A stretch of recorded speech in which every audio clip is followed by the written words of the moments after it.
The academia? Ugh, what happened this time?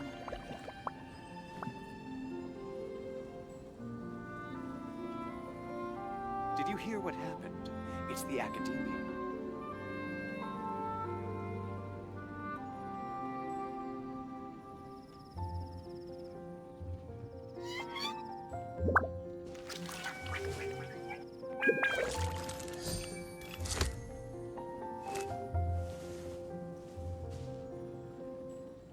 The academia? Ugh, what happened this time? A radish veggie soup. Did you hear what happened? It's the academia.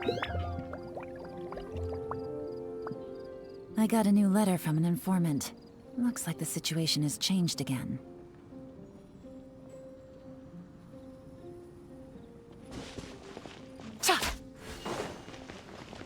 The academia?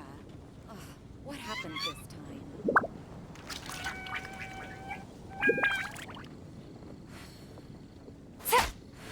Take it easy.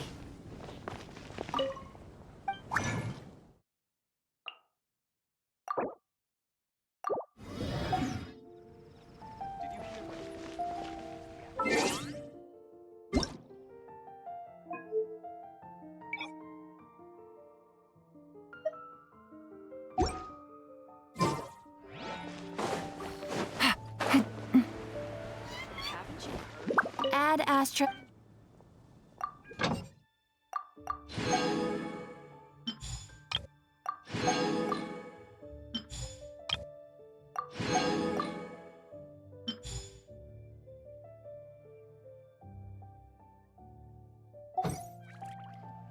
Add Astra.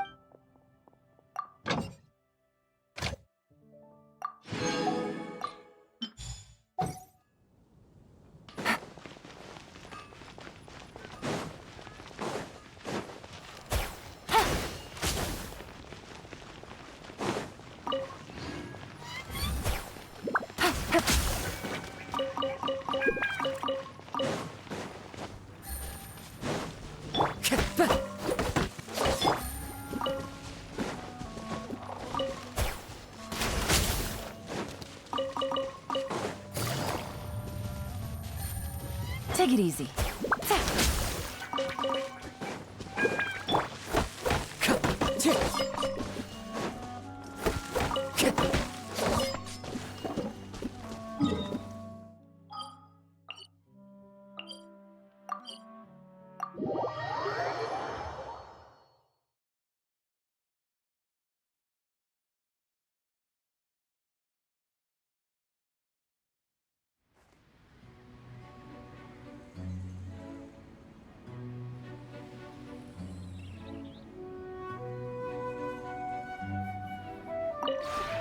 This realm is...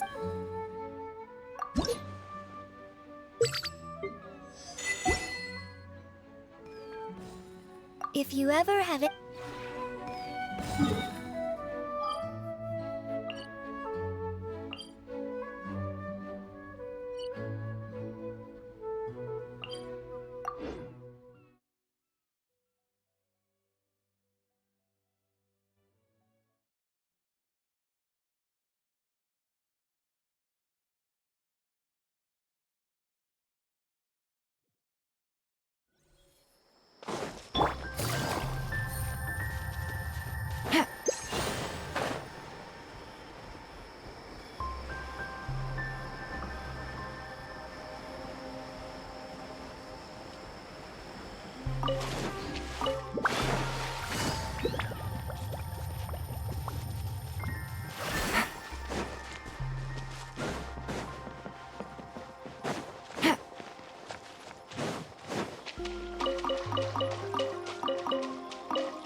bad, Astra.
Take it easy.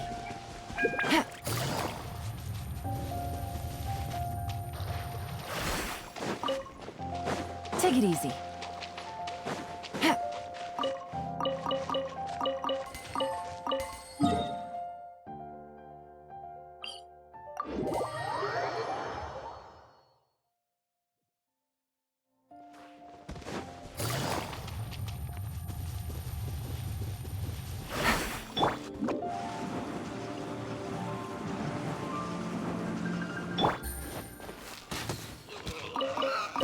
Take it easy.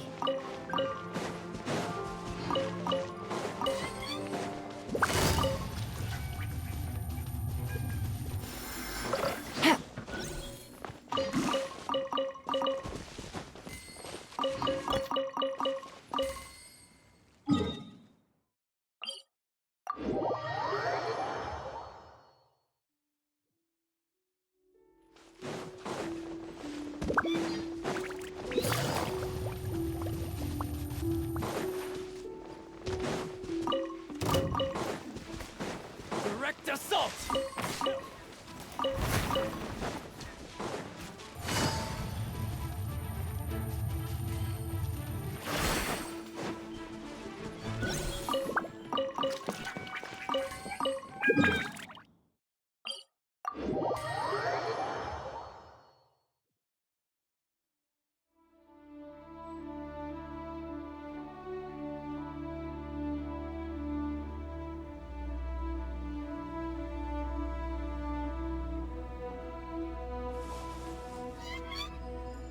Take it easy.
Sounds good to me.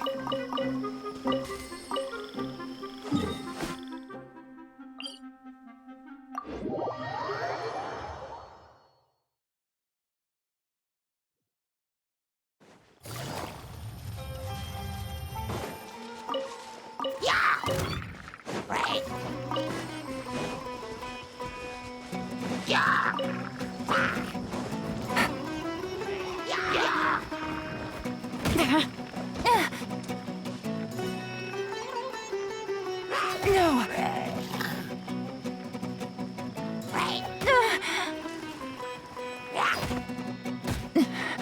But the truth is still unknown.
This scenery is wonderful. Surely enough to convince anyone to become a wanderer.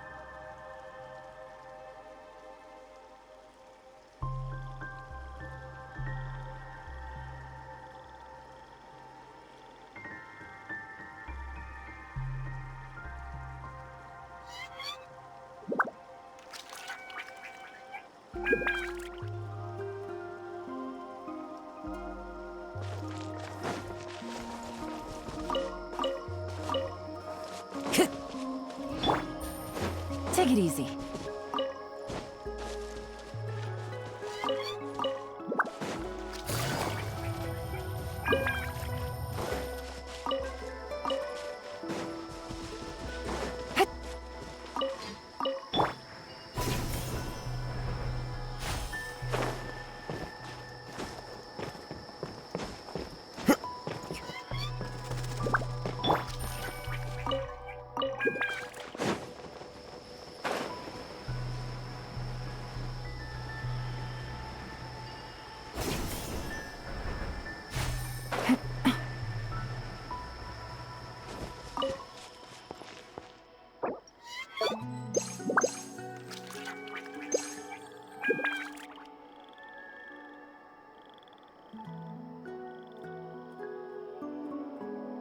Navigating the world is a whole lot easier with a few different identities to choose from.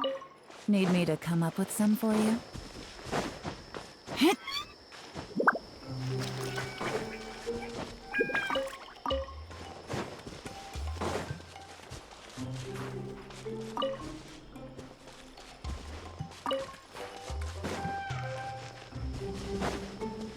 Take it easy.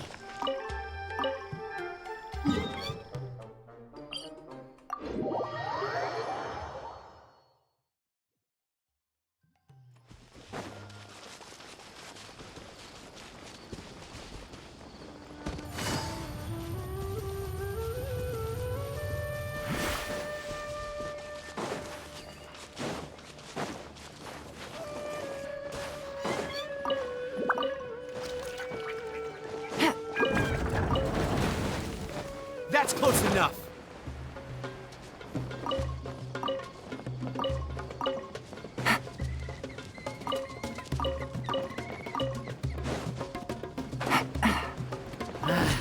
A new punching bag.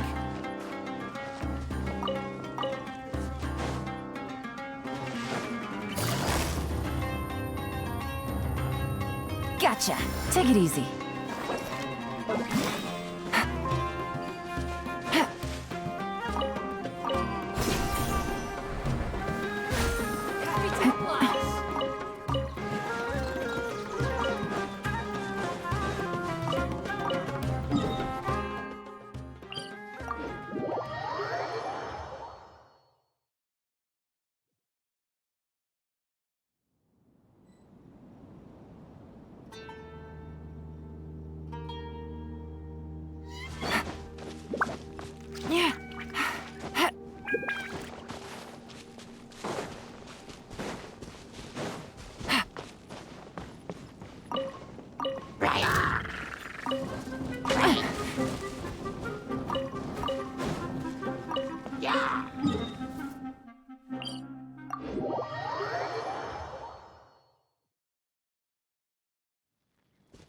Take it easy.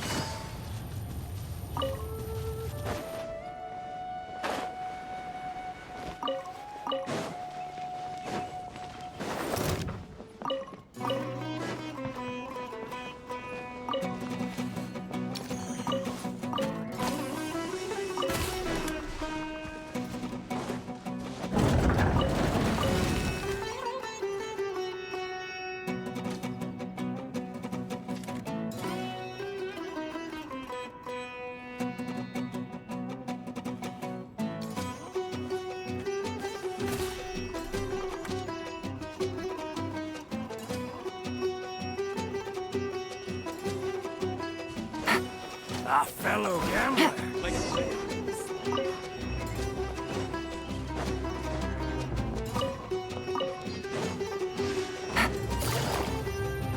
Just following orders.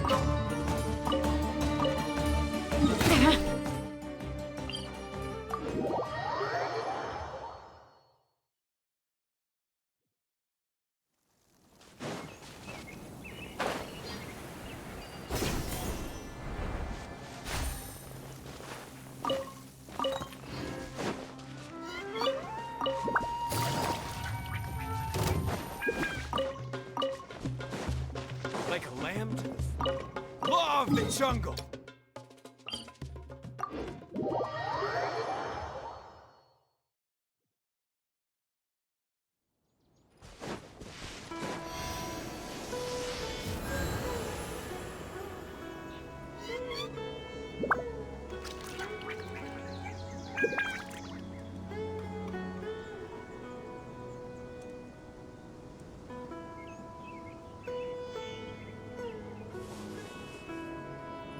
Take it easy.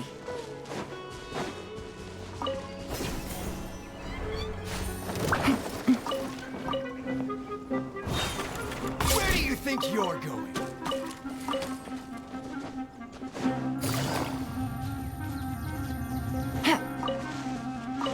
Welcome, welcome.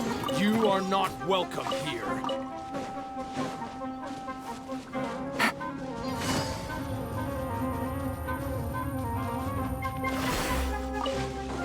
Like a lamb to the slaughter.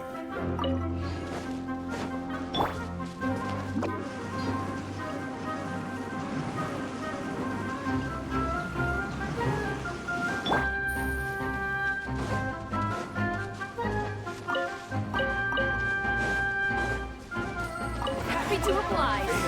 Lucky today. Take it easy.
Take it easy.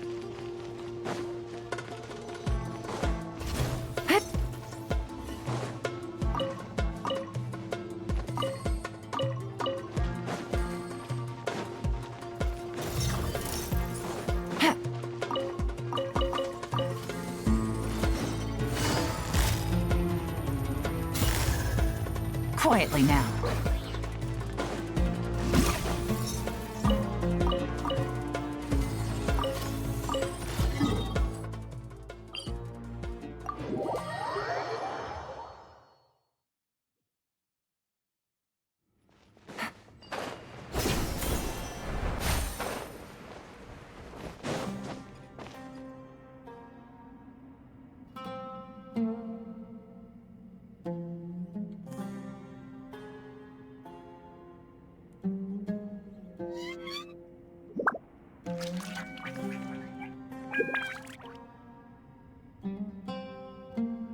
I got a new letter from an informant. Looks like the situation has changed again.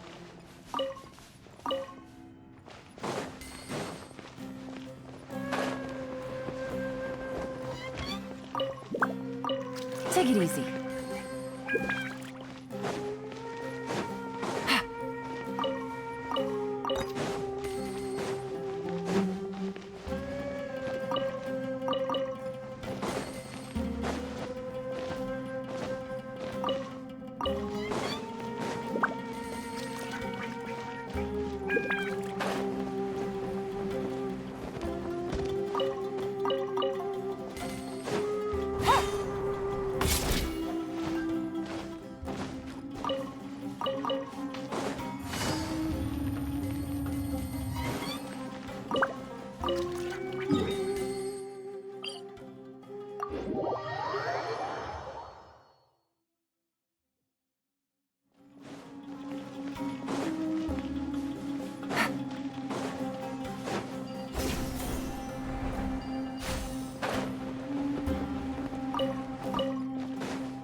Take it easy.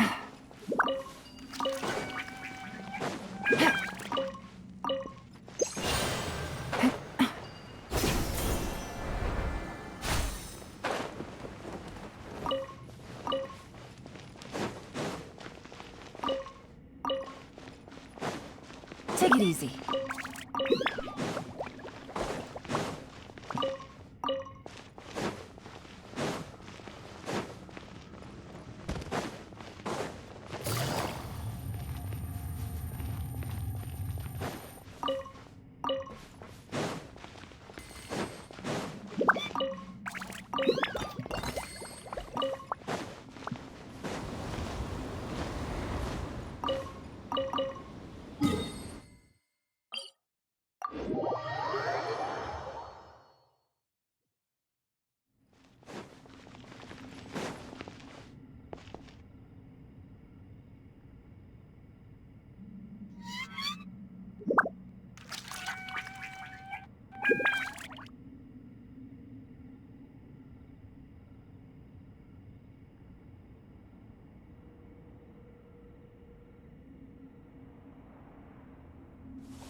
Take it easy.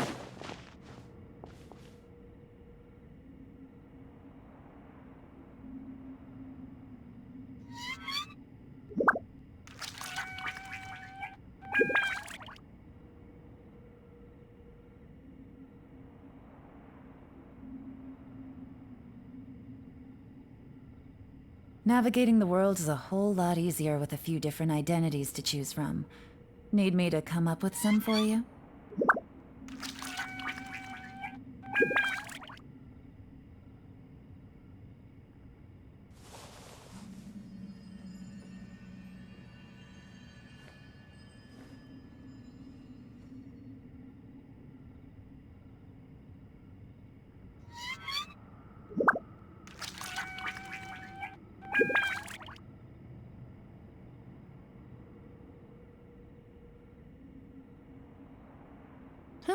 Good roll. All right, maybe I'll take one more day off and knock out the rest of the work once I'm feeling up to it.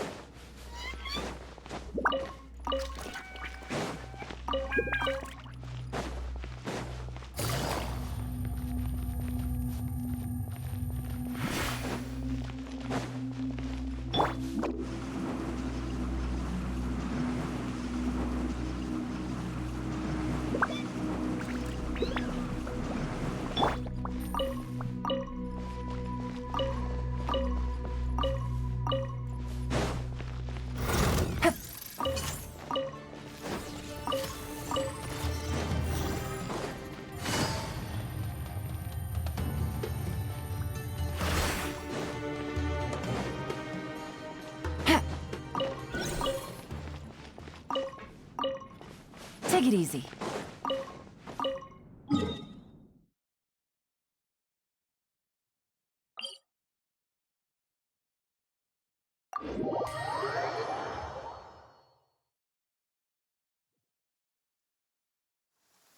It's raining again? Oh, this isn't good.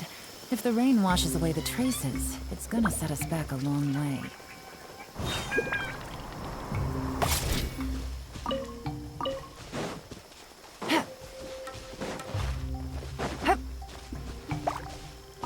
Take it easy.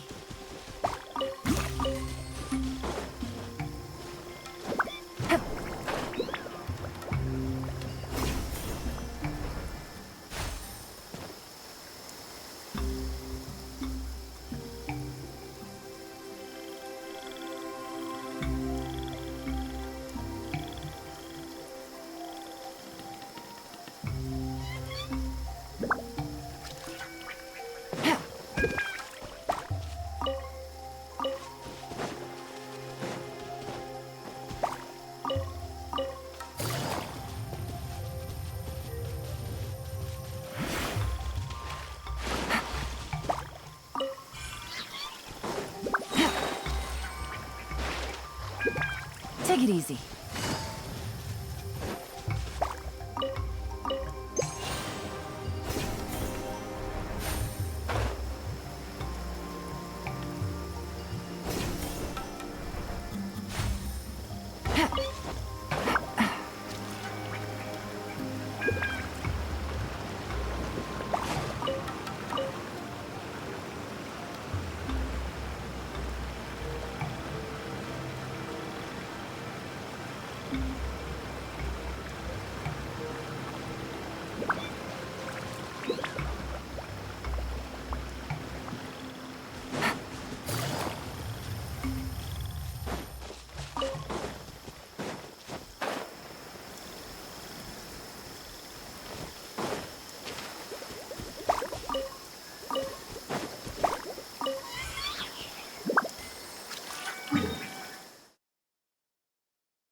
Navigating the world is a whole lot easier with a few different identities to choose from.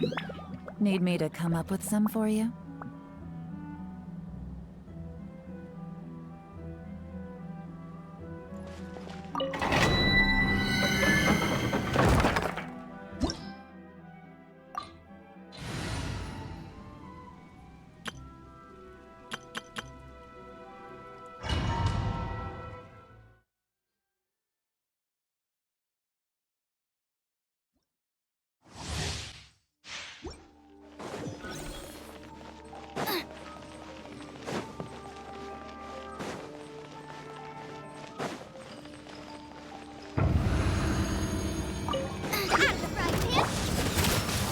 Everybody stand back! Lights out. Body in 9. Time to act. Ring cutter. Huh? You can't run!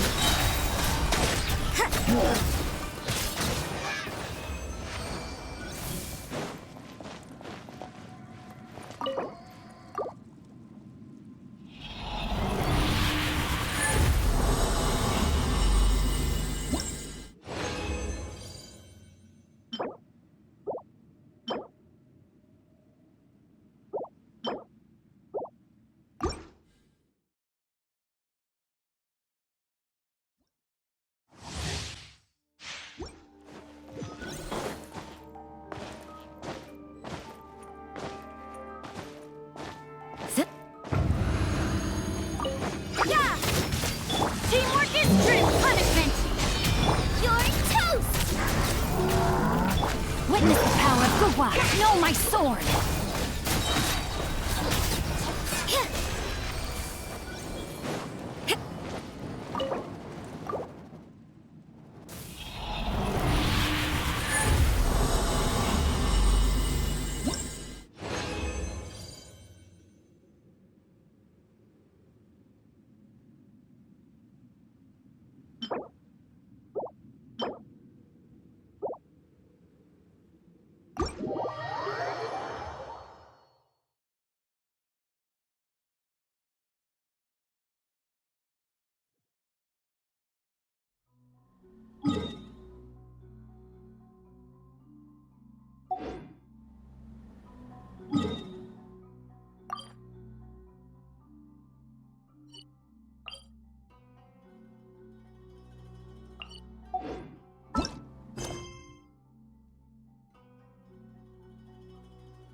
Don't we have a job to do?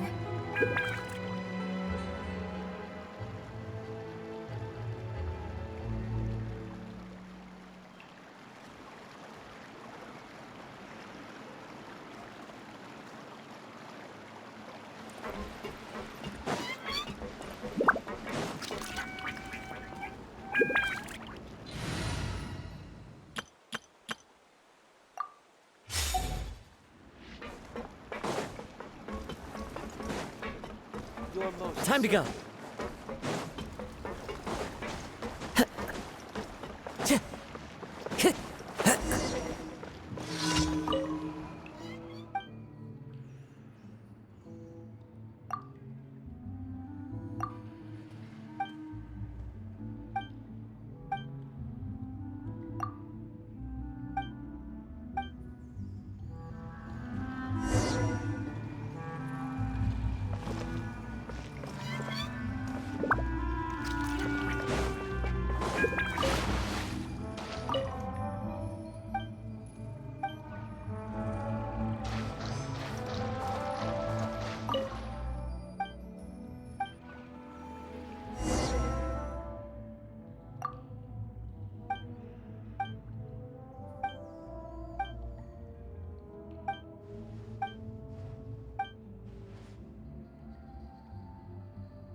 Ad Astra Ab. Thank you for complete.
Nice and spicy. Let's light it up!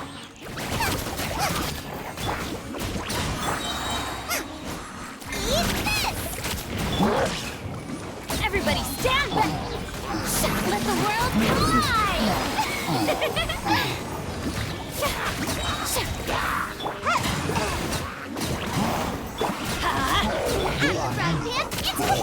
Shower me with praise! Let's light it up! Teamwork is dreamwork!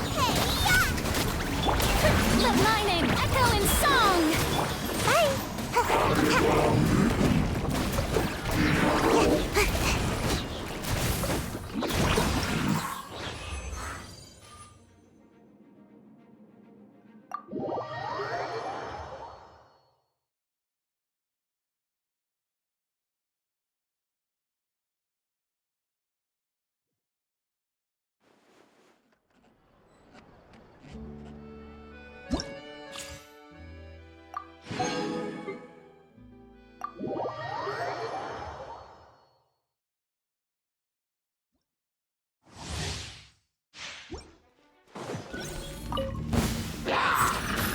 You're in for a little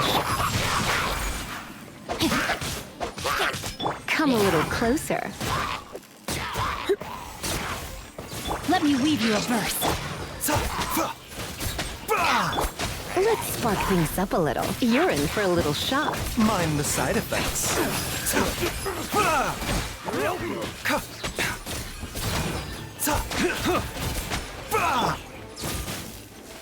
You're open. Witness the power of Gugwa. The doctor will see you. Try not to enjoy this too much. Taking a turn for the better.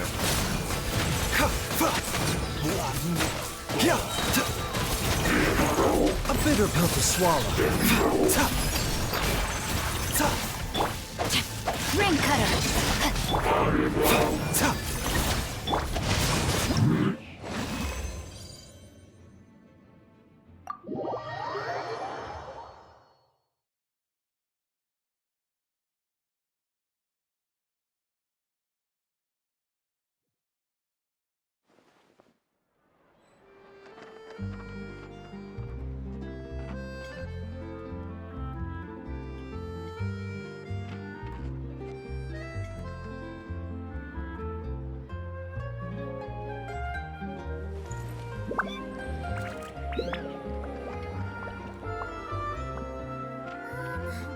Can we play Banger next time?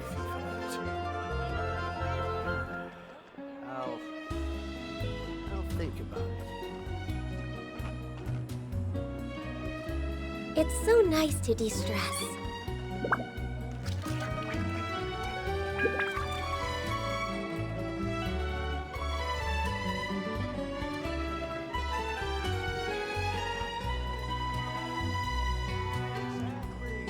There'll be an extra fee for it. Next time?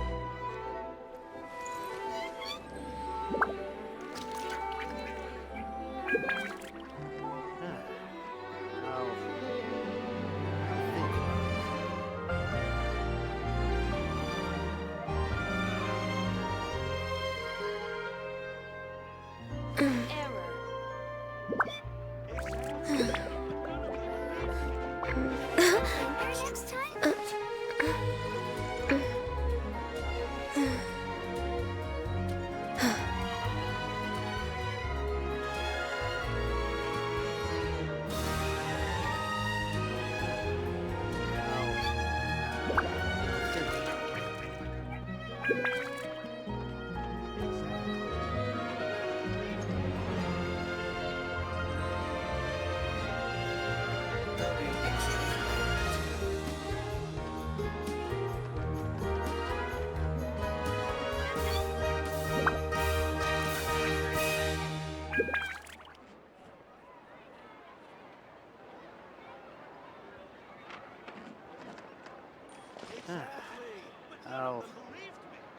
I'll think about it.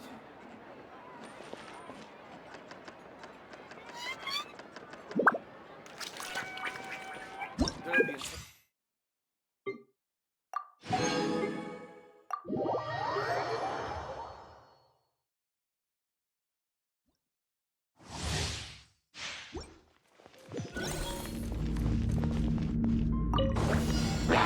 Hold that pose! No, my sword! Get in gear! Witness the power of Gugwa. Let's dance. Frost is coming! Dead reckoning! Pair! Frost is coming! Truth bomb! Say cheese! Rain outlines your fate. Ring cutter. Pair! Smile! Commencing cleanup! I'll protect us! Hard-hitting exclusive! Get in gear! Witness the power of Gugwa. No, my sword.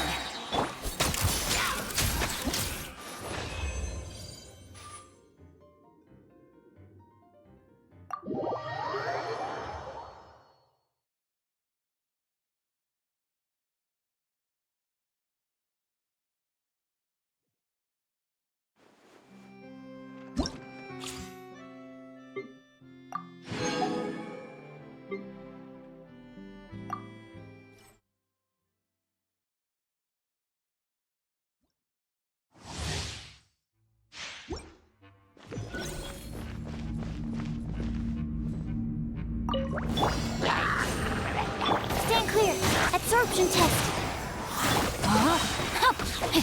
Squirrel, Mark 2. Eyes on me! Midnight Phantasm.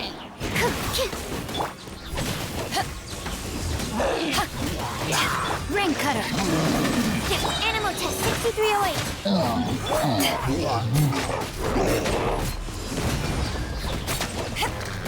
Enhanced animal module 70. By royal no, my sword. To ashes!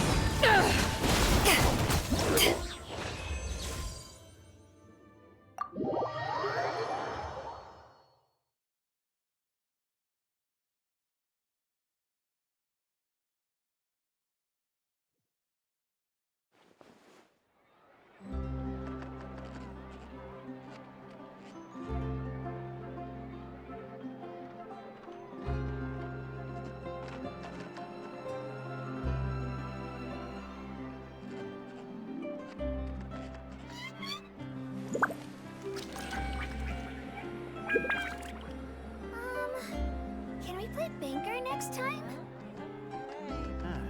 There'll be an extra fee for that. I'll think about it.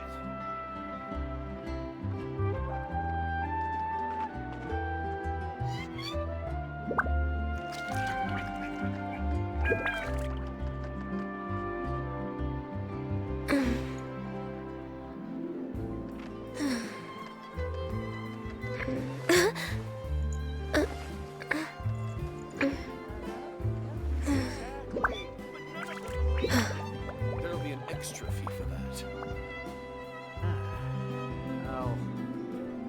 I'll think about it. Once, there was a glorious kingdom established.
Next on the agenda.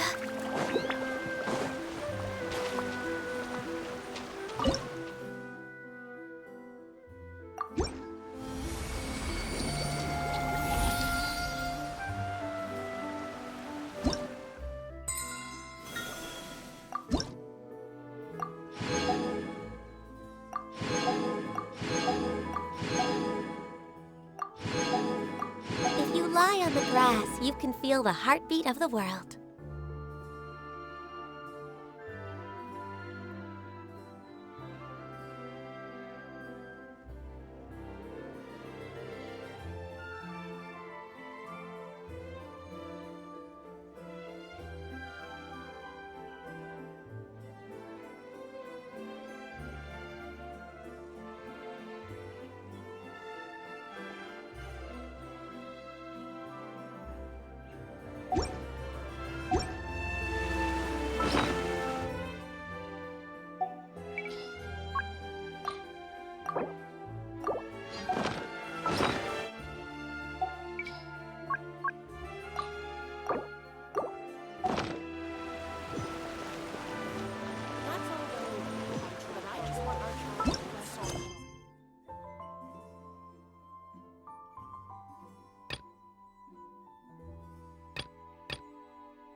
It's so nice to de-stress.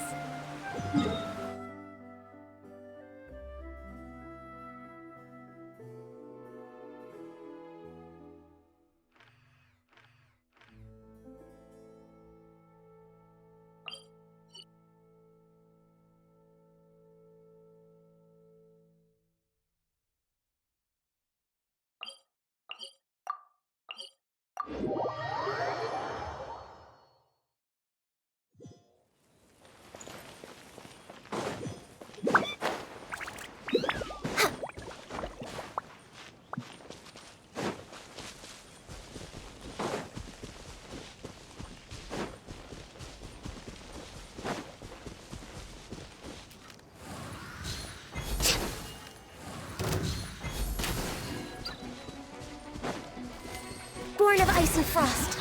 Yeah. We're way behind schedule.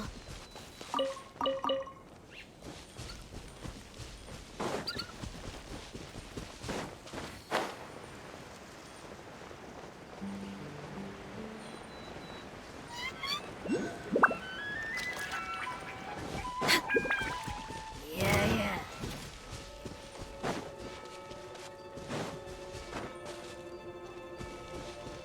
Next on the agenda.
We're way behind schedule.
There are leaves around.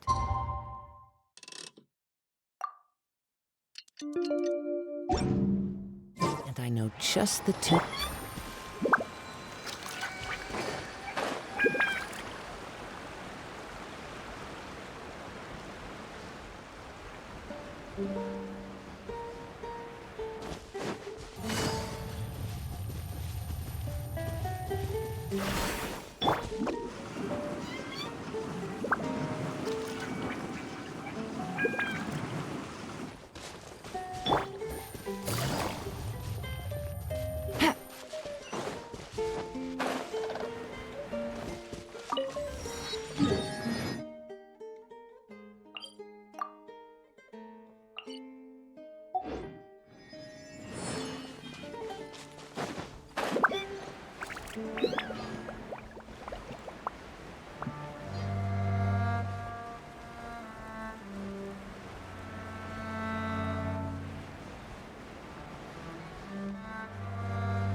Take it easy.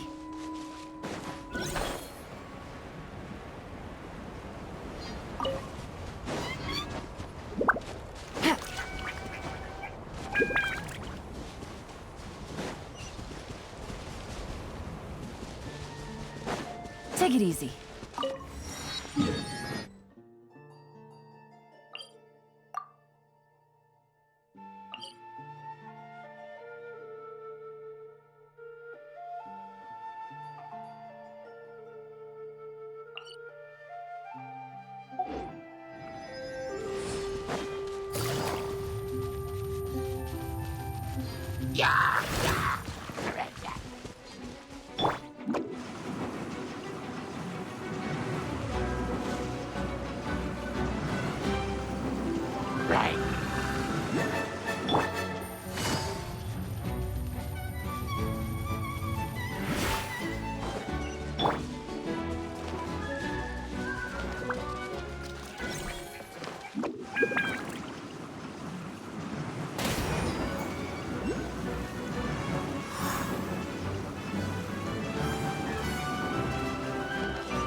Good roll. All right, maybe I'll take one more day off and knock out the rest of the work once I'm feeling up to it.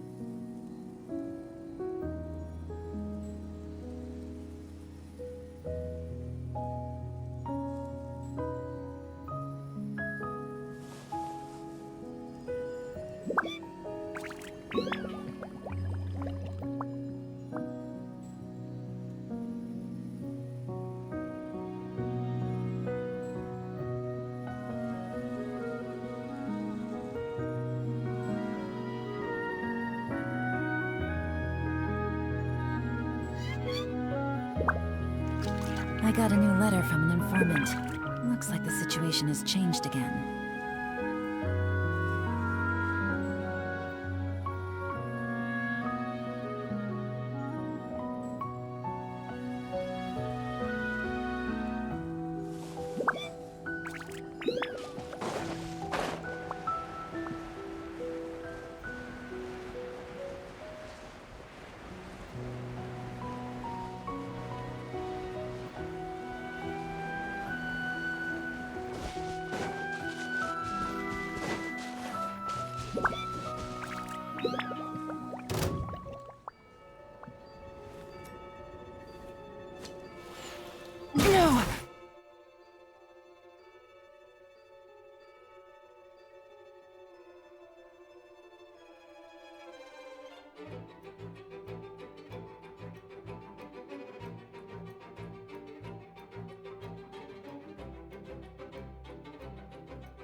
Yeah.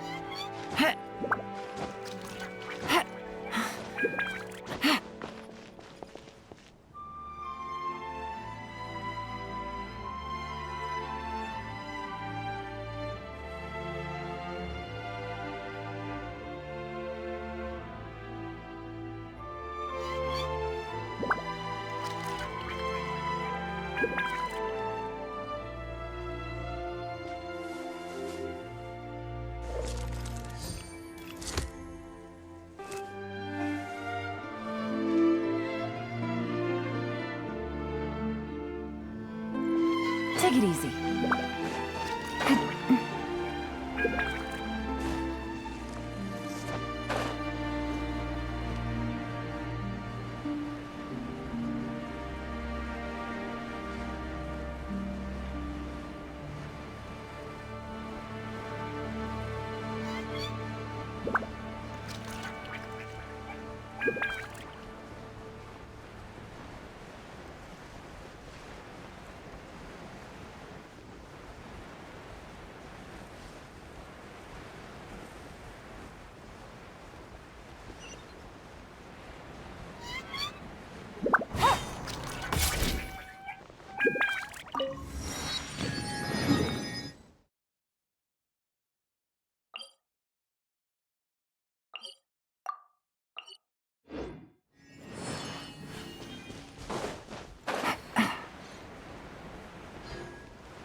Take it easy.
Take it easy.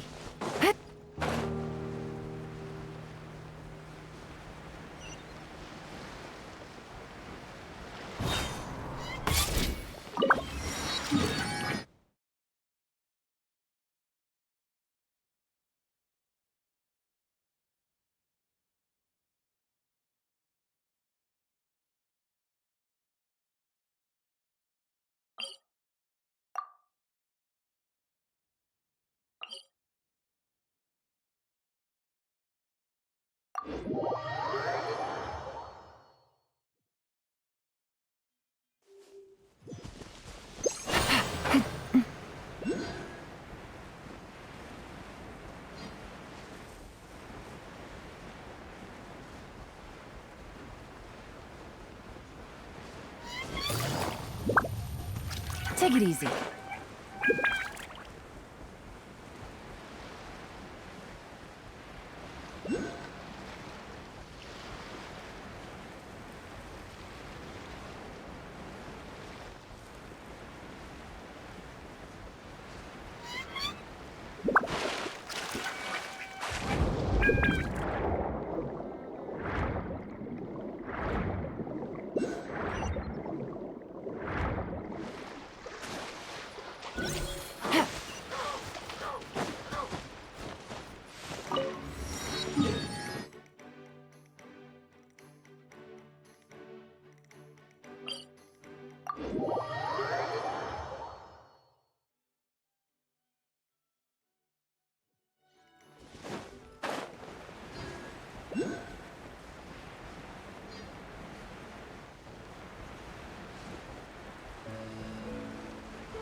Take it easy.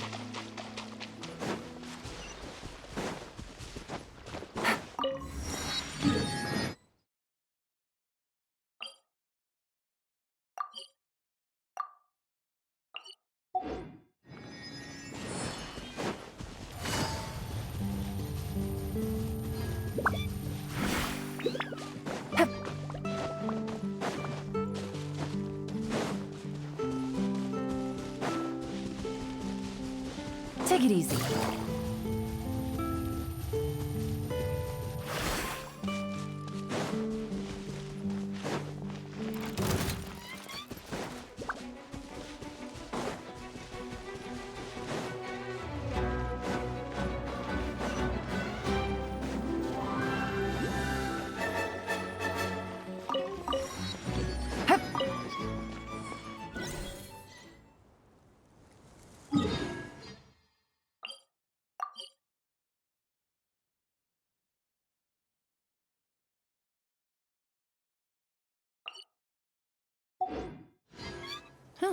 Good roll.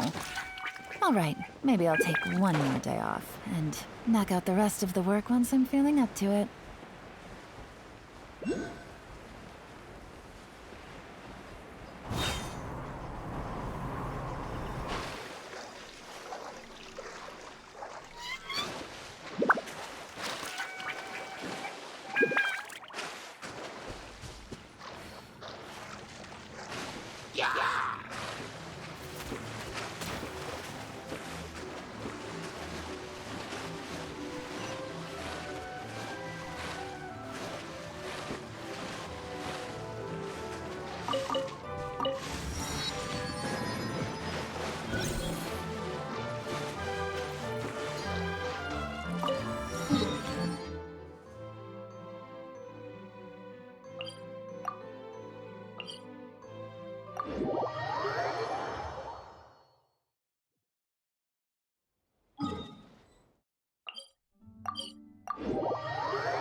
Take it easy.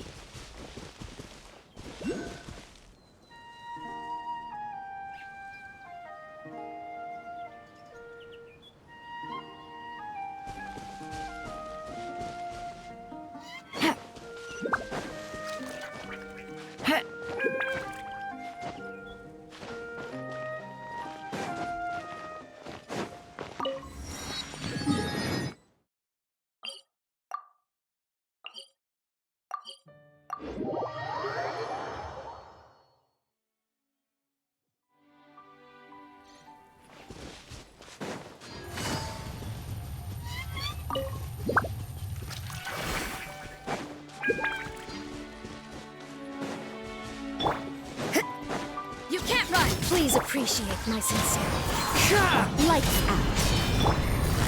Here comes the catch. Yeah. Yeah.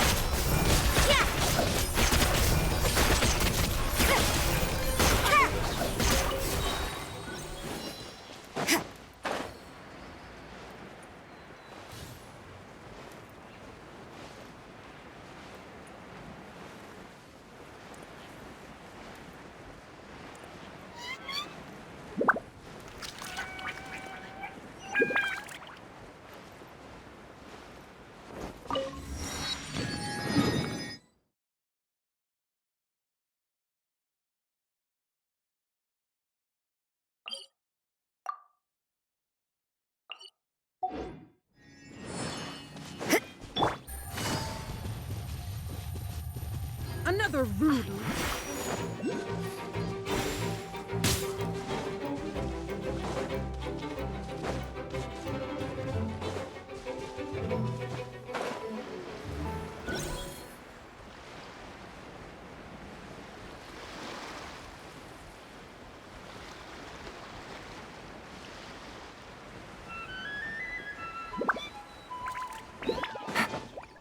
Take it easy.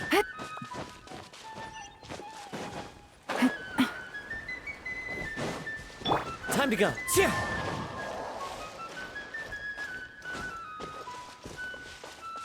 Cheer! Cheer!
切！呀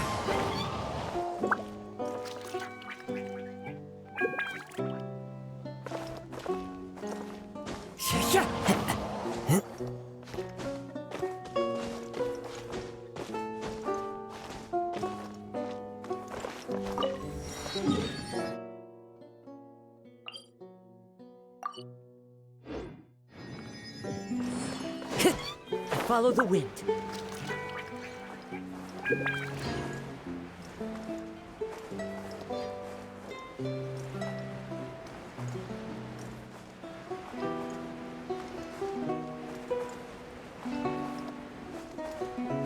Chia!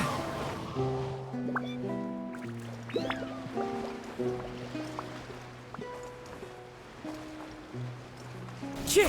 Chia!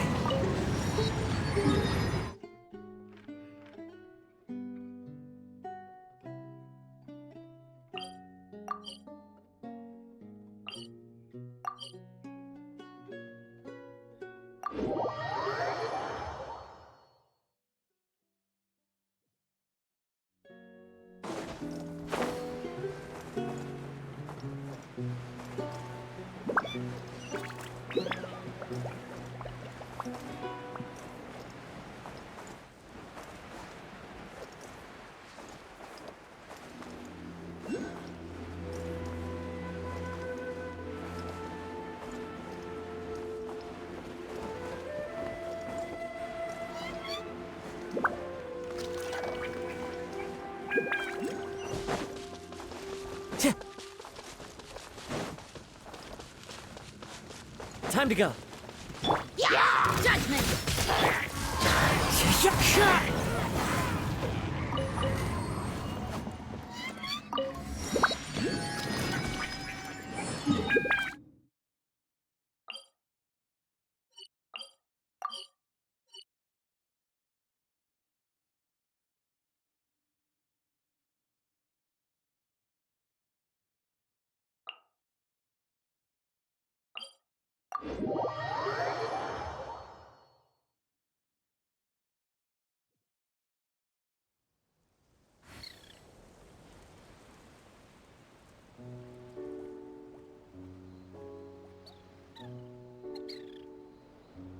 Everything is negotiable, except overtime.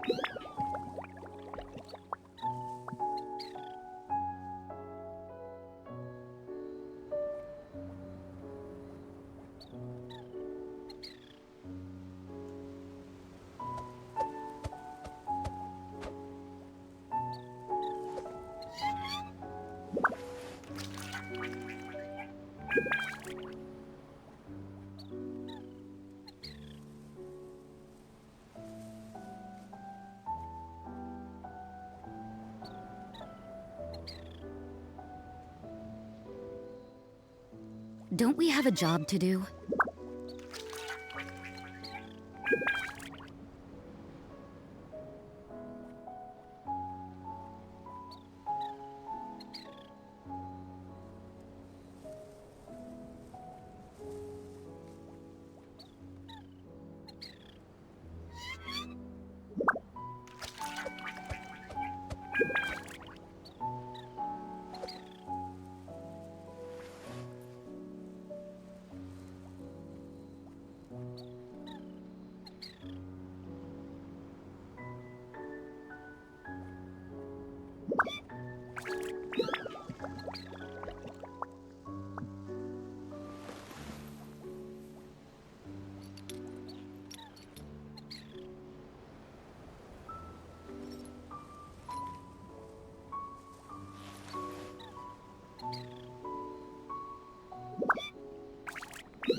Work hard and live each day to the fullest.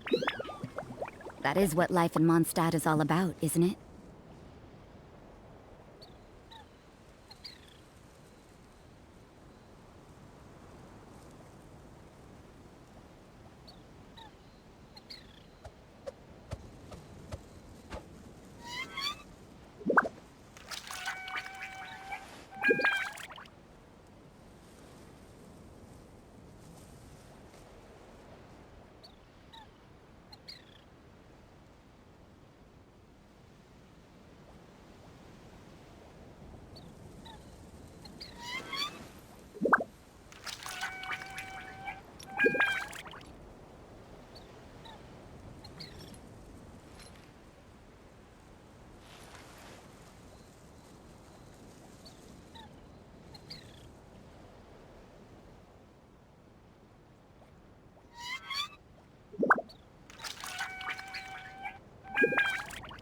Don't we have a job to do?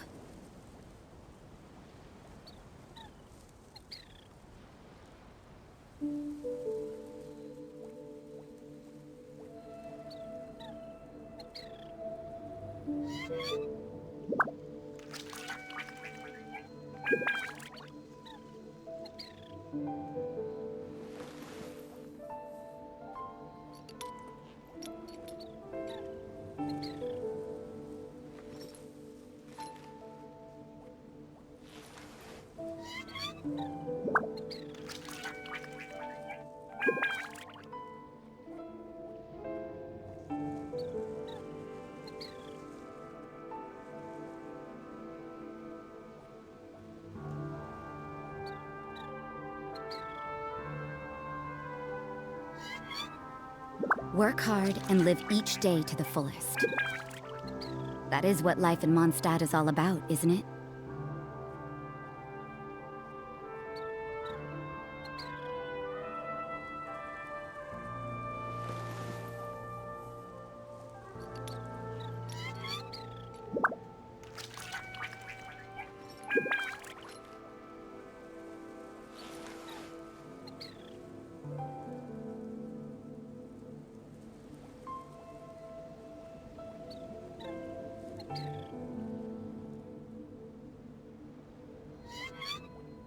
Everything is negotiable, except overtime.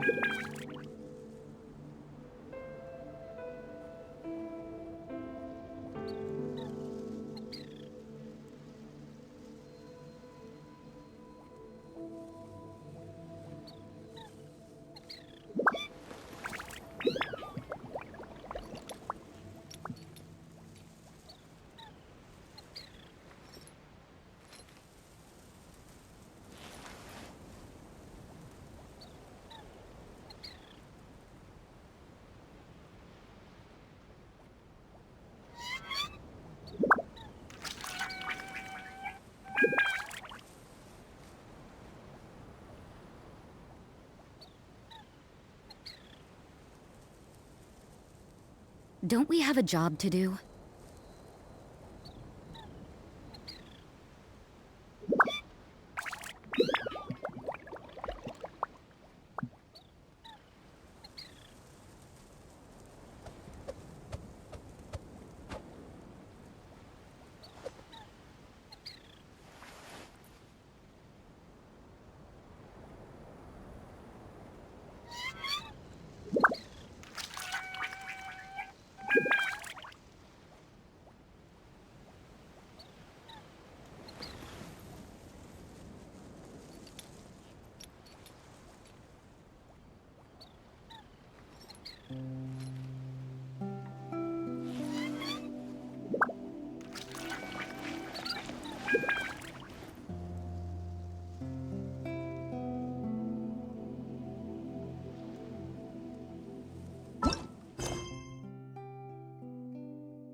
Now for a little rest after breakfast.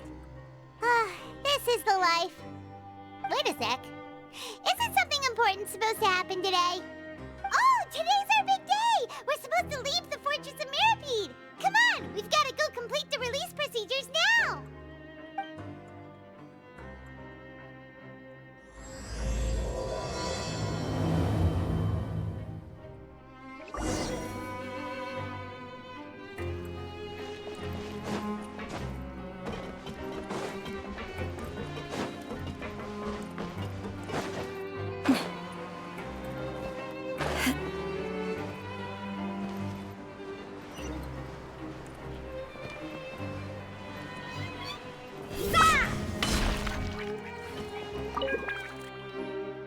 Please, sign here. This document will be effective immediately upon signing, and you two may exit the Fortress of Meripede via the regular channels. It's been so long since we've been to the surface. Let's hurry up and... Huh? What's happening?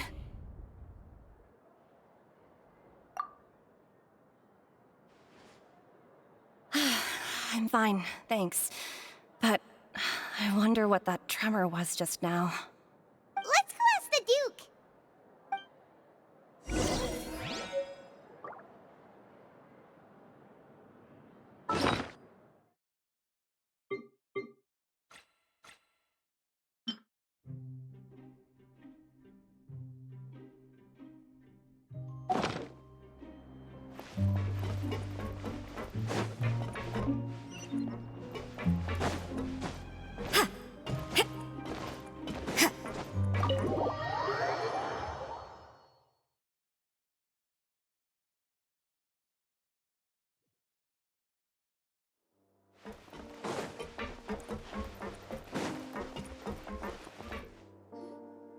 Your Grace? Ah, good to see you two. Is there something you wish to see me about? Yeah, what was with that earthquake just now? Ah, that. The tremor didn't originate from the seafloor. In fact, it seems it came from the surface. Over the years of serving as the warden here, I have developed a sense for distinguishing between what occurs on the surface and what occurs underwater. Besides, the seal that Monsieur Neuvillette set in place won't fail so easily. So the fortress is okay? If you recall our last incident, if there really were a problem, there would be crowds of inmates in a panic right now. Huh, you've got a point. Okay, seems we need to get back up to the surface and ask about what happened. By the way, do you know what day it is today? I believe today is this month's pipe cleaning day. Wait, seriously? Ah, yes. Have you completed your release papers? Yep. It's you two. Are you leaving now? That's right! Today is our last day in prison! But now that Paimon says that, it doesn't feel like we were confined here. It's actually been pretty nice. Oh yeah, Paimon feels fond of this place now. Then be sure to come back and visit. I'll miss you. If you've signed the release papers, then you're free to go. The guards will escort you out. You're not going to see us off? I knew you'd ask. All right, sure. Let's go. Well, you actually agreed. No worries, you must be busy. Paimon was just joking. Ah, so you do have a polite side, I see. After being down here for so long, I imagine you must feel like you're lacking companionship. Shall I come along too? Yeah, don't worry, we'll come back to see you. Paimon really likes the cafeteria here. The chefs sure do know how to make good grub. I hope you won't be here as convicts the next time I see you. We'll do our best to stay out of trouble. Well, it seems our work in the Fortress of Meripede is finished. That's the end of another chapter in our journey. And since Neuvillette was the one who asked us to come here, we should probably go report to him now. Next up, the Palais Mermonia. You're going to see Monsieur Neuvillette? Please pass on our kind regards. I'm sure just your regards will do, no? I believe it would be the polite thing to do. You're right. I've heard the Palais has been terribly busy these days. Tell him that I hope he hasn't been overwhelmed by the recent string of troubles.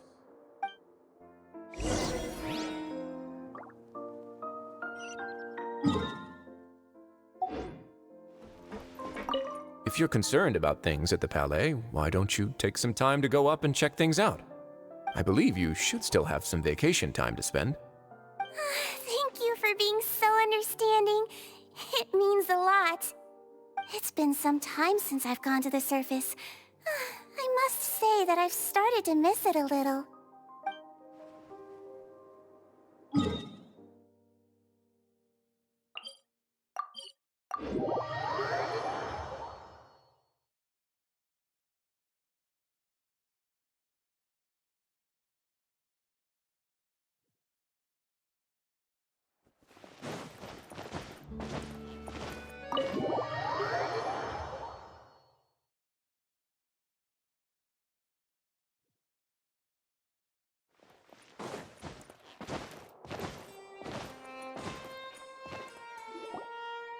Palais Mermonia sure is buzzing with activity today.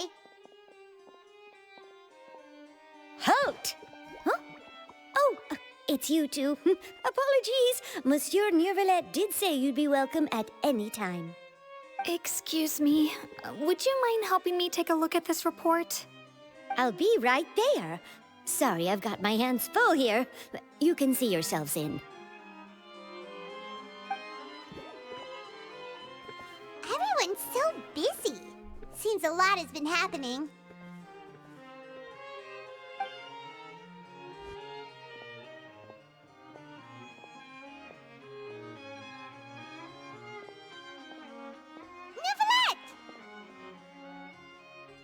Hello. You've come at the right time, but you'll have to wait for just a moment, as there are some urgent matters I must tend to first. In the meantime, please, have a seat. If you'd like to have something to drink, let the Melusine outside know. That's all right. We just ate. Very well, then. Let's take a break over there while we wait for him to finish his work.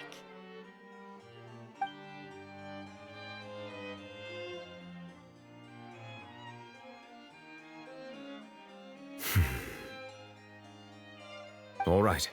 That should wrap things up for now. Are you done with your work? Yes, sorry to keep you waiting.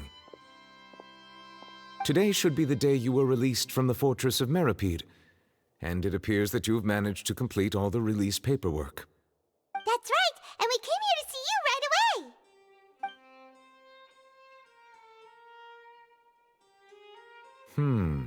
A massive whale. Do you have any idea what that might be? Judging from your description, that cannot have occurred in any ordinary waters, but rather something like the primordial sea. A whale of that size and shape cannot usually be found in the waters of Tevat.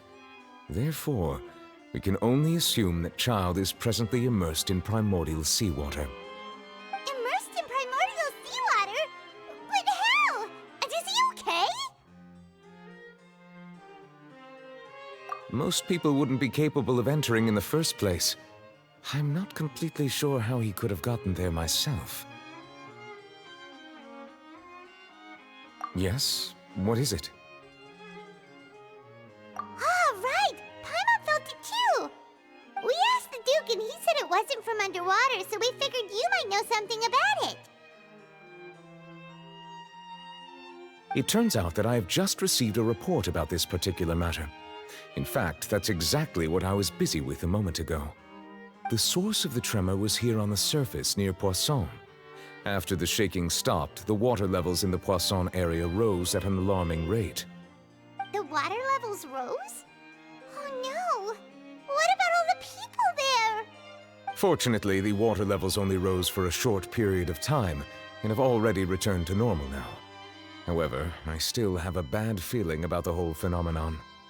If the change in water levels is connected with the leaking primordial seawater, then the situation in Poisson may be much worse than it appears. Navia should be in Poisson, right? We need to go check on her! I would also like to go there as soon as possible, but I'm afraid I can't leave just yet. We must immediately formulate disaster prevention plans for the surrounding coastal areas to avoid potential catastrophes. I'll have to ask you two to go to Poisson first. I'll meet you there to check on the situation once I finish things here. There's no time to lose! Let's get going! Please be careful.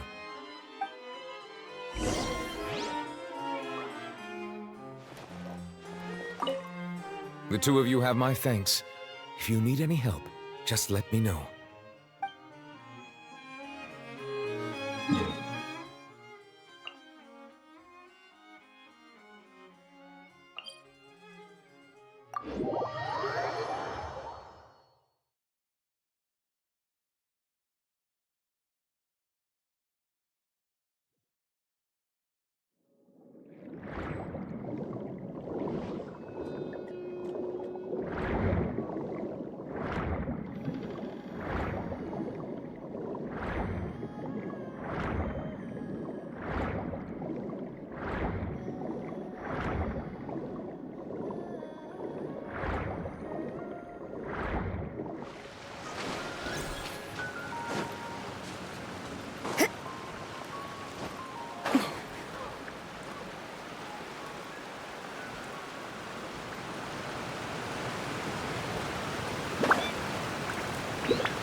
Navia should be around here, right?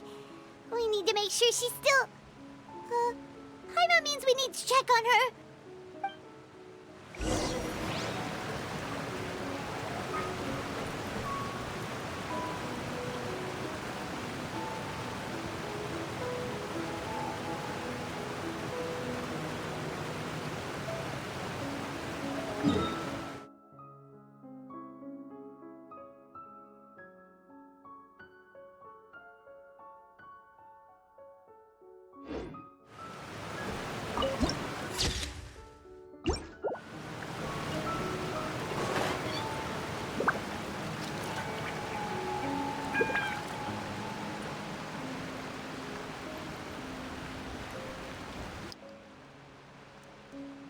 We haven't seen a single soul all the way here. Oh, this is getting scary. What will I ever do now? Look, there's someone on the roof over there. Just stay put. We're coming up. Watch your balance. All right, just hurry.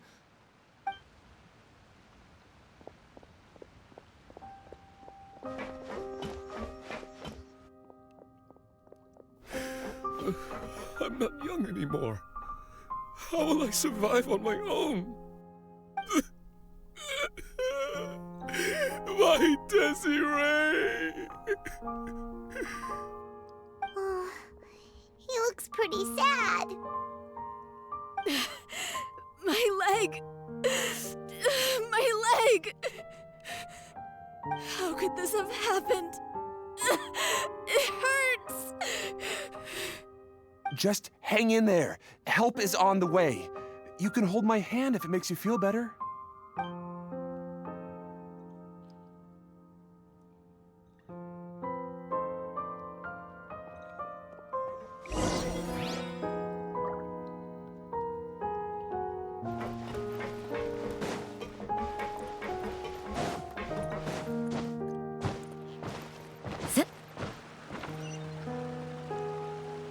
Huh?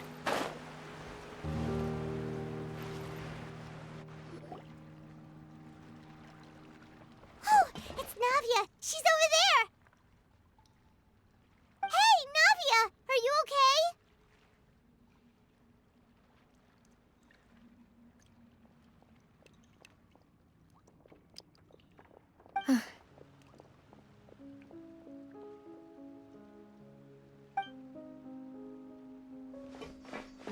You're here. We heard there was a situation in Poisson, so we came as quickly as we could. Yes. As you can see, the water level suddenly rose. It caused quite the disturbance, in fact.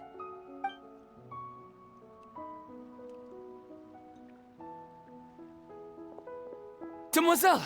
There was a wounded resident next to a building southeast of here. We've already transported him to safety, but we've run out of medical supplies. He's wounded? How badly? He fell, so it's probably a broken leg. He's pretty shaken up. When the water level rose, he desperately climbed up to the roof. Once the water receded and he saw the ground, he became terrified and eventually... He jumped down then. Find the leader of Squad 1 and tell him to take the wounded resident to see a doctor. He should know where to go. Understood. I'll take over his search and rescue mission in the meantime. All right. You'll be in charge.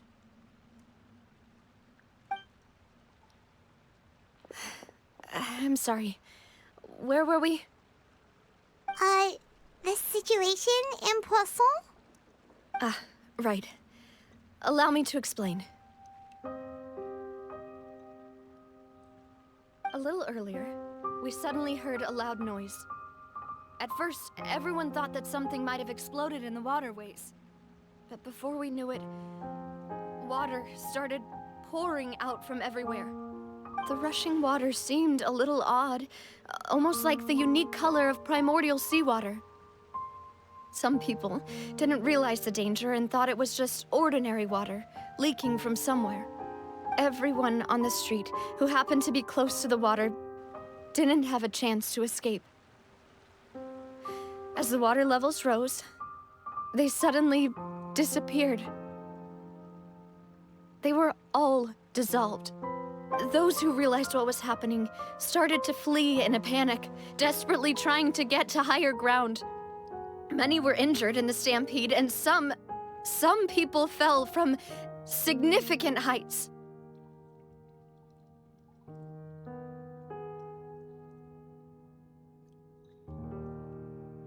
The Spina di Rosula initiated rescue operations as quickly as possible, but there have been a lot of casualties. Fortunately, the water began to recede after some time, and the chaos came to an end. The water that flooded the area contained primordial seawater, so the lower levels of Poisson are still hazardous. To ensure everyone's safety, I've asked the people there to leave as soon as possible. No one knows if this could happen again. All we can do for now is try our best to help evacuate the residents. We still haven't completed the head count, but we'll have some numbers soon. How awful. And all of this just came out of nowhere. It was quite frightening indeed. I only wish that everything that just happened was a bad dream. Is there any way we can help, Navia?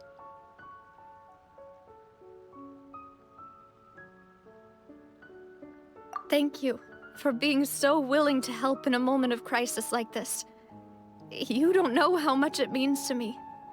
I really can't express how grateful I am.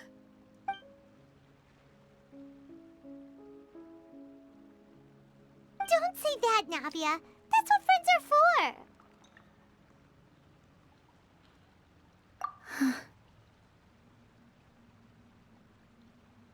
Demoiselle!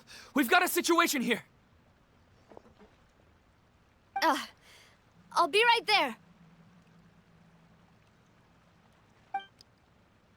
Sorry, I need to go for now. And off she goes.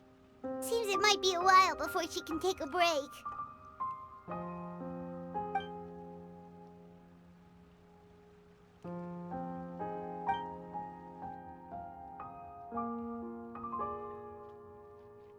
Okay, the wounded are being tended to, and we finished a preliminary head count. More support has just arrived, so I suppose I finally have a moment to focus on my own matters. Of course, we should remain ready for anything, and continue doing our best to rescue others. I'll be sure to have everyone at the Spina di Rosula ready to render assistance. Traveler, Paimon, would you two accompany me to my father's grave for a moment? Huh? Right now? Thank you.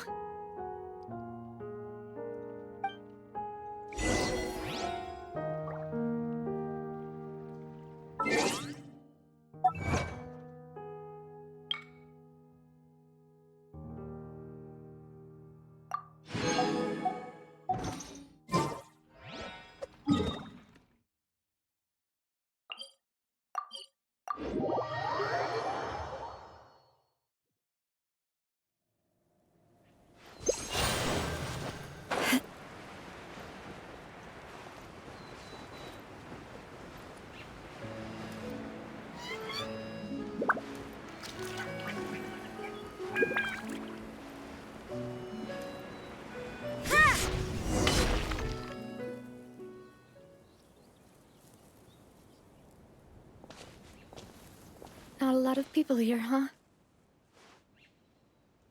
Well, given the time of day and the whole situation in Poisson, Paimon doesn't think there'd be a ton of people here visiting graves.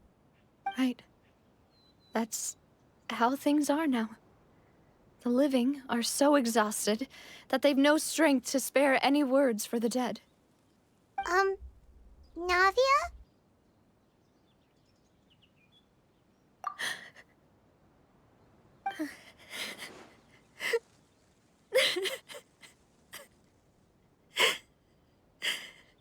Navia, what's wrong?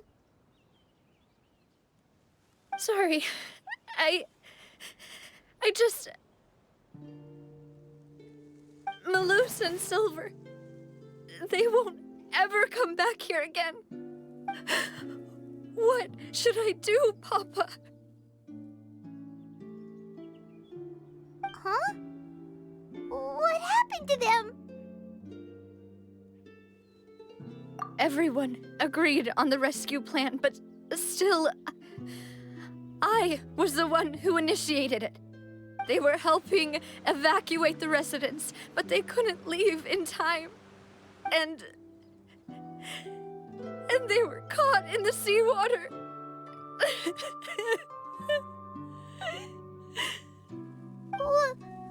What should we do? I've known them for so long. And I know they weren't afraid. But I could at least hold a funeral for my father. And I know where he rests. But as for Malus and Silver, they're just gone. I just can't.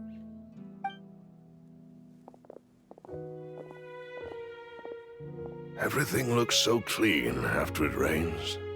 Even the gravestones. I didn't expect that you'd enjoy a glass of red wine in front of Master Callus's grave. I can understand. Besides, the scenery here isn't half bad. See, it's not just me. I always want to bring something when I visit Papa. Perhaps we might even have a picnic. He wouldn't be angry, would he? Ah, how could Master ever be upset with you, demoiselle? Yet the cemetery is the home of those who have passed, is it not? Everyone ends up here sooner or later, no matter who you are. Buying yourself a plot in advance, are you? No need yet. But when I do, I hope you'll let me be buried beside Master Callus, demoiselle. Hey, stop joking around. I'm quite serious. That way, it will save us both the trip to see each other whenever you visit your father's grave. That makes sense. In that case, could I be buried on his other side? After all, besides you, demoiselle, the two of us could certainly be considered Master's closest companions, no? Personally, I believe we fill those shoes just fine. Why are you bringing this up all of a sudden? Seriously. All right. I'll remember your requests. But I'd really prefer not to talk about this stuff. And what do you mean by saving me a trip? I'd make the journey even if I had to visit you two somewhere else. I'd promised to let them rest in peace here. But here I am breaking that promise. I'm sorry for letting you see me in a mess like this. I don't usually cry, really. Paimon doesn't know how to help you feel better. But, well, she understands how you feel. I had always thought I could make my wishes come true. But now that I think about it, that never solely relied on me. Many things can only be accomplished with someone else's help. Malus and Silver have helped me so much. But by contrast, I could do nothing for them. I'm so sorry. You can spend as much time as you need here, Navia. We'll stay with you. Thank you. Right now, you don't know how much that means. By the way, you can have a look at this. It's a list of victims from the incident that took place here. Obena, Khan, Burnett, Giverny, Francine, Karina, Daisy Ray, Joinville, Julianne, Esson, as well as Malus and Silver. So, everyone else is safe. But still... It's okay. I know what you're thinking. And you're right. We lost Malus and Silver. But we were able to save more than we anticipated. The overall outcome indicates that the cost was worth it. Right. Don't think that way, Navia. One person might be saved at the expense of another, sure, but that isn't something we should ever consider a trade. Malus and Silver were not the price for saving anyone. They're heroes. You're right. Thank you, Paimon. What you said just now was pretty amazing, actually. I'll remember your words. Oh, really? Seems you've become more eloquent in the time since we last met. The knave? What are you doing here? Is everything going well on your side? Yes, my people are carrying out the mission according to your request. All the residents of Poisson have been evacuated, and we're preparing to relocate them to higher ground. As for these supplies, we have everything taken care of. There is no need to worry. Thank you very much. Wait, do you two know each other? We just met recently. Right, Miss Navia? Usually, I would call this a coincidental encounter. But that doesn't quite fit this time. Besides, it never even crossed my mind that a Fatui Harbinger would come looking for me. Thanks to the Knave, Spina di Rosula received generous support from the Fatui, which allowed us to complete the rescue and evacuation work so quickly. Mutual aid is essential to fostering positive developments. We were already in the area, in any case, so it was nothing. That said, I must say that you're a lot sharper than you let on. I'm sure you understand what I mean. I apologize for all the ways in which I tested you previously. We've never worked with a Fatui before, and it's extremely important for us to know who we're working with. My subordinates have reported that Fatui soldiers have been observing water levels and taking head counts in various locations. I hear that they've also prepared a large amount of emergency supplies. I'm quite surprised.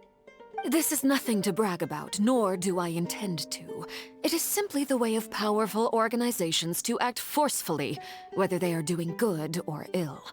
You've witnessed that firsthand, in any case. As I've told this traveler before, I know of the prophecy, and I intend to prevent the impending disaster. Lending your organization a hand was a natural first step in accomplishing that. As such, do not be troubled by this token of our sincerity. Perhaps one day, you'll also be able to help me in the same way. Without your help, there would have been many more casualties. I won't forget your kindness. Furthermore, I sincerely regret what happened to Malus and Silver. I only wish that my people could have arrived a little earlier to prevent this from happening. Don't say that. You and your subordinates did everything you could. As Paimon said, Malus and Silver didn't choose to sacrifice themselves for any specific person. And they weren't the price paid for others' salvation. They chose to become heroes themselves. I've never liked hearing people put it that way. It's like trying to relieve pain by saying some noble-sounding words.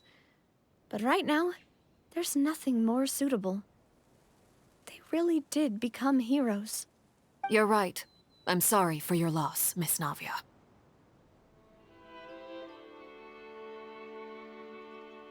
Water is life to Fontaine's people, and it also spells disaster. It's no wonder that people always say that prophecies represent fate. Fortunately, I've never been one for such opinions. So, you're one who will try to change fate, then? Of course. That is why I'm going to Hotel Bouffe de Terre. I still have some things to take care of, and the children need my attention. By the way, traveler, Paimon, one more thing. Alright, then we'll just... Huh? This isn't right. Paimon thought you would ask us to walk with you for a moment so you could tell us something in private. That is a clever and useful conversation technique, which I do like to use when necessary. But there's no need today. it would not hurt to have Miss Navia listening in. Traveler, I'm sure you remember that I said we could work together when we had the chance. You and I both know that there may be issues with the Primordial Sea. Previously, it was the Fortress of Meripede's sluice gate, and this time it was the water levels in Poisson. These are both signals. Indeed. Allow me to share the latest intel I've received from the House of the Hearth's intelligence network with you. During some recent investigations, a child claimed to have discovered some ruins near Poisson. The ruins date back to ancient times, and seem to be worth investigating in many ways. Judging by the dating of the ruins, they may be related to the prophecy and the coming crisis. The situation is becoming more urgent, so any pertinent information will prove extremely precious. My people initially came to prepare for ruin exploration. Unexpectedly, this disaster struck, and at present, we're all busy prioritizing the rescue effort. So that's why the Fatui were already in Poisson.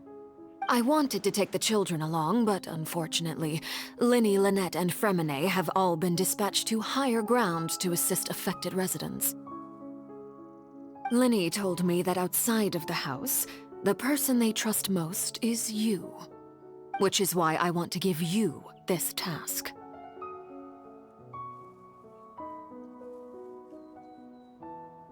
The House of the Hearth's members see each other as family.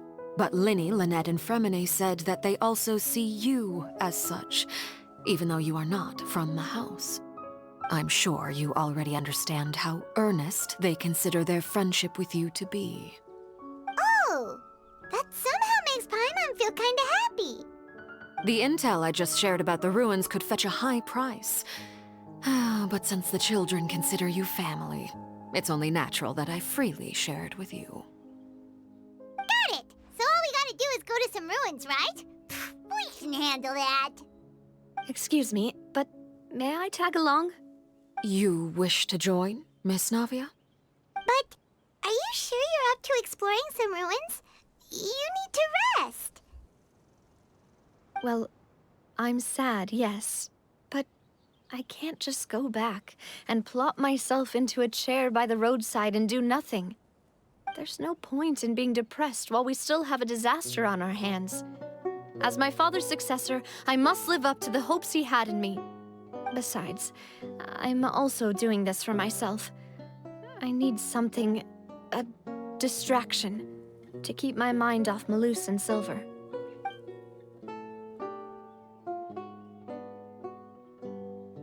Since you put it that way, I have no objections. What do you say, traveler? All right. The ruins are to the south of Poisson. Here's the map. Okay, the three of us will handle it. Come on, let's pack up and get going.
these the ruins the knave was talking about? Whoa, talk about old. They seem to be pretty ancient, all right. Let's go in and have a look. Just be careful.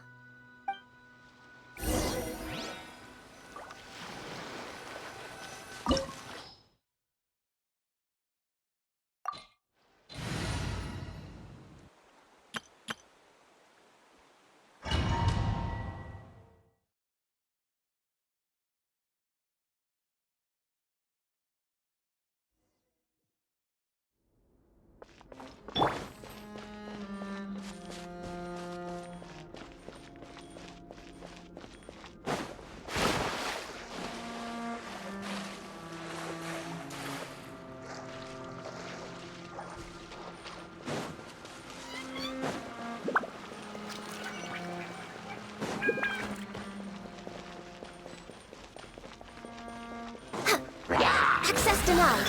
Wind strike.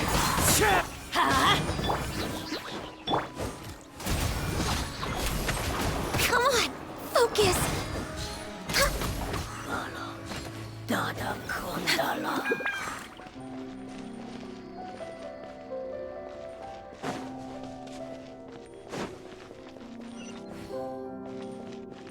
We're way behind schedule.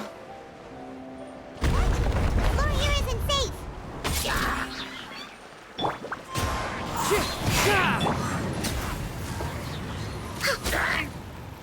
Healthy body, healthy mind.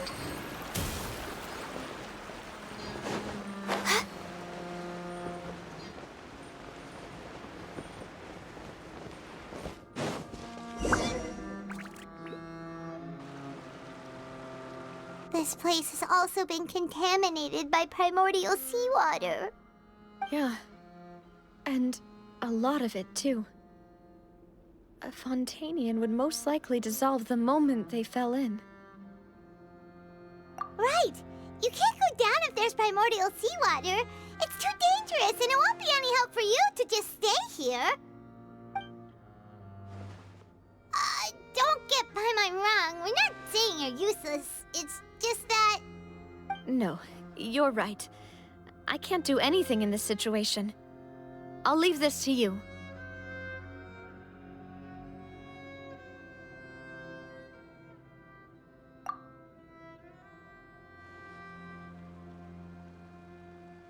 That complicates things. Maybe the only way left is forward. In that case, do you want to wait for us here? The water levels here are unstable, and there's a chance the water will rise. So staying here wouldn't be safe either. I'll go together with you. Perhaps we'll find the exit just up ahead. All right. Come with us for now then, but please be careful.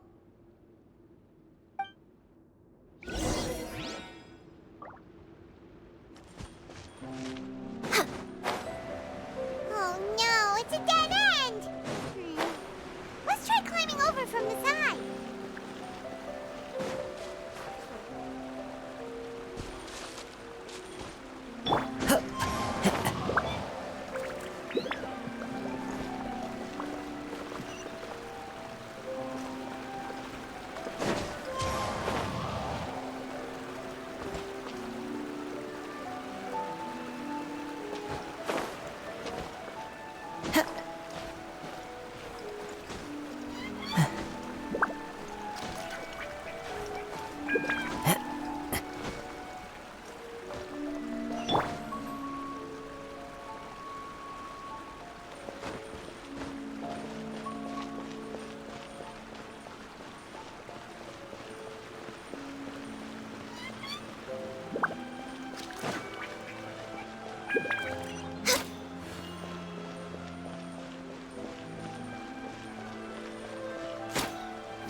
this bridge! Run for it!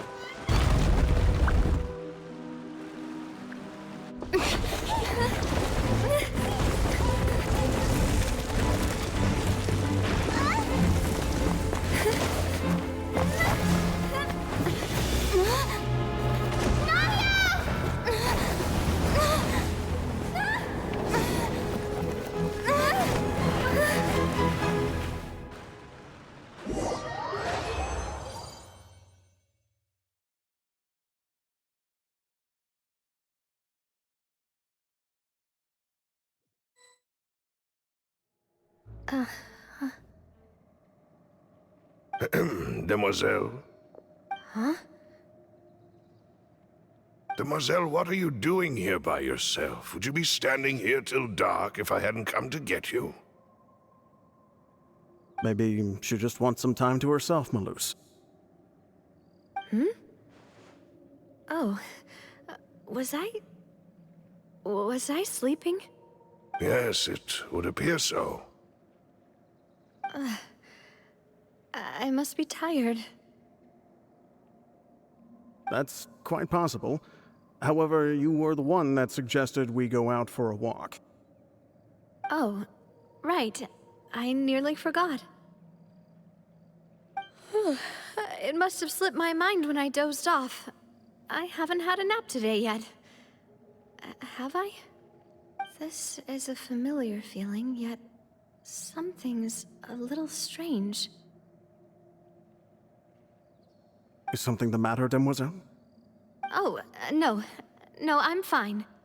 I was just trying to recall why we came out for a walk. Do you remember Mr. Giverny?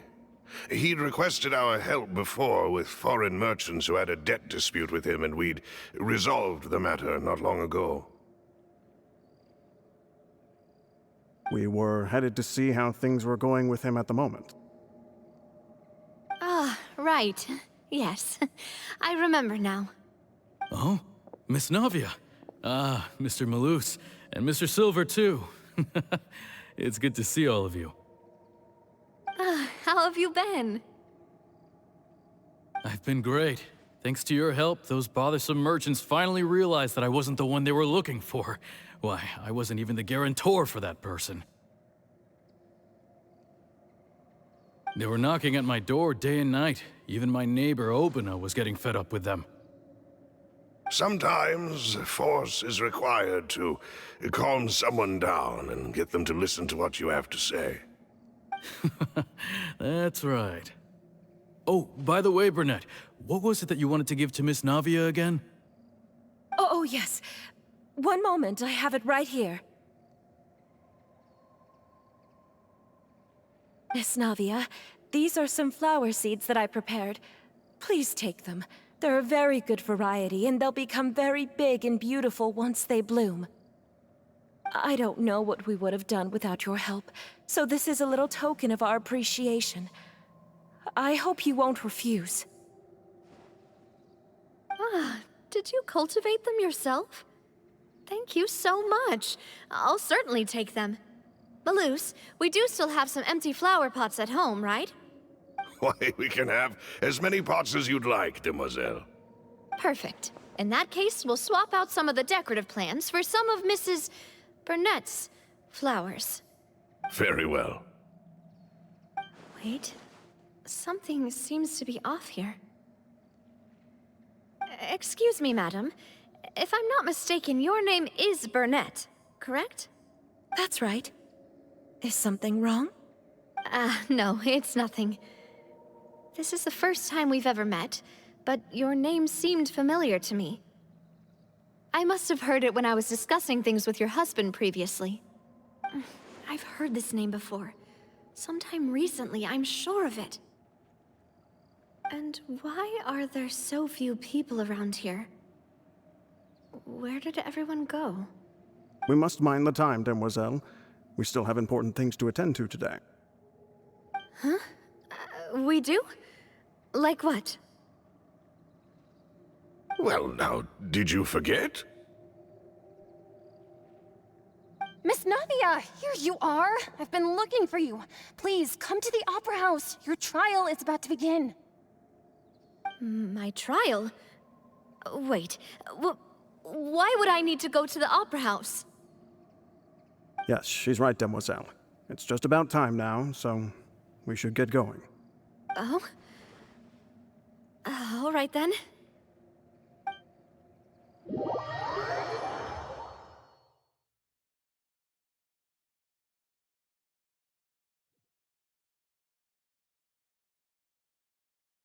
Look, it's Navia! She's here! And her 2 attendants are with her. Goodness, everyone's finally here.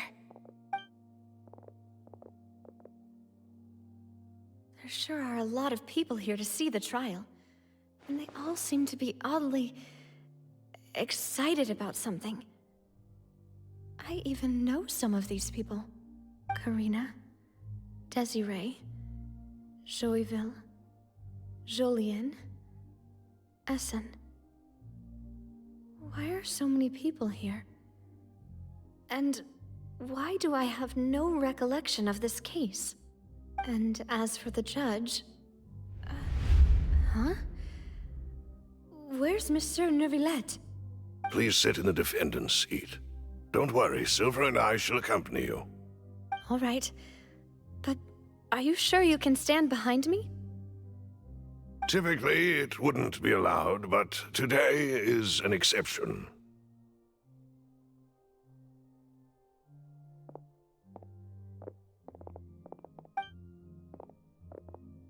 Hey, what kind of place do they think this is? Come on, do they have any idea what they're doing? Seriously. Enough with the whispering!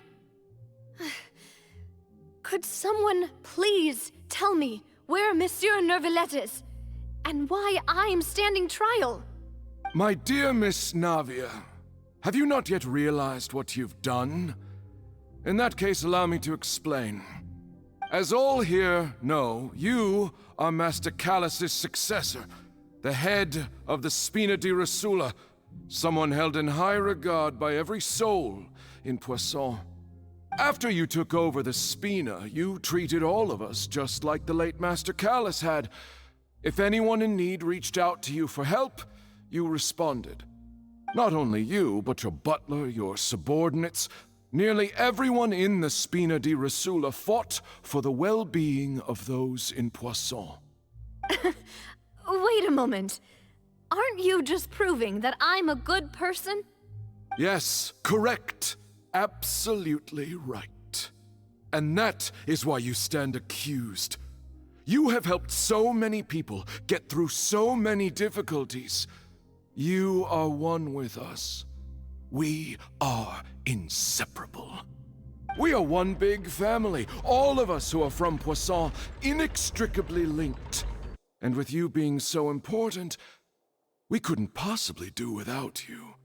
Therefore, this fair and honorable court shall declare you guilty, and you shall stay here. You will be together with us forever. Huh? What are you saying? Everything you have said is correct. I have indeed done a lot for my hometown, and I would be willing to be with you all, but what is the purpose of having me stand here like this? What is there to discuss? Ah, well, if that's what you think, then I have no further comments. How wonderful, Miss Navia!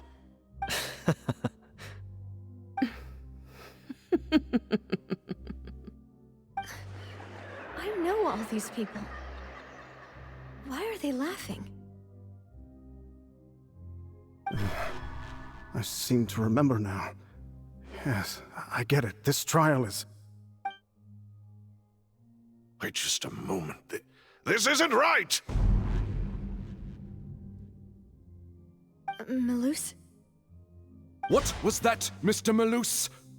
Our conclusion is very clear and unanimous. Let the court judge her now. She's guilty! Stay here, Navia! You're one of us! Demoiselle, don't admit guilt. This trial means to keep you here forever. I wish to exercise my right to defend Our Lady. Mr. Joinville, you only know of Navia's goodness, but nothing of her utterly independent mind. She was born a free and independent spirit. She has never been tied down by anything. Indeed, even the death of Master Callus couldn't stop her. Her actions cannot serve as proof that she identifies herself as part of any group. She merely acted as an individual, extending her hand to help others.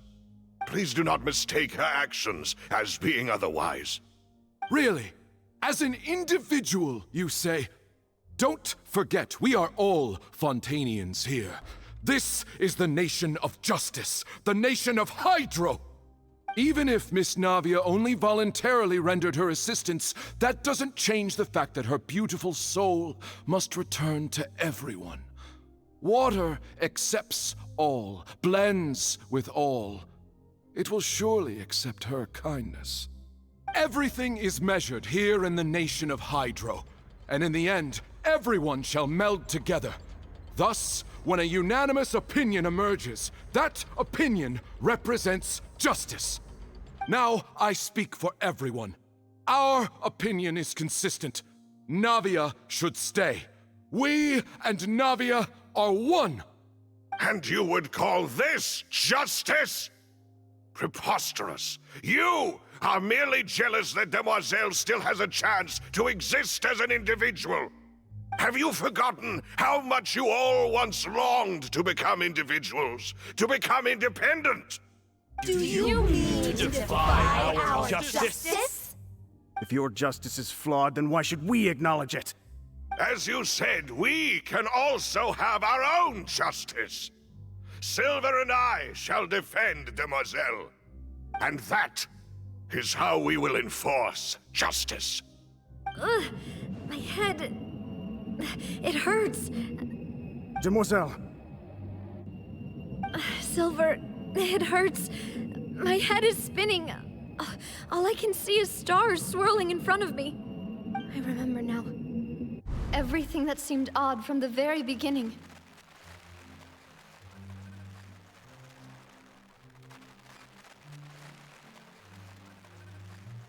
Karina, Desiree, Joyville, Jolien, Essen, and Mr. Giverny and Mrs. Burnett, who we met earlier. Even Malus and Silver. I don't want to admit it, but they're all dead. Don't be afraid, and don't admit guilt. We will protect you to the very end. Absurd! Who are you to say that she cannot be judged? We are the majority, and in the nation of trials, the majority is absolute justice. We are the will of all. Don't let them escape! We shall keep Navia here with us! Mr. Malus and Mr. Silver, must you be so stubborn? How could the two of you possibly hope to stand against the collective? Do not resist. This judgment is fair and just. Navia belongs to us. After all that happened, she should not be left alone in Poisson. What are you saying? No more excuses! He says we're jealous. Jealous? How could she possibly be an independent individual? What's with these people? Who's jealous of her? She belongs to us! Miss Navia, she... Silence! That's...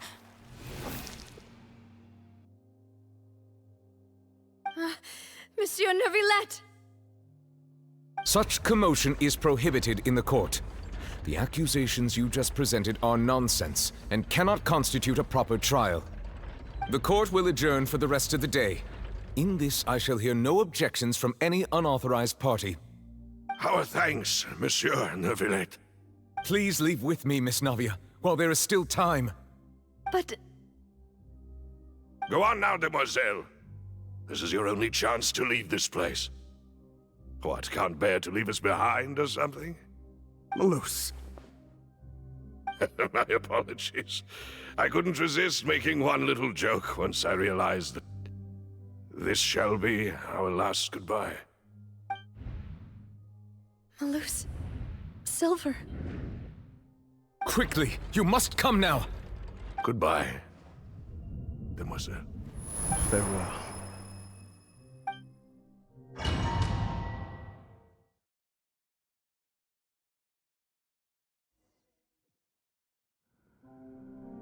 No, wait!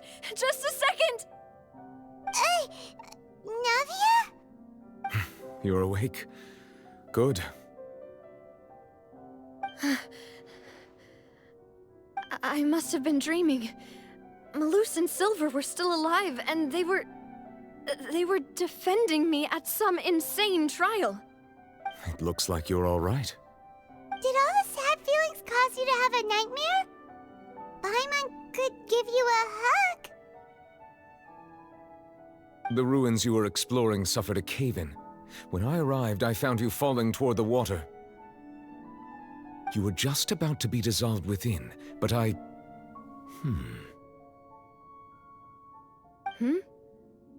What is it? I think I saw 2 Oceanids protecting you. It was only for a moment, perhaps even a fraction of a second, but they gave me the chance to retrieve you. Were it not for their intervention, I would not have been able to rescue you before your consciousness dissipated. Wait, did you say Oceanids? You mean like what happened with Vache? Perhaps those 2 Oceanids were the people you saw in your dream. I always told them that they didn't have to protect me. To think that they'd keep doing so even after death.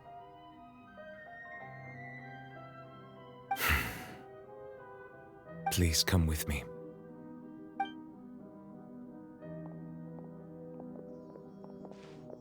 Neverlet, are you okay?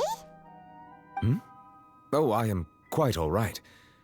Perhaps there's something we could chat about? Why do you look so stiff all of a sudden? Oh, Paimon knows. You're the type who feels awkward when there's nothing to talk about, right?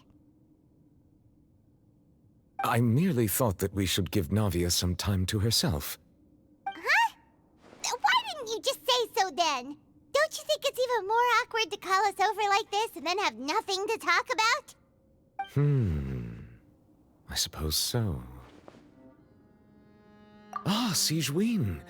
I hope all is well with her these days. Her work in the Fortress of Meropide has not been too much for her, has it?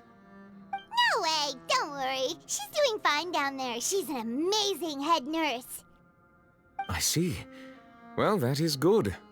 I have always worried that Sigewinne would need a lot of time to understand the world of humanity, just as I have. Oh, and the Duke also says hi. Even though Sigewinne made him do that. He hopes that you haven't been overwhelmed by all that's happened lately. Thank you. I have indeed been busy lately, and I also hope that everything is going well in the Fortress of Meropide. He still doesn't know what to talk about. Let's chat about something else then. So, Neverlet, you're probably quite the swimmer, huh? Yes, of course. This isn't going anywhere. Let's try something else. How did you find these ruins? Did the knave tell you? Yes, in fact. I had arranged to meet you in Poisson, but when I arrived, I discovered that the Fatui were helping the residents evacuate. They had even transported a large quantity of supplies to the area. Amid my astonishment, I ran into the knave, and we had a chat. She informed me that she had asked you to investigate the ancient ruins here. Yeah, we originally planned to meet up with you, but we thought you might still be busy with all those official documents. We didn't think exploring the ruins would take very long, and who would have thought you'd wrap things up so quickly?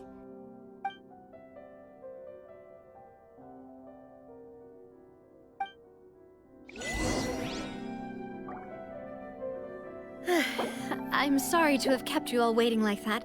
I'm feeling much better now. I guess we should get going again.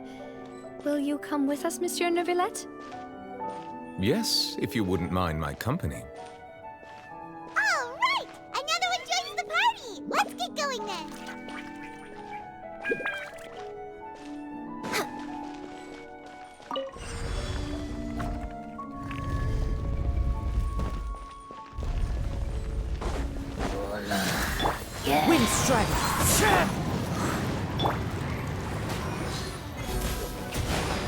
Next on the agenda... Dada Kundala.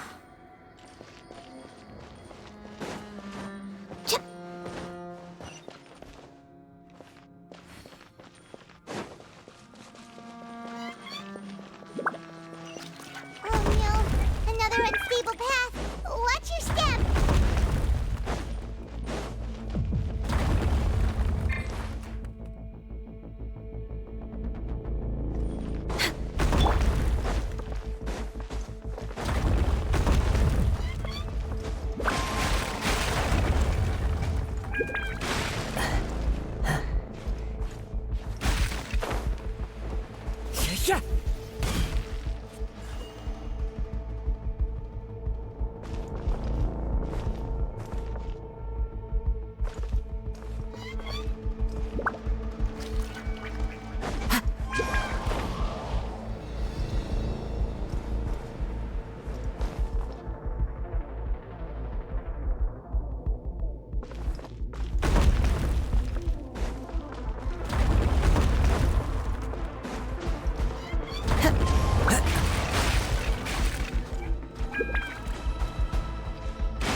Wind strike!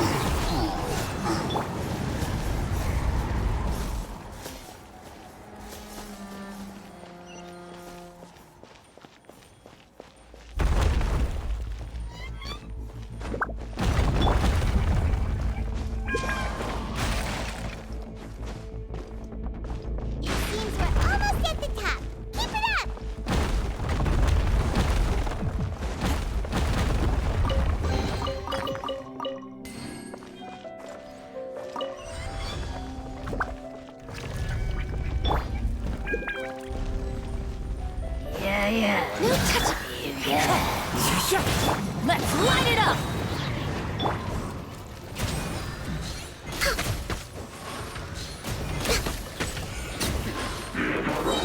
Teamwork is tricky! Ha! Why do they never miss? Off we go! Wind strike!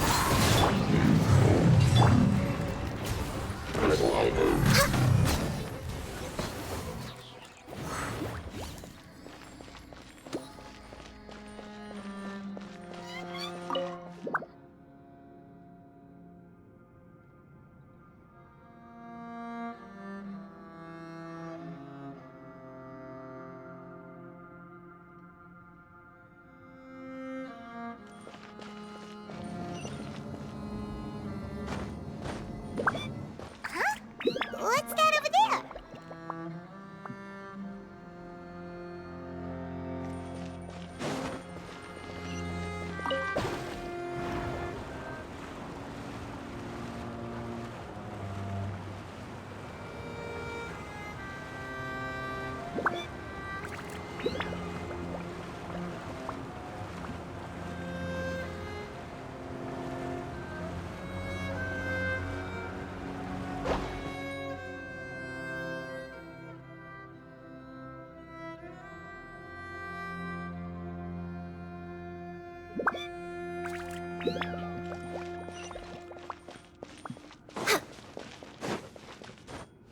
We're way behind schedule.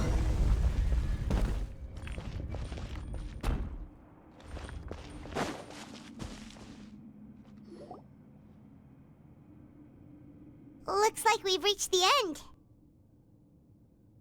This is the place. There should not be any other hidden spaces in the vicinity. The path sure had some twists and turns, but it turns out that this place isn't actually that big.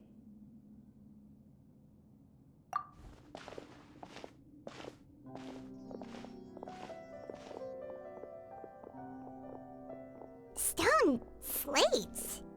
It seems like they were put here as an offering. Could we take them down and have a look? Perhaps we should just leave them be for now.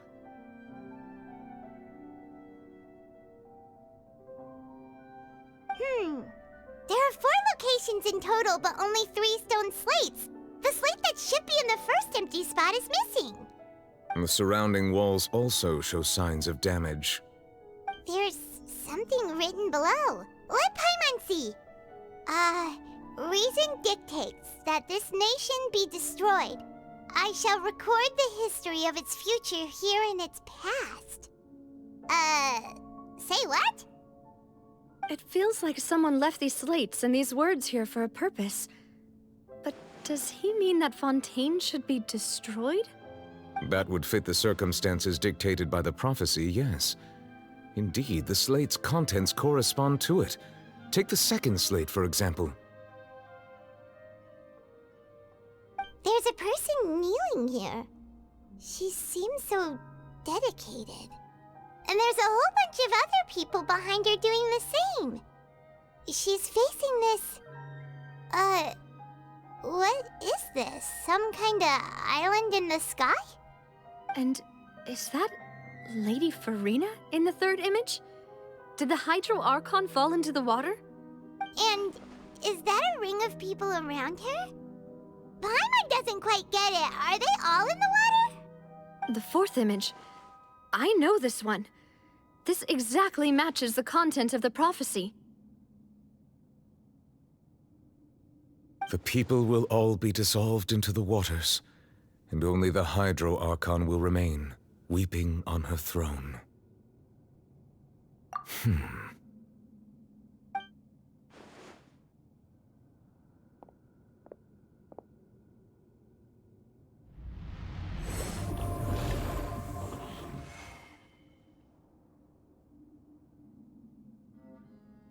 More information should be hidden in these slates, but I fear I cannot easily uncover it, most likely due to us missing the first slate.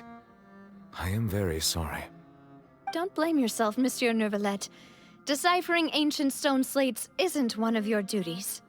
Ooh, Paimon's getting the chills just looking at these slates. This says that it's the history of the future, right? That means the prophecy's sure to come true. I really hope it doesn't mean that. Still, Paimon feels like these images are kind of weird when you look at them together.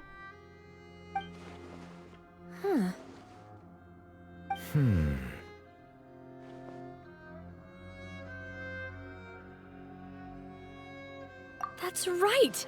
If the images are in chronological order, shouldn't the fourth, the waters drowning Fontaine, come before the third, where the Hydro Archon herself falls into the water? And yet the order is reversed here.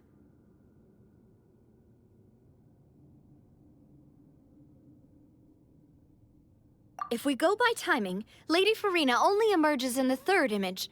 That means that the person in the second image might be the previous Hydro Archon. Egeria, then. I had never met her, but her appearance here does match the records. The previous Archon kneeling before the floating island in the skies, as if confessing a sin. Did she herself commit that sin? And if not, why would she be in such a posture? Also, I'm still wondering why these ancient stone slates are here at all. Judging from their contents, could this place be the origin of the prophecy? Does that mean that someone, or some people, once saw these slates? But who would have created these slates and left these words here?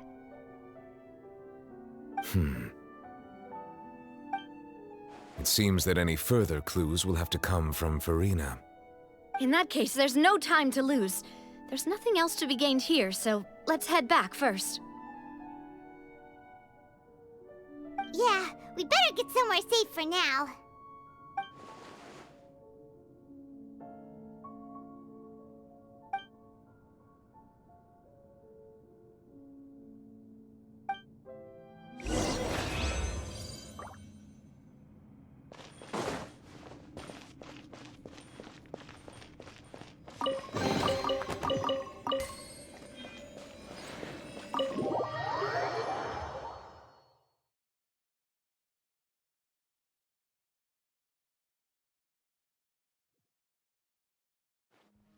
let's split up here. I'm going to check on what's happening with the Spina. You know how it is. There's some things you just need to be there for yourself. You still have energy for that, Navia? Paimon's already beat!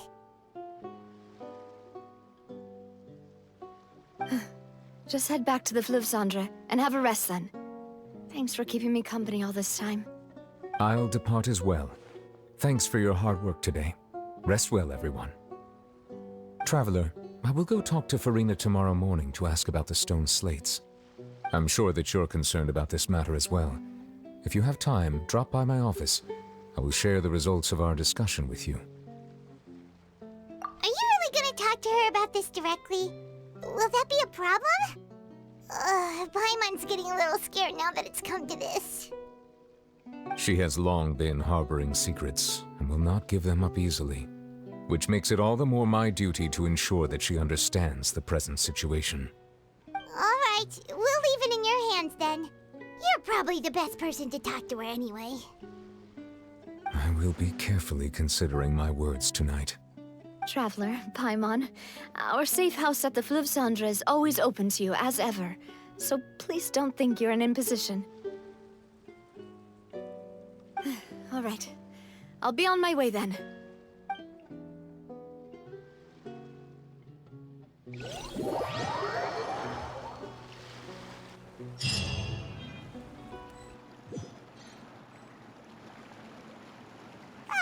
We're finally back! Welcome back. We've got a special menu prepared for you two tonight. Yay! And there's good food too! Navi, no, the boss is the best. Ooh, desserts! Nice, these are all Paimon's! Paimon's already starting to forget what happened today. Oh, that voice. Is that who I think it is? Huh? It's you two. What are you doing in Fontaine?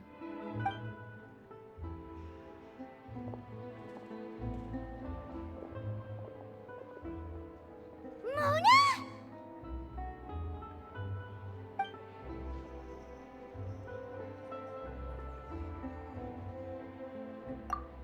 Seriously, nobody just uses a scry glass whenever they've got time to just see who they'll meet on the road.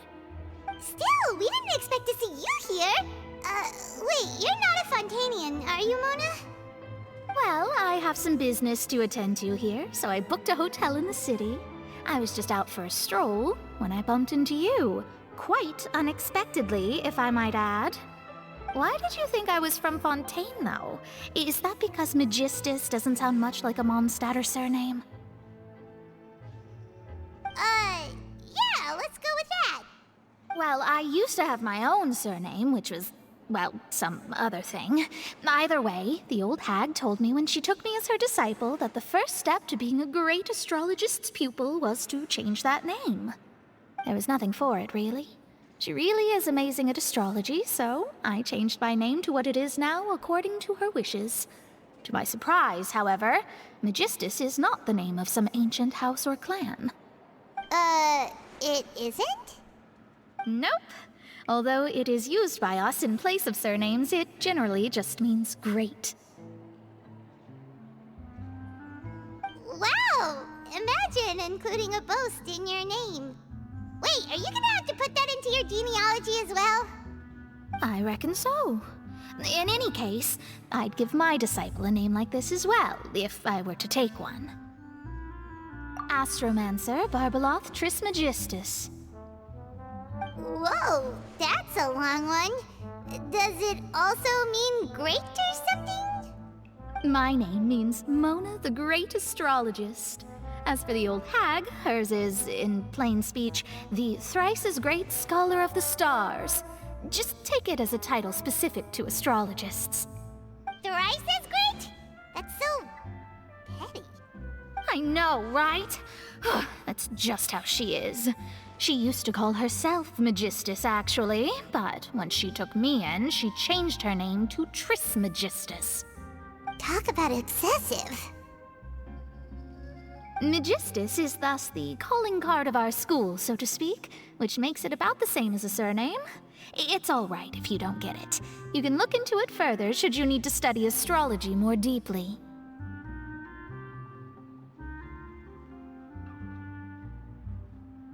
That sounds terrible! Ugh.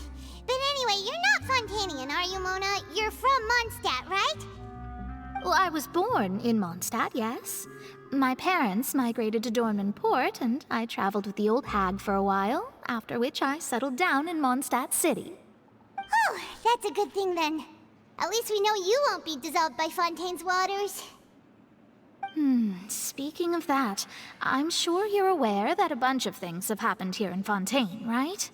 I know you're not a local, but I'd avoid getting too close to any water that looks strange all the same. There's something ominous about it. Well, the water, I mean.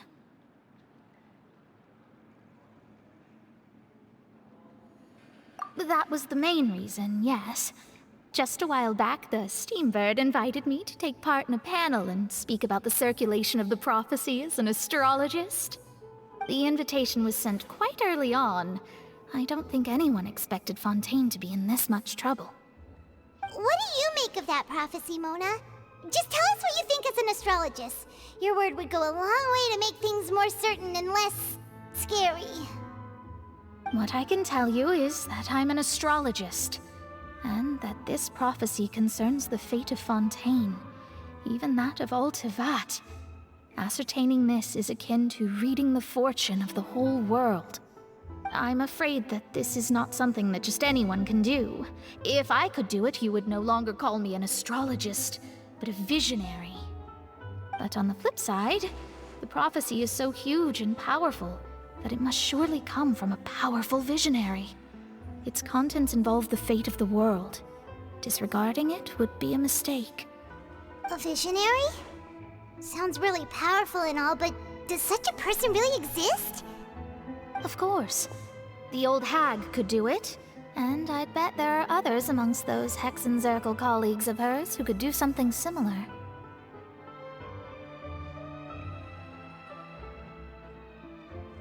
Huh? Are you sure? All right, I'll help you. It isn't often that I see you with such a serious look on your face. I'll tell you once I hear back from her. Thanks, Mona! You're amazing as always! Oh, well, this is something only I can do after all. So yes, your praises are quite welcome. That's the greatest of astrologists for you! Of all the people we know, you know the stars the best! Indeed. That's the spirit. Oh, sorry. I came to see what all the commotion was about. If there's anything you need, do not hesitate to inform the Spina di Rosula. Oh, whoops. Guess we were getting a little too carried away there. Well, I'll go tend to my own business now. If I receive any news, I'll be sure to come find you two again. And there she goes, quick as rushing water. And here we are with the Spina guy giving us suspicious looks.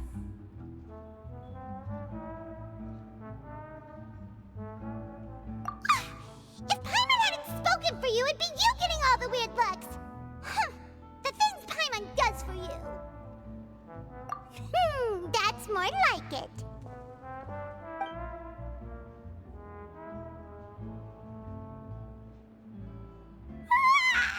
Good morning. To be honest, Paimon's still feeling kind of sleepy. But it's time to get up, Traveler. We agreed to go see Neuvillette, so let's pack it up and get going.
something wrong? Monsieur Neurvalette and Lady Farina, they seem to have gotten into a dispute. Please go see for yourself.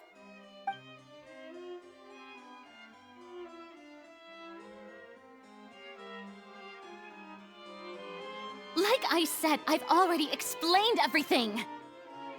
And yet the problem has not been properly solved. There is little space for excuses between us. It is not my intention to offend you, but please, tell me where you stand. You are the Hydro Archon Focalor, are you not? Look at this. This is a list of the victims from the recent Poisson incident.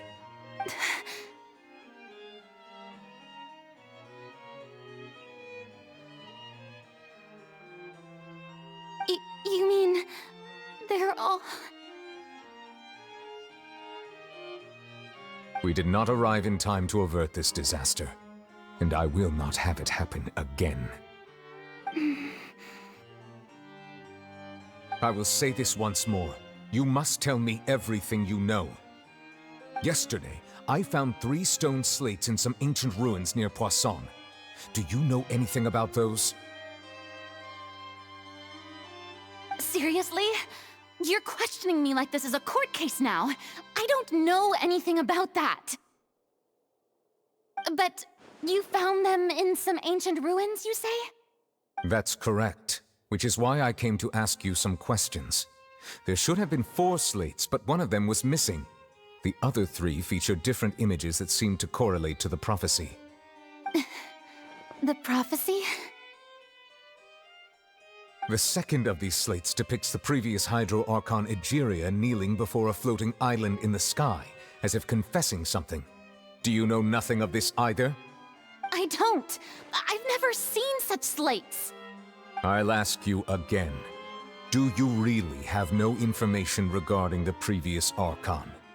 My deciphering of the slates indicates that the Hydro Archon Egeria once had to confess to, or apologize for, a certain sin. If anyone would know about it, it should be you. All gods don't have the same secrets, you know. She was herself and I'm me. Is it really so strange that I know nothing? I understand your concerns, but I'm sorry. I just don't have anything to tell you.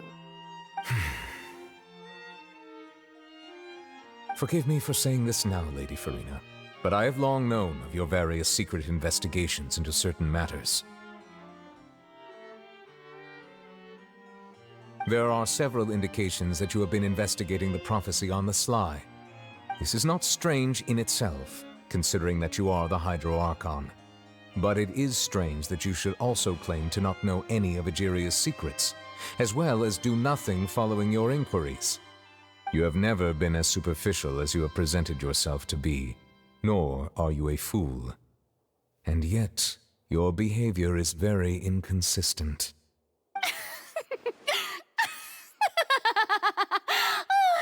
So you've been watching me all this time, have you? I didn't think you were that type. You... Well, since you know about my secret investigations, then you should know I'm actually working to take care of it.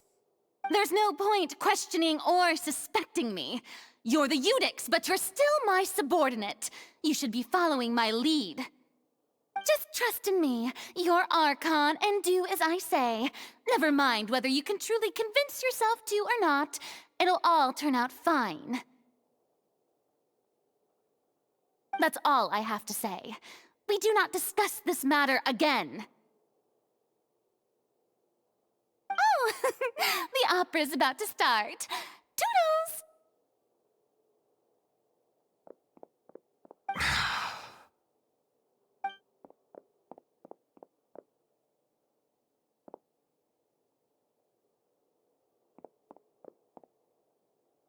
Did Farina not notice us standing by the door?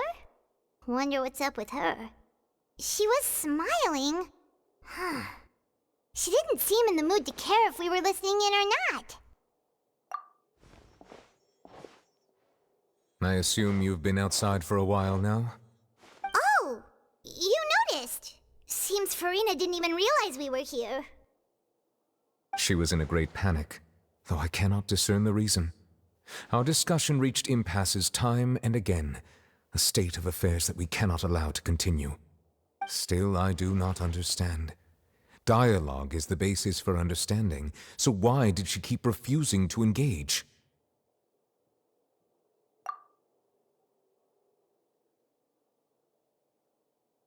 Everyone in her inner circle has noticed that she is hiding some secret. The issue is her attitude. I fear that she will not reveal anything unless absolutely forced to. We may have to create a situation in which she will have no choice but to speak.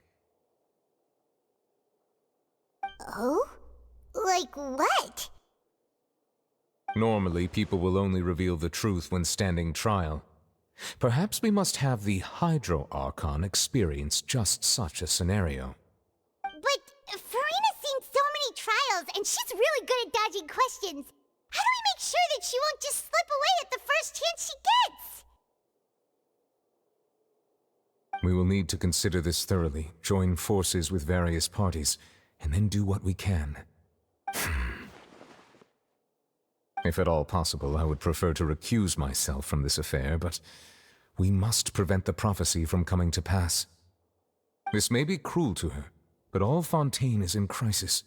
The information a god possesses is too precious, and so we must take a chance on this. But who will lend us their aid to do such a thing?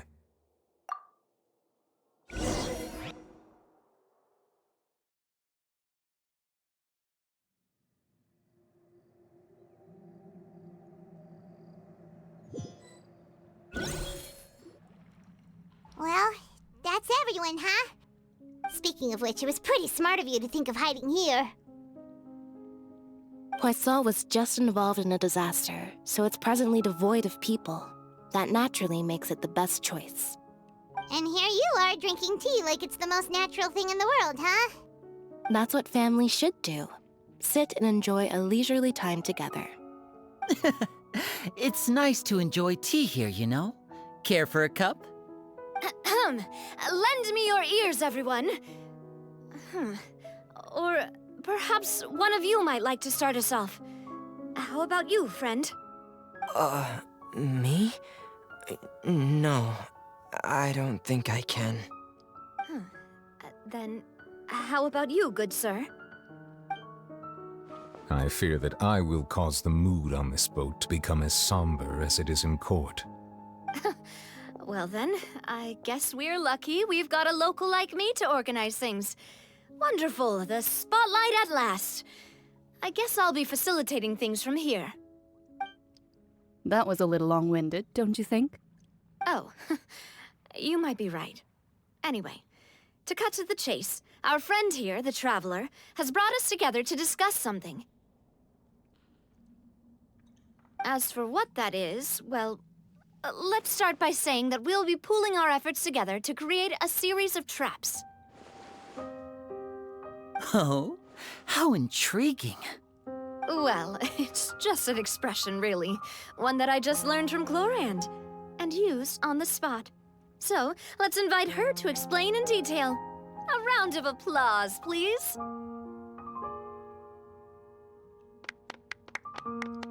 Huh? Didn't you say that you would be facilitating this? Oh, come now. Your work doesn't involve much public speaking, right? This is a good chance to practice. You might even pick up some fancy oratory tricks to impress your boss with in the future. I see. And what does my boss say? He is glad that you consider him your boss. Do go on.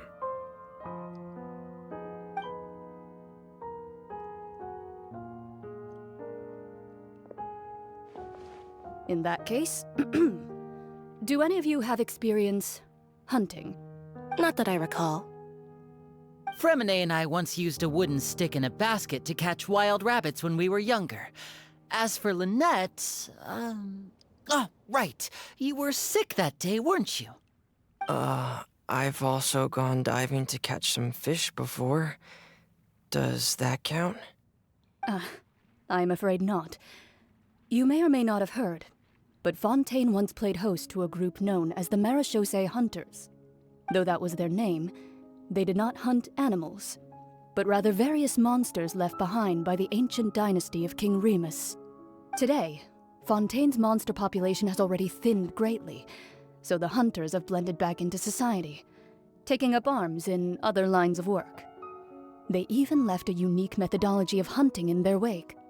A trap comprises of the following components: bait, a trigger, and a containment device. Sometimes a lethal implement will also be necessary to deal with the prey.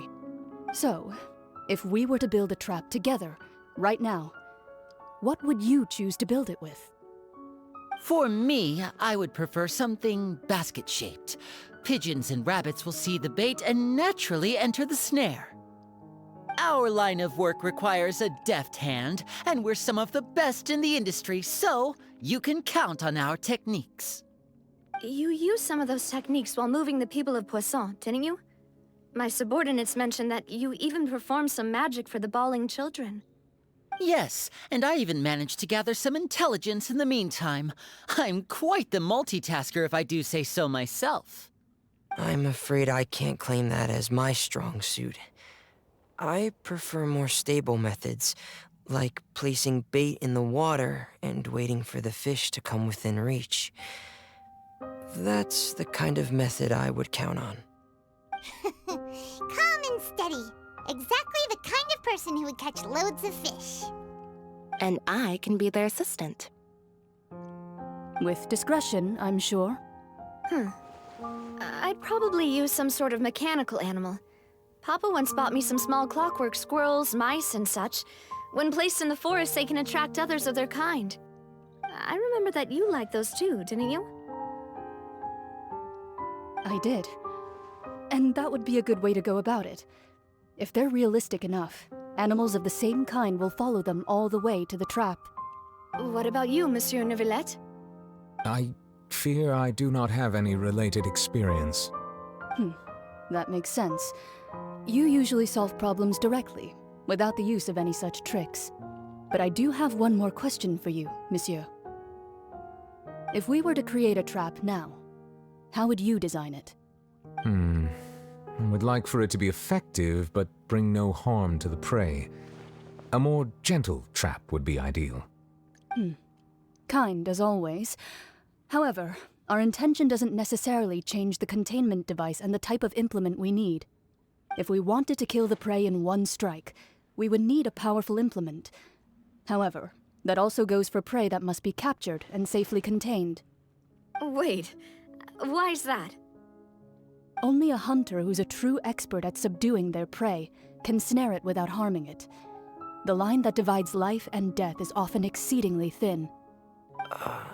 So are we going hunting together? Huh. We hadn't thought of seeing ourselves as hunters.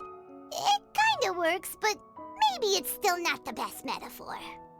If our means of capturing and dealing with our prey is to put them on trial, then the hunting metaphor is actually quite accurate. But we shall require much more courage than any hunter to judge a god, a being whose seat is an exalted throne. Oh, so that's what's going on. Sounds very interesting.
It's been a tough few days, hasn't it?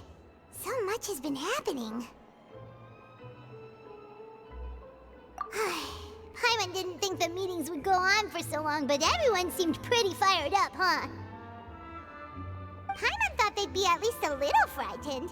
Well, Fremine was, now that Paimon thinks about it, but everyone else just looked a little surprised. Well... It's hard to say. Paimon doesn't have any experience with this sort of thing. But with you around, Paimon sure will do great. After all, you're the most reliable person in the world, aren't you? Huh? Did you just pour some tea? Paimon didn't notice you doing that at all. Then what's that? Paimon's never seen that cup before. Don't be frightened. I'm just joining you two for tea. I merely refrained from saying anything till now. Who's that voice? But there's no one here. Ah, have you forgotten me already? Wait, you are familiar.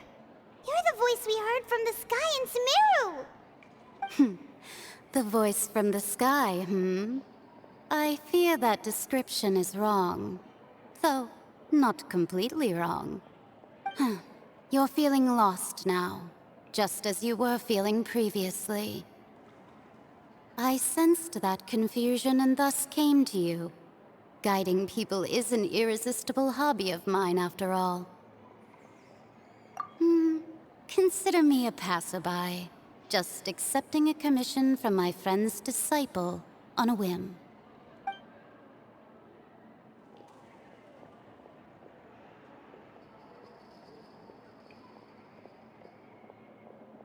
The prophecy. Yes, what has been prophesied will be fulfilled. You may view such things as the history of the future. What? Then is there any way we can stop it? I believe you have witnessed a failed attempt with your own eyes. Can everything in Tevat so easily be changed?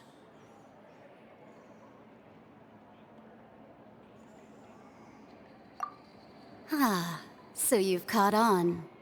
Just as prophecies are usually only the future as seen from the perspectives of the gods, could things be happening in hidden corners where the gods' gaze does not fall? Are the things that you shall see different from the fate that the gods perceive?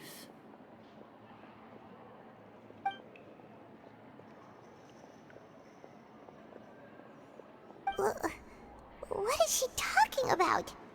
It all sounds really impressive and important and stuff, but it also sounds kind of scary.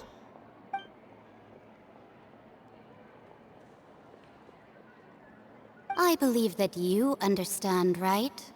Some things are insignificant, but others you must reach out to change. Ultimately, fate shall serve as your only guide, no matter what will happen in Tevat's future. All you need to do is to play your part. This was good tea, by the way. Thank you for your hospitality. Well, that'll be all for today. The voice. It's gone. What?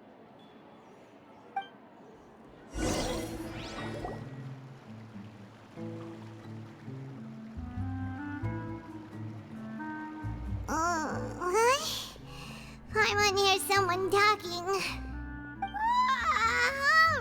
All right, coming. Hey, it's you who's getting lazy, okay? Well, I see I've walked in on some lively banter. Luna! Fine, just fine. I went to take part in that Steambird panel. It turned out to be more interesting than I expected. Not all Fontanians are pessimistic about this. One journalist mentioned that sitting around and waiting for the end to come would be wrong, and that they should make their own rescue preparations. I agreed, so we had a brief chat with her. Did she have pink hair by any chance? Why, yes! It was Charlotte. You remember her, right? That daredevil journalist? I'm in full support of her view. Prophecies are very important, but how can people allow their lives to be commandeered by just a few words? That's right! Paimon's glad to hear something sensible for once. Ah, yes. About what we had discussed before. I did try, but I'm afraid I couldn't reach the old hag. I'll try again tonight, but I wouldn't get your hopes up. Huh?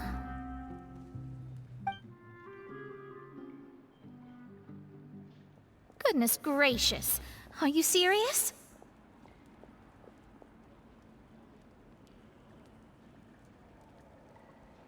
She said that even the god's gaze has blind spots. Pretty bold if you ask Paimon. Most people would believe the gods to be all-knowing, right? The Hexen Circle members are certainly anything but ordinary.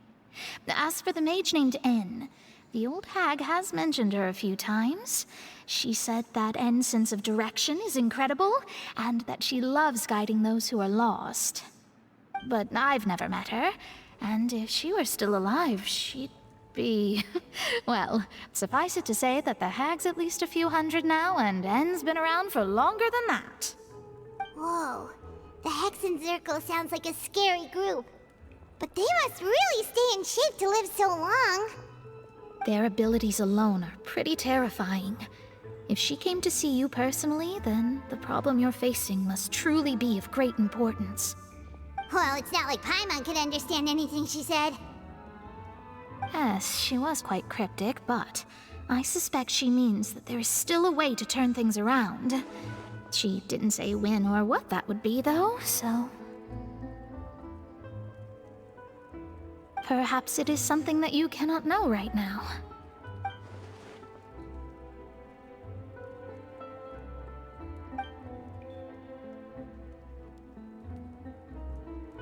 Traveler, Paimon, are you two all right? Oh, we're fine. We're just a little down right now. It kind of feels like the end is coming, you know? I see. I feel that same sense of desperation, too. I guess you could consider me someone who has often witnessed fate. So far as I have seen, it cannot be swayed. But even so, I still hope for, and believe in, miracles. Astrology is eternal and rational, but fate may not be. It is cruel, but it can also be beautiful. Perhaps that's what En was trying to tell you. Not to lose heart, and to believe that what you are seeing playing out before you is not yet set in stone. I did originally think of steering clear of all this, but I couldn't. Even if this is all futile, I still wish to help everyone.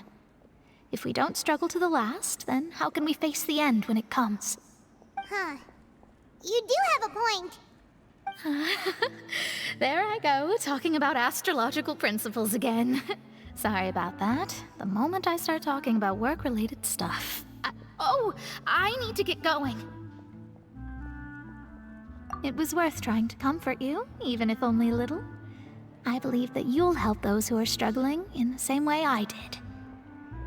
I suppose that might be why we always seem to meet by coincidence. Paimon feels kinda moved by what Mona said. But also kinda sad, too. Hey, Traveler. Paimon suddenly feels like going outside for a walk. Let's go. Let's walk around the city, shall we? There's a few spots we always like to walk by.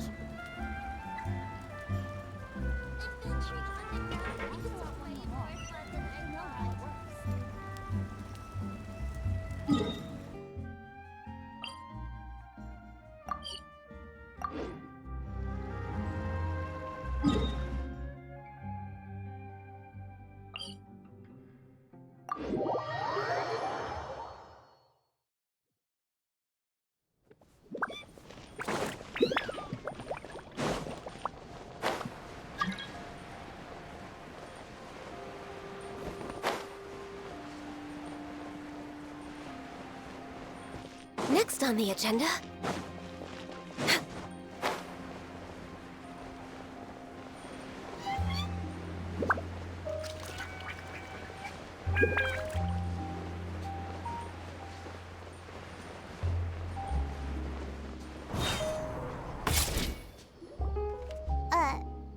Huh?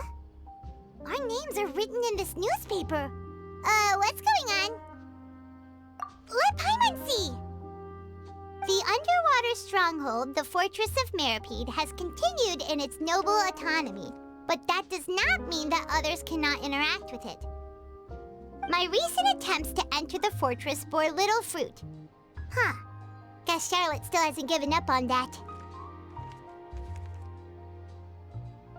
Thus, did an Outlander friend become the focus of this report? A blonde adventurer with their white fairy, legends trailing in their wake. It is said that this mysterious traveler once visited the underwater fortress. So while the fortress's interior remains a mystery behind closed doors, do not fear, for the tales of the traveler contain surprises in spades. Journalist Charlotte's biggest scoop yet, the Traveler's Trail, World Walker. Huh. Charlotte took so many awesome photos of us and we never even noticed her. She hasn't been able to get a hold of anything at the fortress, so since we're easier to find, she's using us as the subject matter instead? Ugh, seriously? Well, fine. Those headlines and photos do look cool, so Paimon will forgive her this time.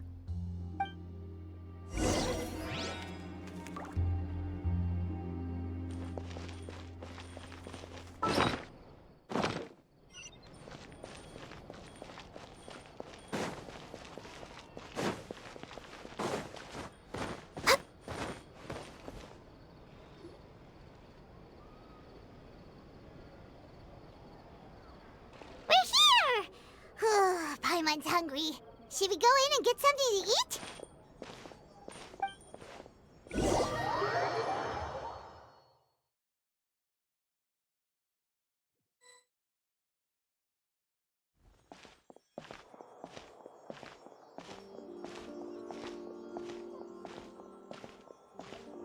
Hey, quick!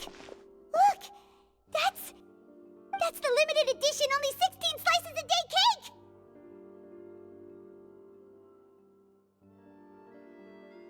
It was so delicious the last time we tried it! Despite the tense situation we were in, let's give it another go!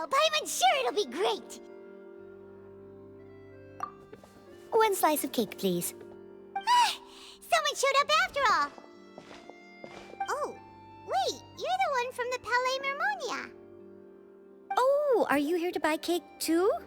It seems Monsieur Neuvillette was right. You really can eat.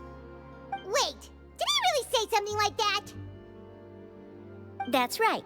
Even he has his own preferences when it comes to food. As for me, I love the cake and coffee here. Do you come here often? Usually every day. Every day? It's part of my daily schedule, apart from work.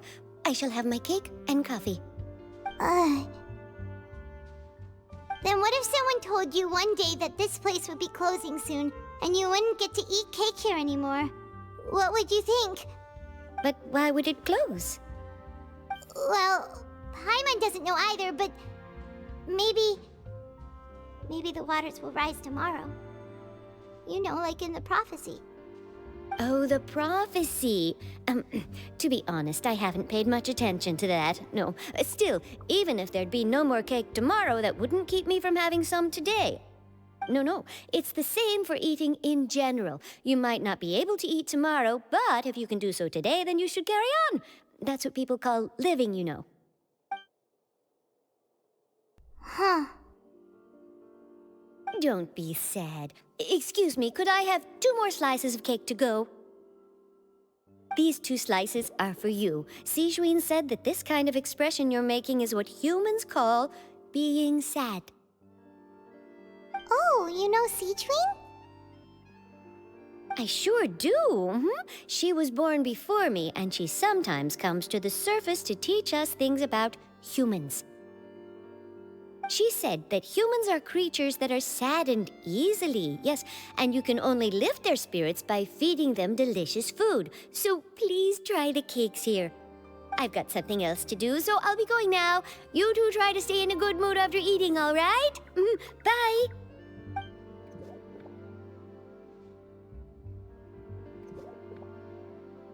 There she goes! Alright, let's dig in. I'm unsure this cake will be delicious.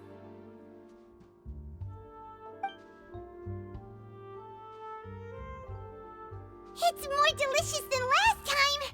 And the flavor gets even better with a sip of tea. It sure would be nice if we could come again tomorrow.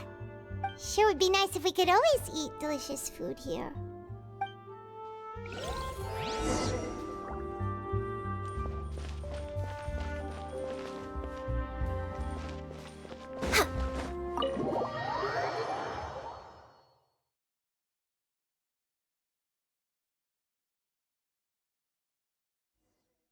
Oh, we're near the Steambird office. Let's go look for Charlotte and have a chat.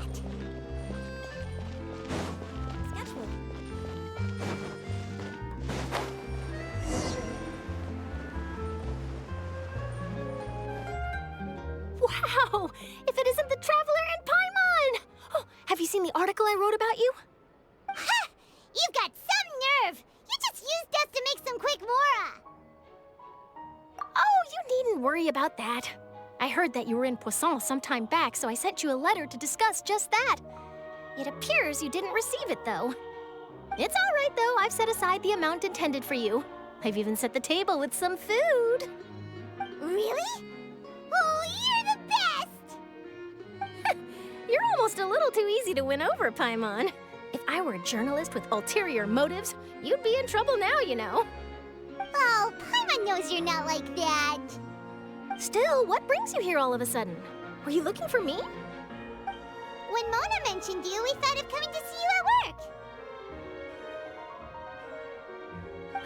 I see. It seems you've already bumped into Mona here in Fontaine.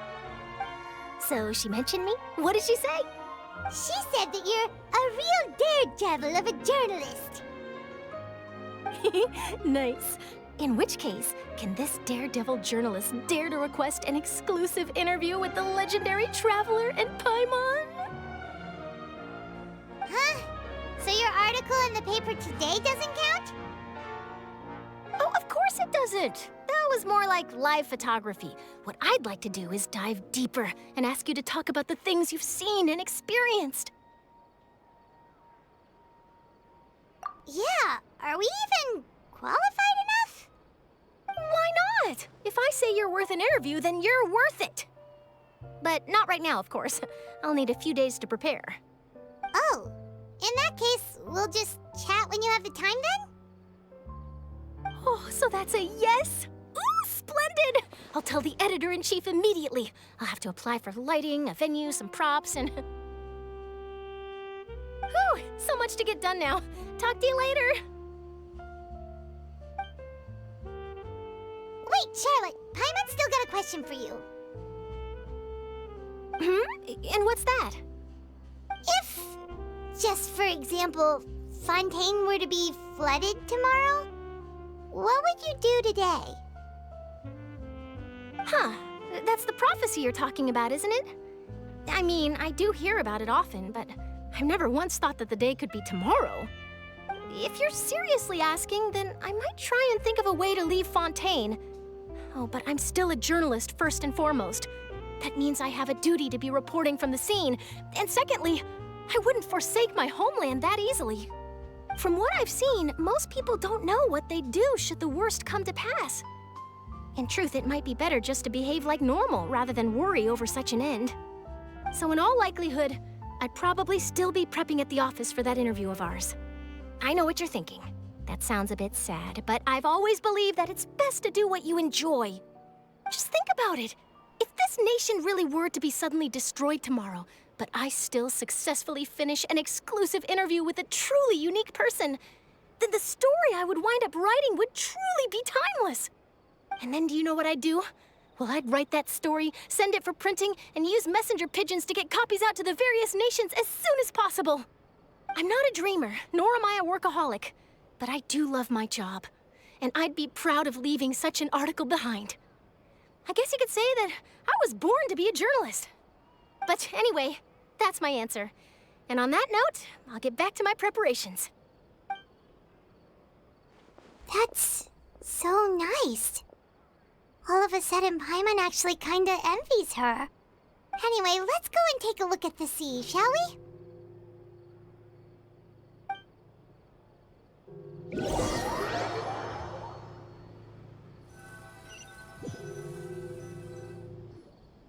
The sea breeze and scenery can be a pretty soothing combo, huh?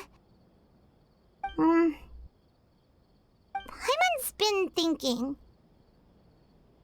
If it wasn't Fontaine, but all of Tevat that would be destroyed tomorrow, where would we go and what would we do?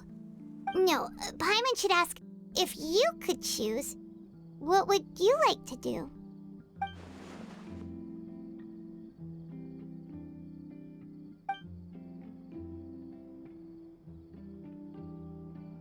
We've always been moving to the next destination, so we haven't spent much time thinking about these kinds of things.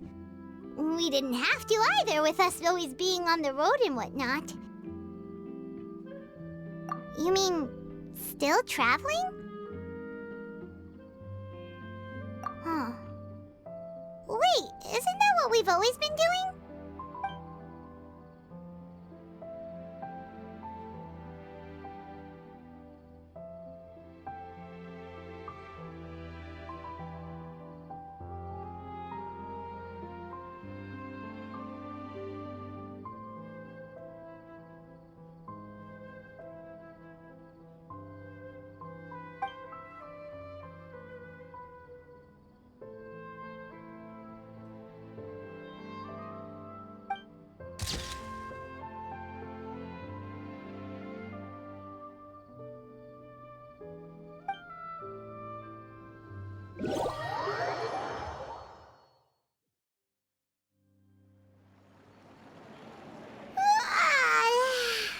Feels like you'll grow mold if you stay here long enough.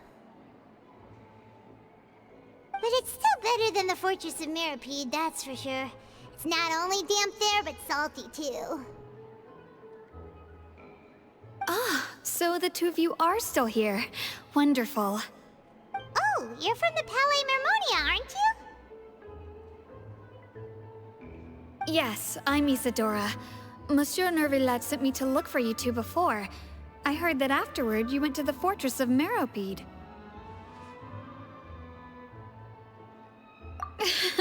Not at all. I'm well aware that you're friends of his. Actually, I'm here to pass along a message from him. Yes, inside the Opera House. The Maréchaussée Phantom has declared the incident a small-scale riot. A riot? Well, that said, I don't personally think it was that serious. Lady Farina was watching a performance at the Opera House, and while she was resting during an intermission, some other audience members suddenly started harassing her, loudly accusing her of doing nothing about the prophecy crisis. And before she could respond, others started to join in. The crowd continued to grow, and protests against the Hydro Archon started to break out. So people have started to put the blame on Farina. Guess they finally found an outlet for the pressure they've been under due to the prophecy. I agree. People will naturally rely on gods, as is customary. But the moment people feel threatened, gods are also the first to be blamed. So what happened after that? Is Farina okay? Seeing that the situation was spiraling out of control and that further argument was pointless, she claimed that she'd gotten tired of this and left in a hurry.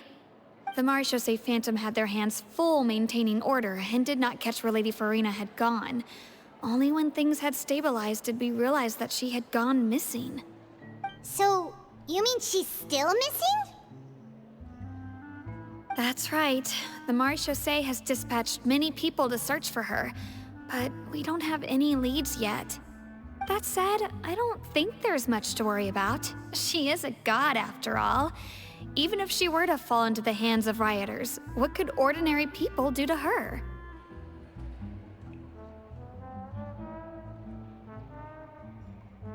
Good. Monsieur Nervillet sent me to tell you about the situation, but he didn't say anything else. Don't worry, this is more than enough to go on. Thanks for keeping us informed. Ah, is that so? Well, all right then. In that case, you two take care. I'll be heading back to the Palais now.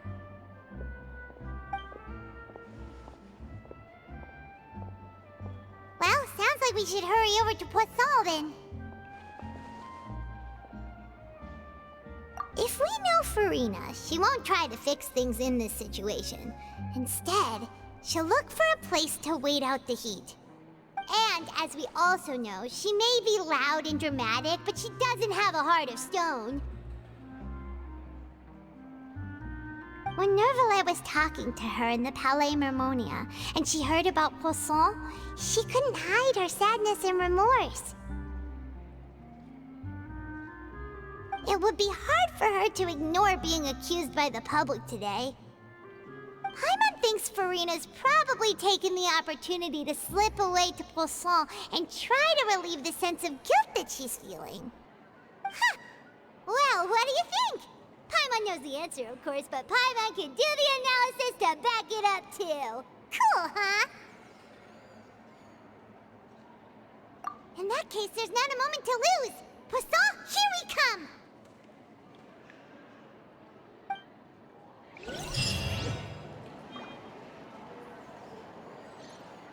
Access denied.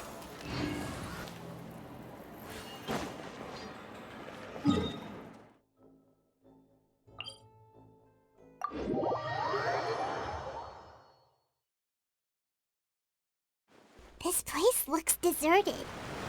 Guess all the survivors must have evacuated already. All that's left here are signs of devastation. Could Farina really be here? Let's try to find her as soon as possible.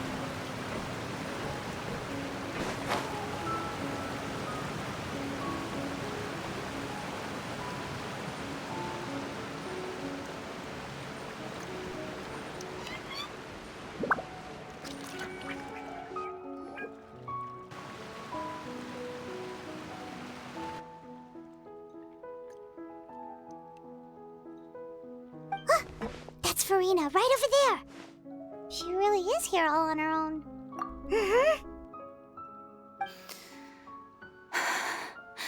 Should I just give up? This is all meaningless. What was meant to happen did happen after all. Everyone's dead. I'm sorry. I'm so sorry. Give up, Farina. There's no point in holding out. I'm sorry. But what can I even do other than to repeat meaningless apologies over and over? Who's that? Don't worry, Farina. It's just us.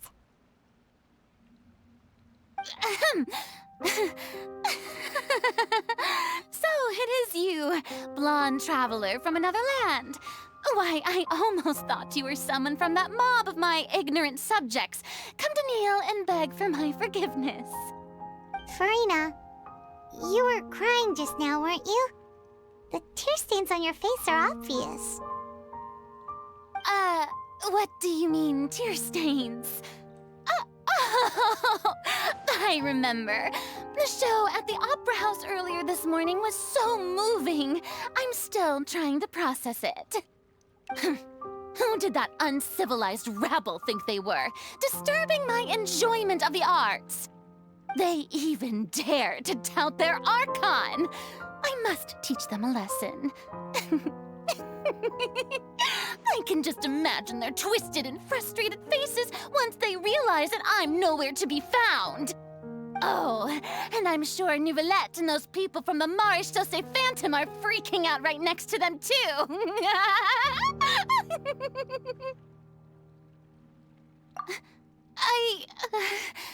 Of course not. Hey, there she is! The Hydro Archon's over there! Quick, after her!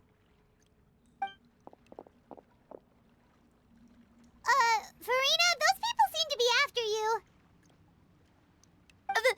They are? They're just some rabid fans who want to cut the line because they haven't been able to meet me in person, aren't they? That's against the rules. I can't let them get their way. Farina just ran off! Quick, we have to catch up with her!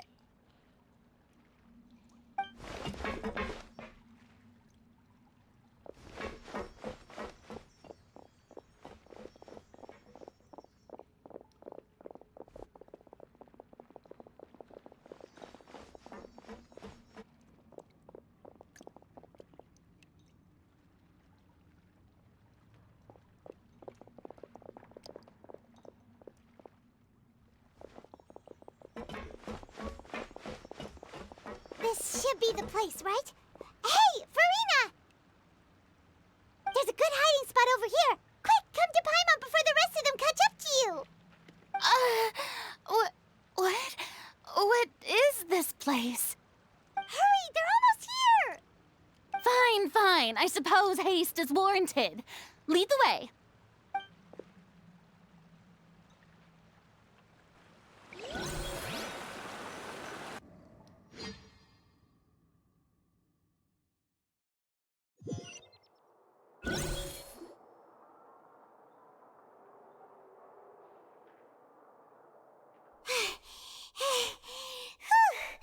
Paimon's exhausted.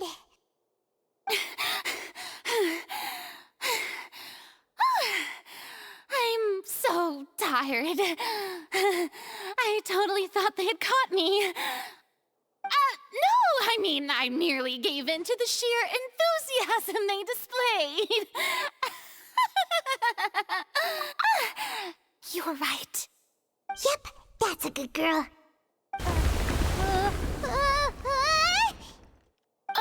What's happening? The ground's shaking. Is it an earthquake? Yeah, a quake of this kind preceded the flooding in Poisson, didn't it? It can't be. It's happening again. Well, there's no need to worry too much about that. Novelette's made some emergency plans, so the evacuation should go a lot smoother this time. Yeah, I hope you're right. But the people of Poisson, they've already...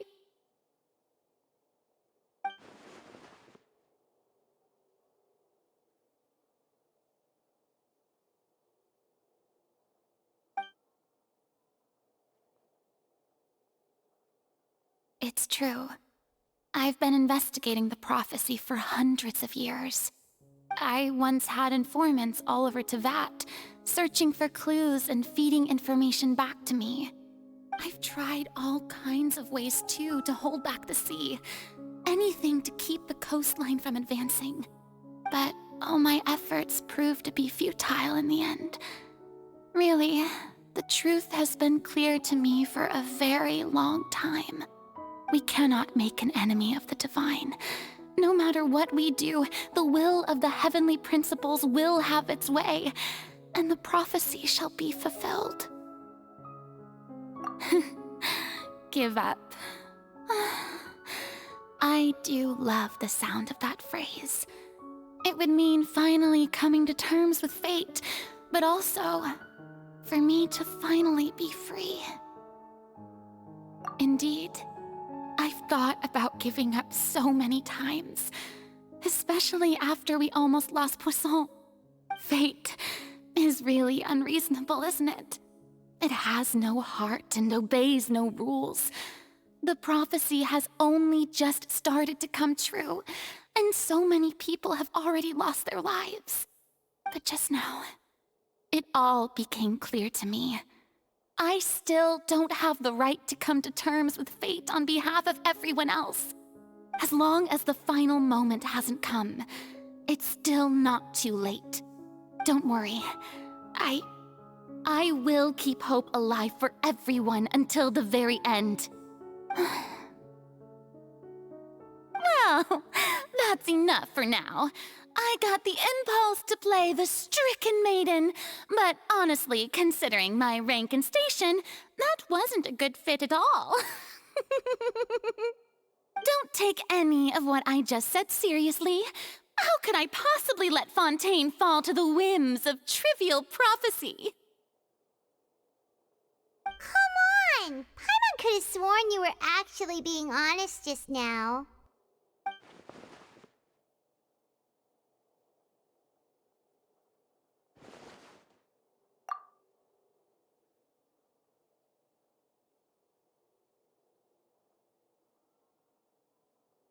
Share my burden. That's impossible. It was fated right from the start that this would be my duty alone.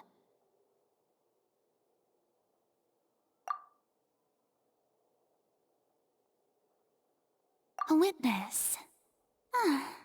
Yes, I've heard that you came to Tevat from beyond the stars, yes. In other words, you never belonged here. And if Tevat is, in its entirety, a show on a stage, then you're just a spectator, aren't you? If that's the case...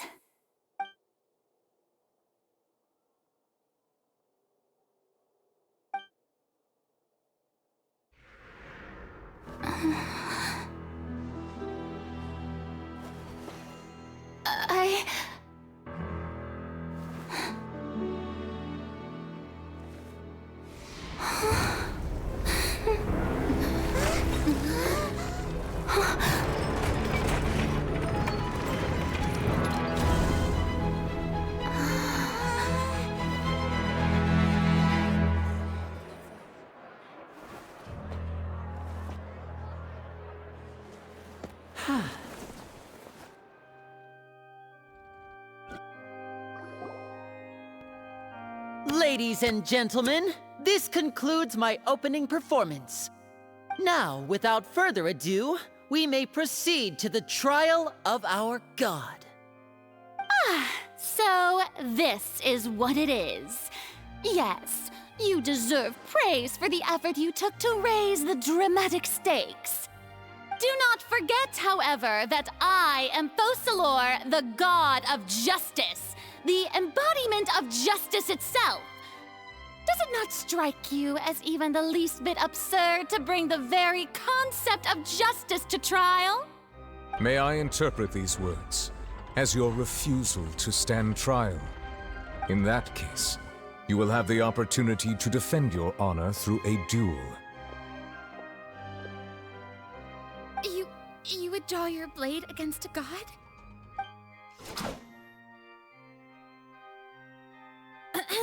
I see. It seems like you have made up your mind.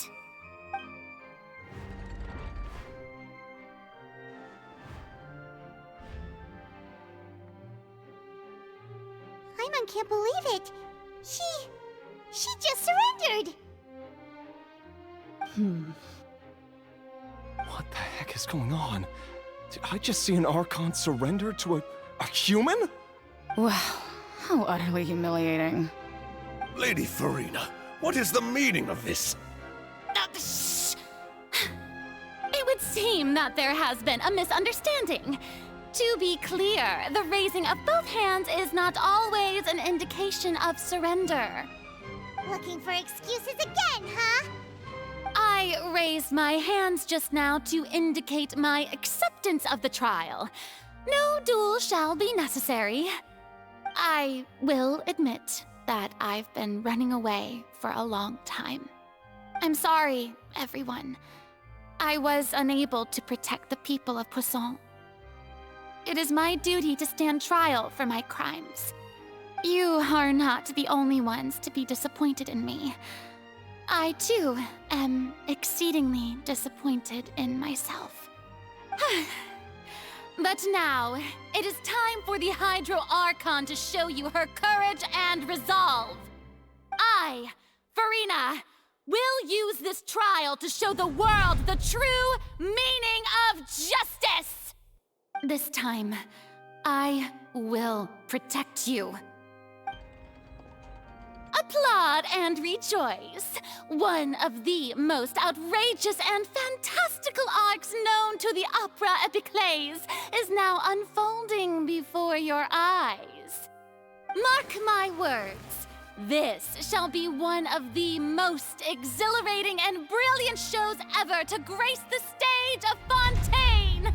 The trial of the Hydro Archon, Focalor, will now begin! Woohoo! Oh, now we're making history! Why does it feel like Farina just took over the whole thing? Like, come on! Didn't she just get forced to stand trial for her crimes? Also, even though she's still acting super dramatic, she is taking this seriously this time, right? All right, then. Who will be my opponent in this trial? The court asks the prosecutor to please take the stand.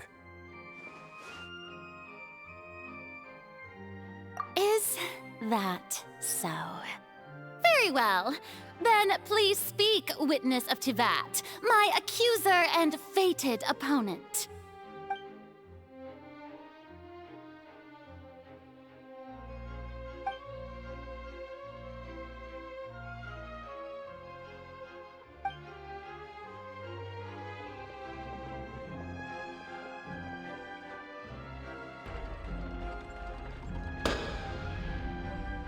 Also, please allow me to ask, as a final question before the trial begins. Just how much work did you do to force me onto this stage? Well, we did do a lot of prep after the meeting that day.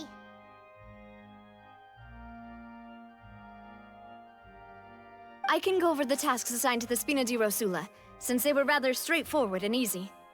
Navia, the president of the Spina di Rosula.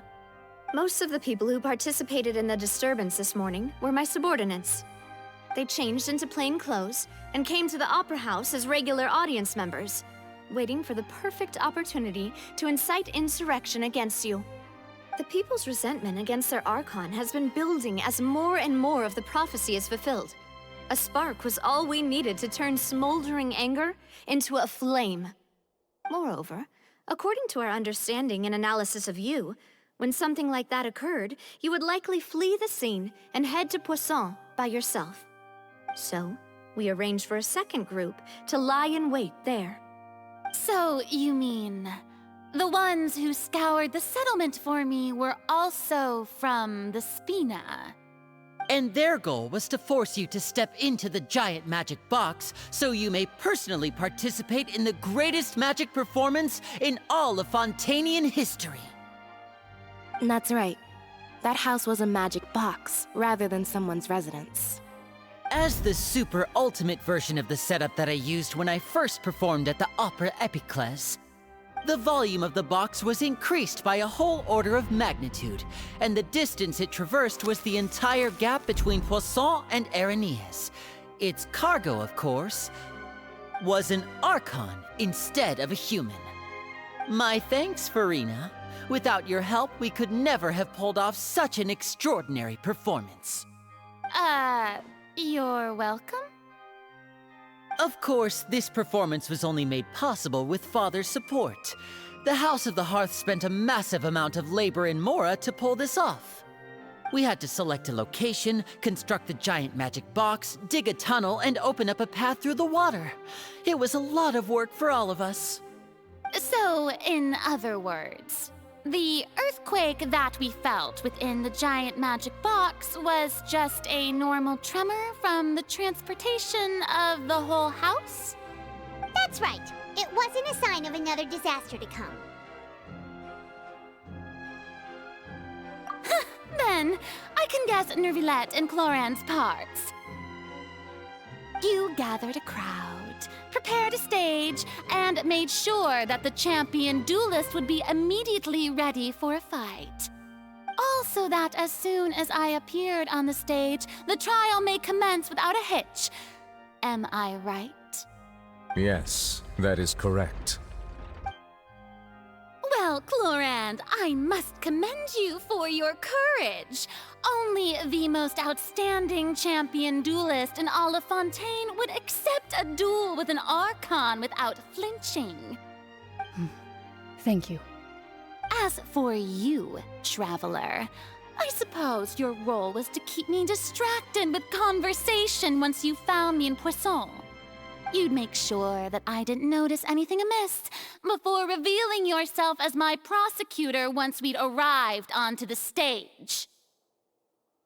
Oh?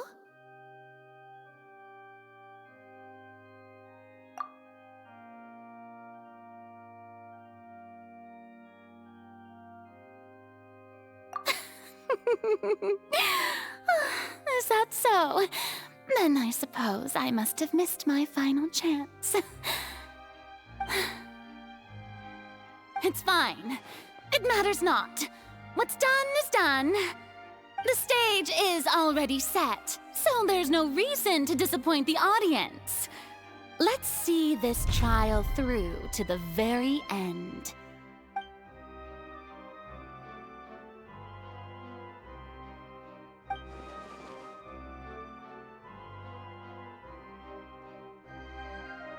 Madam Prosecutor, please allow me to pass this along. This is a document that Miss Charlotte applied for and received permission to share with you during the trial. According to her, it should speed up the proceedings. Huh? Charlotte wanted to give us something? Oh, so she's here too! Hey, Charlotte! Oh, let Paimon see. Isn't this the exclusive interview that she did with us before? So she's already finished it, huh? Wait, then that means this document is a perfect timeline of everything that's happened ever since we stepped foot in Fontaine! So in other words, we can refer to this anthology of evidence every time we want to use something from our journey as evidence for an argument! Let's quickly confirm the information in it. Just think of it as a refresher, alright? You defeated the Hydro Archon in the very first duels you took part in at the Opera House. That's one for the history books, all right.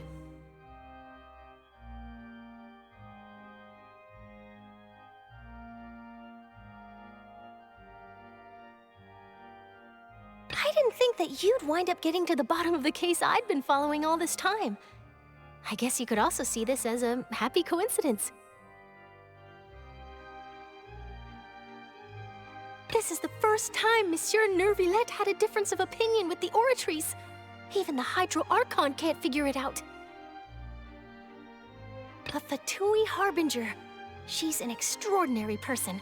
Her instinct must mean something. The fortress of Meripede was almost destroyed in a single day. That I didn't witness that scene personally will always be a source of professional regret, I think. According to Monsieur Neuvillette, both Child and that whale should have been in the primordial sea at that time.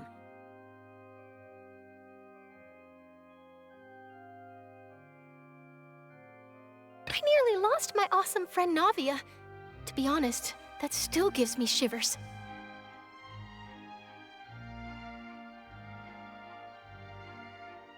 The words of someone as extraordinary as a witch can probably only be truly understood when something surreal happens to you.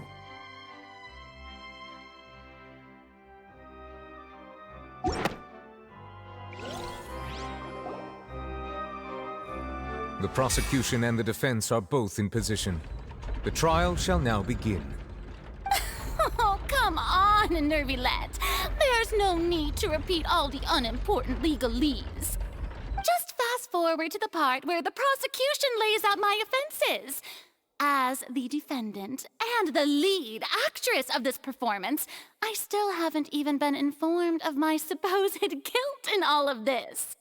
Of course, it is only natural for humans to struggle to understand the actions of a god. However, you will need more than that to convict me of a crime. That's true, but my charge here is unrelated to your conduct as an Archon. Instead, I would like to charge you as a fraud who's never been the Archon in the first place. Wait, what was that? Lady Farina's a fraud? Hey, I came here thinking that we were going to try the Hydro Archon for forsaking her duty, but did I hear that right? She's not our Archon at all? Charge accepted. Lady Farina, do you plead guilty to the charge?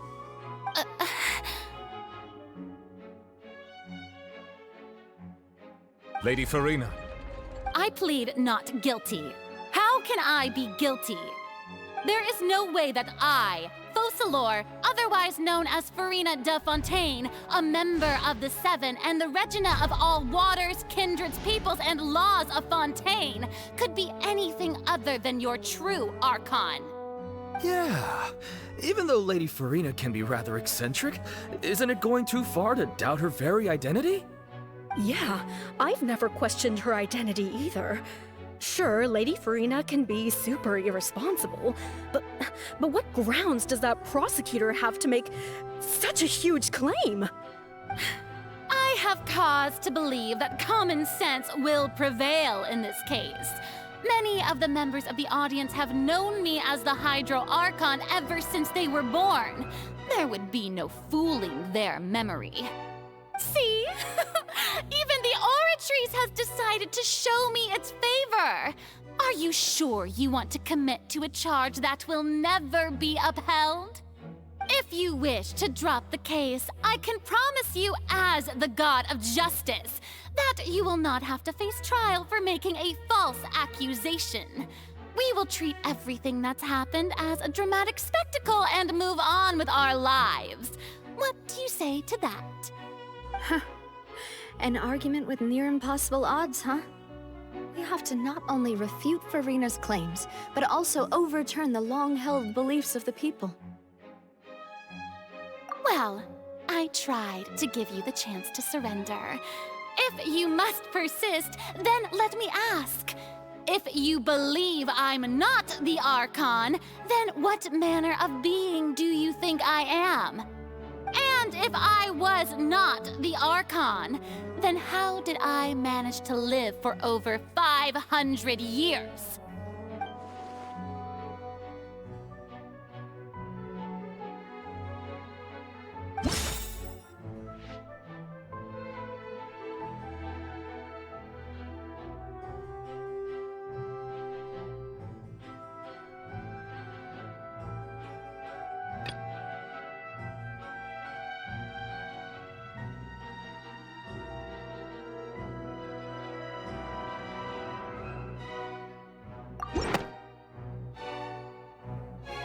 First of all, you may be a member of another long-lived race, which would allow you to naturally possess an extended lifespan. And second of all, even if that wasn't the case, there could be other ways to extend your life. Who gave you that idea? Was it the knave? You'd sink so low as to use a harbinger's words against me.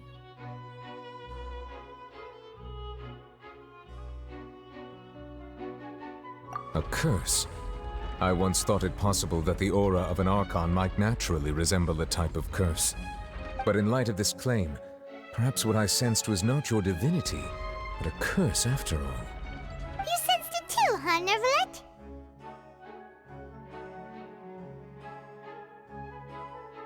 Lady Farina is actually a human? Well, it is true that it's extremely difficult to tell humans and gods apart just by looking at them. It's not impossible.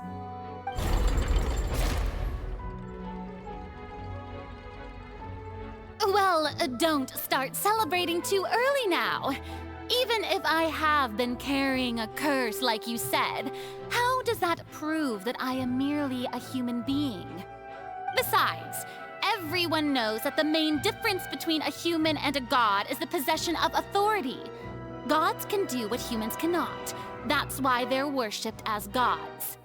For centuries, manifestations of my authority have served the nation of Fontaine. One need only to turn their eyes towards the Oratrice Mécanique d'Analyse Cardinal in this very opera house, or consider the endemnitium that is used in every aspect of life.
referenced the Oratrice. But weren't you as confused as all the rest of us when the Oratrice declared Child to be guilty without any proof? Otherwise, you should have come up with a good explanation for that by now. Didn't I make myself clear at the time? The decisions of the gods are naturally difficult for humans to comprehend. There is no need to provide an explanation. Lady Farina, I believe a reminder of your current circumstances is in order. While the court is in session, the principles of justice and the law must come before all else.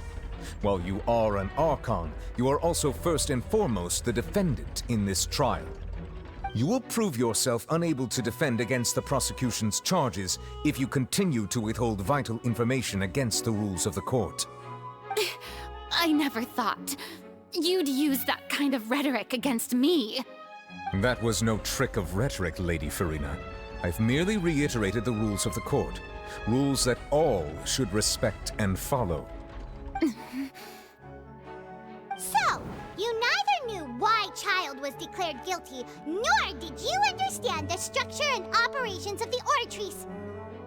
Instead of having been created by you, the manifestations of authority you mentioned have been made by the real Hydro Archon, haven't they? The real Hydro Archon? Well, now you're really losing me. It is true that I did not know why the Oratrice gave out a guilty verdict that day.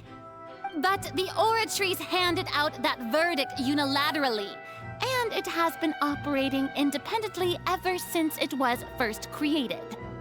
You can't argue that just because a divine creation is flawed, that the god behind it must also be no god at all. She's still throwing out all kinds of excuses. Seems like she's confident that we won't be able to produce proof that she has no power over the Oratrice. My power as an Archon.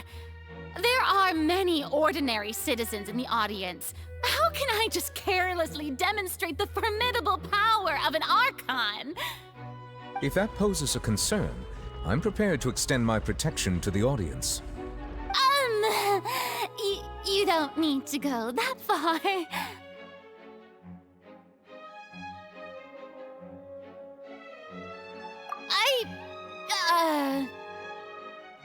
Aren't you the Hydro Archon? Or is it that you can't even wield the power of Hydro, much less the authority of a god? Indemnitium! Yes! It's all because of Indemnitium! All Archons derive their power from the faith of the people, and I've converted the people's faith in justice into Indemnitium! Thus did I give up all of my divine power to provide everyone with energy for their daily lives. Have you ever seen a more magnanimous god? Isn't that a huge stretch? Yeah, no matter how generous an Archon can be, how could they give up all their power? Can a god with no power even still be called a god? It seems like nobody's buying Farina's excuse. Hey, come now, everyone. Please don't stare at me as if I was a liar. I'm still the same Farina you knew, right? The one that you loved. Shouldn't you want to believe in me? Please? You've got to believe me. If what the prosecutor said is true, she really has committed a grave offense. Did she deceive all of us? And all of our parents and grandparents too? And then all of our ancestors? Ever since they were born? Enough! That's enough. Tell me then, if I'm not the real Hydro Archon, then who is? If you have no evidence of another Hydro Archon's existence, nor can you find anyone who can back up their claim to be such, then what grounds have you to say that I'm not actually the real deal? Wow, she came up with yet another argument. How can we refute her now? Seems like she really doesn't want to give up.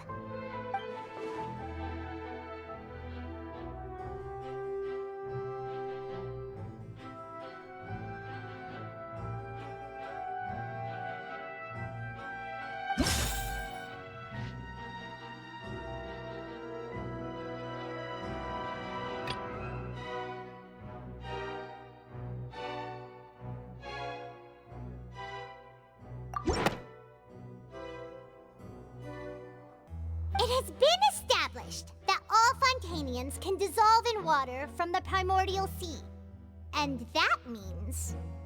Since you insist on claiming to be a god and not a human, then there's a method that you can use right here and now to eliminate all suspicions of you being the latter. Miss Navia, please apply to serve as a temporary attorney for the prosecution before addressing the court. Though you act in partnership with the prosecutor, you must still adhere to proper procedure. Super sorry, Monsieur Chief Justice. I swear this really will be the last time that I'll speak out of turn. Now, I've brought some seawater from Poisson. As everyone knows, a massive flood struck the area not long ago, taking many lives, including those of some of my closest friends. So, Miss Farina, would you dare to touch some of the seawater? If we are to believe that you are indeed the real Hydro Archon, touching the seawater would have no effect on you. All it should do is strengthen your case. But if you don't dare to touch it, then we would have basically proved the reverse. Oh, and I must remind you that after the disaster at Poisson, nobody wants to see any more people dissolve. I do hope you'll act prudently and choose the simpler path of admitting guilt. Navia from the Spina di Rosula. The Spina has governed Poisson for many years. I guess her suggestion is valid. If Lady Farina is indeed just a human, she's probably Fontanian like all the rest of us. Would she really dare to try?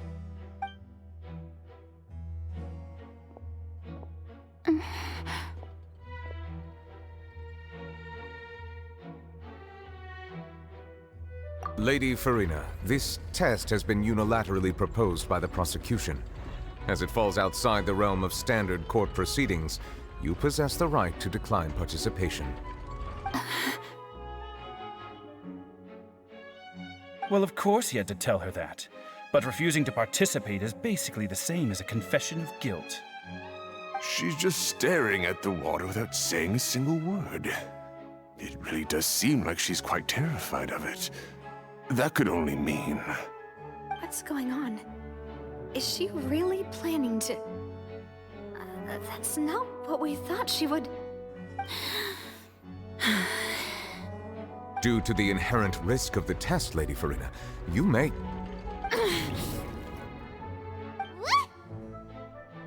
Hey!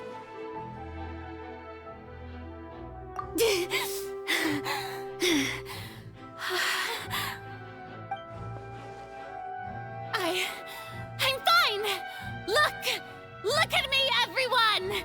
My hand is still here! I haven't been dissolved! Will you believe me now? I really am your Archon! I'm nothing like a normal human who would fall apart as soon as they touch this water! Really, was this not the most obvious thing in the world? Miss Siegewien? If you're present, Miss Siegewien, please come forward and attend to the defendant. Siegewien? Don't be nervous. It'll just take a few seconds. Let me see. That should be enough. Please announce the results of your evaluation to the court, Miss Siegewien. As everyone doubtlessly saw, Miss Farina was displaying symptoms of hyperventilation and flushed skin.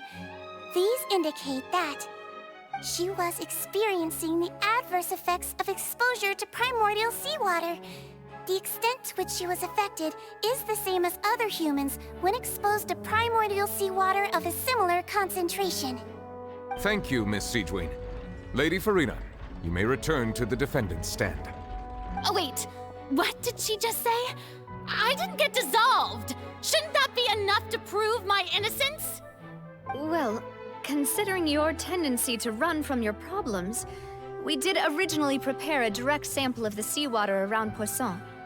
However, after extensive discussion, we exchanged it for a sample that is not concentrated enough to dissolve an actual human. After all, on the off chance that something entirely unexpected might occur, we don't want anyone else to lose their life to the sea. Yeah, so out of regard for Farina's life, you secured a low-concentration sample and asked the head nurse to serve as an expert witness. It's a great thing that the direct sample wasn't actually used. Farina could have... I can't believe... you...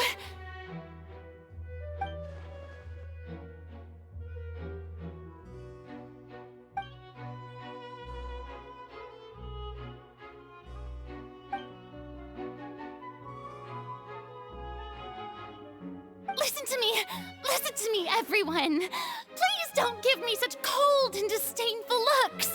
What happened just now didn't prove a single thing! Think about it! How can you conclusively prove that an Archon can't also be affected by the primordial seawater? Also, if I was really just a human, why would I dare to just put my hand in that kind of water?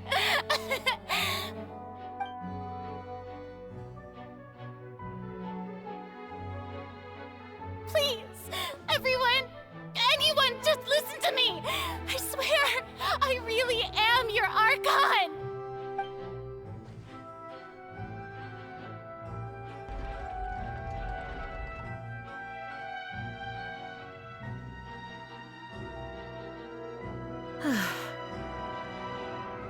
I don't think anything she says at this point will sway anyone. The odds are just too stacked against her now. With all the things that have been said, Paimon doesn't think there's any way left for Farina to win. I believe the time for arguments and presentation of evidence has come to an end. If there are no objections, we will move on to the final judgment.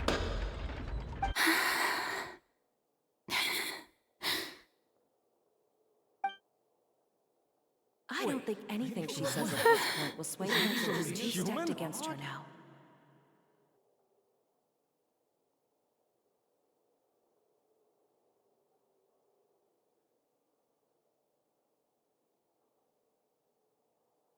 In my capacity as Chief Justice, I shall now render judgment on Farina's misrepresentation of herself as the Archon of Fontaine.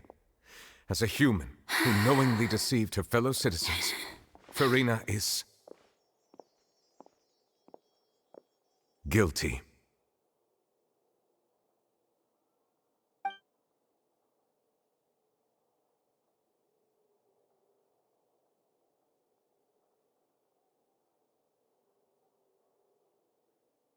We shall now turn to the Oratrice Mécanique d'Analyse Cardinale to render the final verdict on the charges.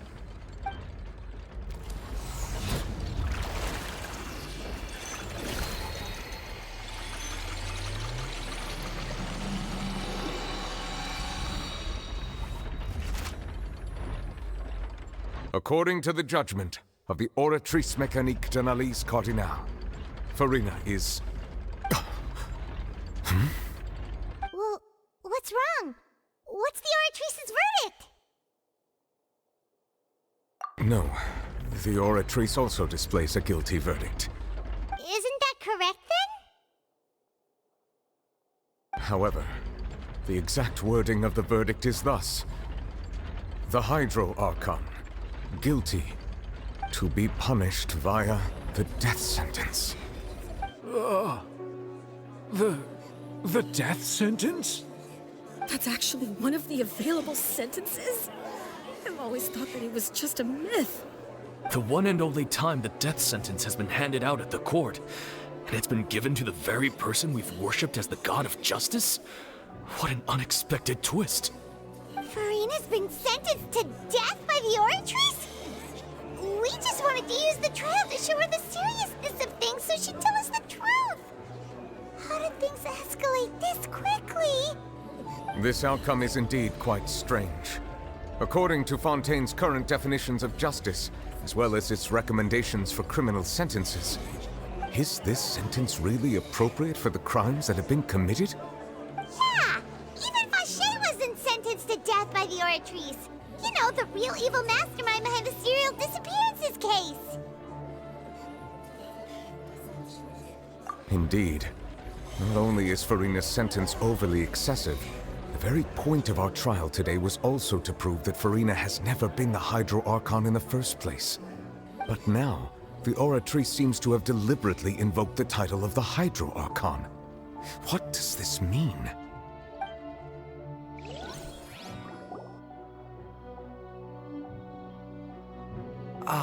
Excuse me, if I may interrupt. Is the trial still going? Fremine! Oh, you finally made it. I assume this means you've completed your mission? Mm-hmm. Any mission Father assigns to me will always be top priority.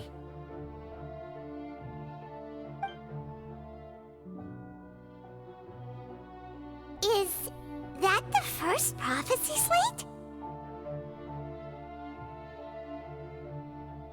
Huh. So the knave privately arranged for Fremine to try and find the missing slate. I looked everywhere and finally found it at the bottom of the sea. It took me a long time to get around some dangerous stretches of water. But has the trial already concluded? Then doesn't that mean I've come too late? Oh no. Father will be disappointed in me. Thank you for your hard work, Mr. Fremine. Please allow me to review the record left on the slate. Traveler, I believe that you have already seen the other existing slates, and would like you to come here and confirm their contents.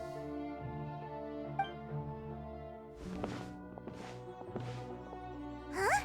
So what do you see? What is it?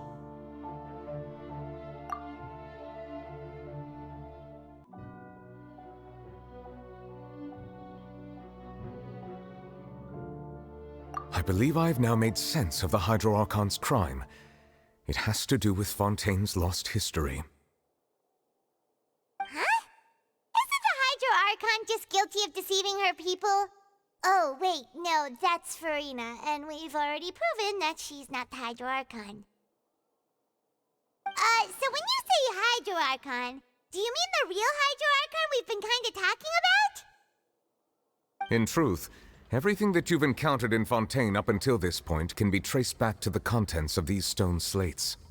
However, I'm uncertain as to how much sense they currently make to you.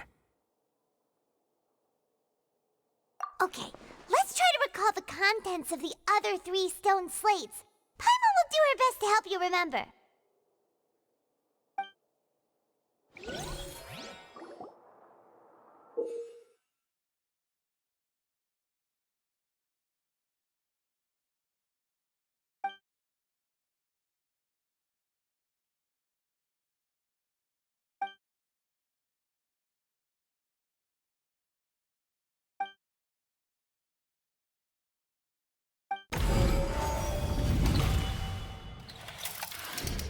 The first stone slate describes what you just said. It seems to show the previous Hydro Archon using her divine power, and then the Oceanids turn into humans.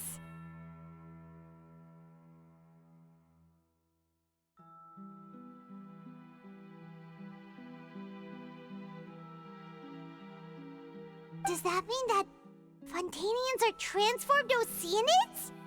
Oh, Paimon wasn't expecting that. But if Oceanids can turn into humans, then perhaps this process can be reversed as well. The second stone slate shows Celestia floating in the sky, and the Hydro Archon and her people worshipping it together. But the heavens still brought judgment down upon them. This must be the point when the Hydro Archon and the Fontanians were branded with their original sin. Does this mean that the original sin and the Hydro Archon sin are the same thing? The third slate shows the Hydro Archon sinking into the sea surrounded by many people. Huh. That reminds Paimon, didn't we also watch that happen to someone else? Well, the fourth slate is the prophecy the Fontanians have been talking about. People dissolving into the sea, the Hydro Archon crying on her throne, and so on. We didn't believe that such a crazy disaster could happen at first, did we? But after that incident, it was just a question of when and not if.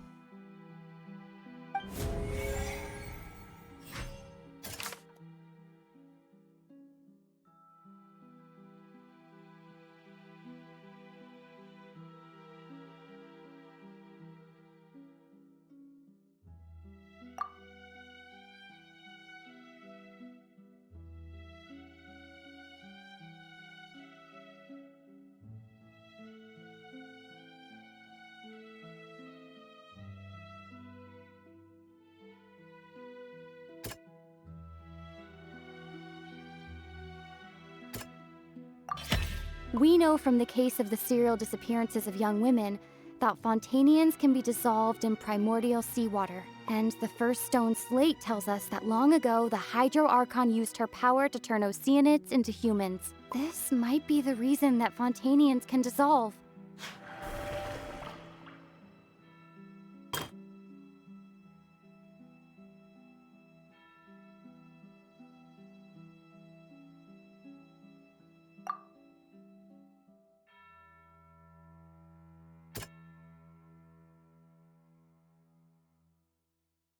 That doesn't sound quite right. Let's think about this some more.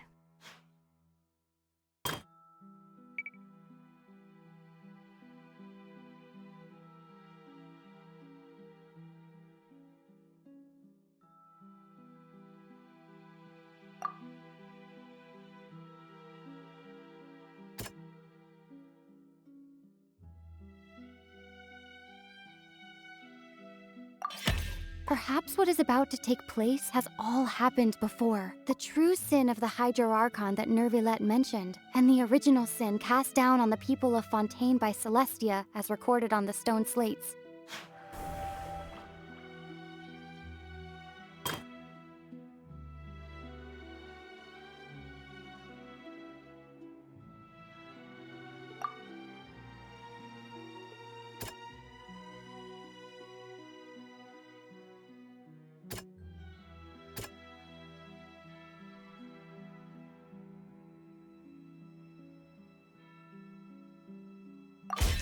It's not as simple as falling into the sea. When Navia fell into the sea, her consciousness was subjected to judgment. The stone slates show the people gathered around the Hydro Archon in the sea.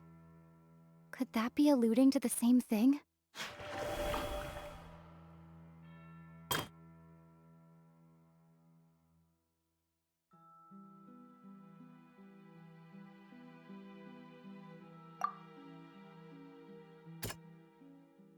That doesn't sound quite right.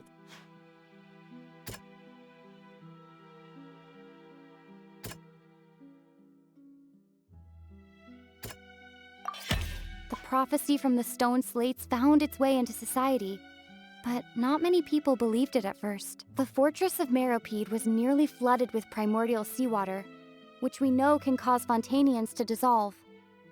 It seems increasingly likely that the prophecy may come true. If we hadn't dealt with it in time, things could have gone very badly. They'll dissolve into the primordial sea but won't cease to exist.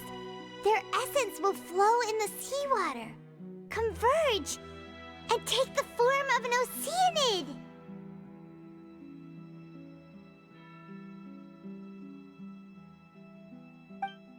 The Hydro Archon was sentenced to death in court, shocking everyone present. Perhaps this means that her sin was actually Fontaine's original sin. Navia fell into the water inside those ruins, and she nearly dissolved. She was surrounded by the people of Poisson in a court within her consciousness, and was forced to take part in a trial meant to make her stay. The eruption of the primordial sea at the fortress of Meropide was the surest sign that the prophecy was about to come to pass no matter what. The prophecy's contents can all be verified by recent events. If we combine what we know together, loads of truths should come to light.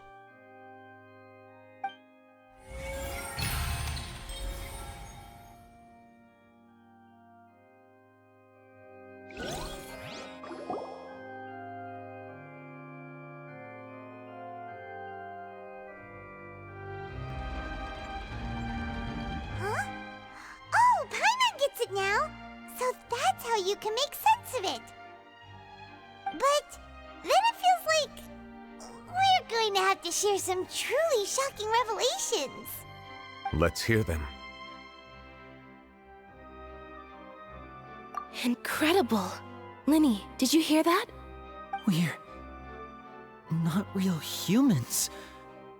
All Fontanians were originally created by the late previous Hydro Archon, with Oceanids as their basis. The evidence evidence for that can be found in how only Fontanians could dissolve in primordial seawater, and how all the girls Vacher dissolved were also turned into Oceanids. Oh, and according to Navia, when she was about to get dissolved, she also saw everyone gathered around for a trial, all of them in the shape of Oceanids. Indeed. Yeah, and it follows from the content of the first slate that she probably angered Celestia by creating humans without prior permission. That could also explain why the Oratrice judged the Hydro Archon to be guilty. It's to account for that ancient sin. The Hydro Archon's true sin was creating us? And yet, after many hundreds of years, the Hydro Archon's creations have turned around to try to judge the Archon within the Opera Epiclese. The twists of history are often the most unexpected of all. Yeah, isn't the image here just like when Navia fell into the sea? So wouldn't it be trying to show the image of the Hydro Archon also falling into the sea once the prophecy has been fulfilled in the fourth slate?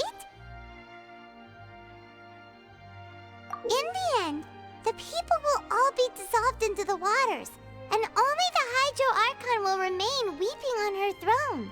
Only then will the sins of the people of Fontaine be washed away. Did Paimon get all that right? You've made some keen deductions. I must say, given how much you still don't know, it is impressive that you've already managed to connect so many pieces of the truth. However, while you were able to decode all the information on the slates, they've also been etched with an additional layer of hidden information using a different power source. When we were at the ruins, I tried to decipher the hidden information recorded in the slates. But since we only had 3 slates at the time, I was unable to come to a full conclusion. Now that the slate collection is complete, I shall make another attempt to decipher the narrative recorded within. If everything goes well, we should finally be informed of the unadulterated truth.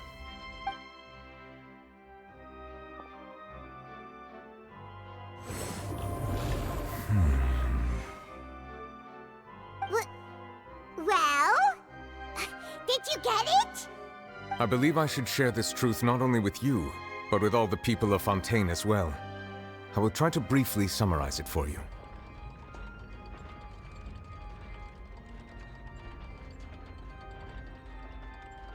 Your hypotheses regarding the origin of Fontanians and the sin of the Hydro Archon were both correct. In the Fontaine of old, the previous Hydro Archon sensed the yearning of her Oceanid familiars for life on land.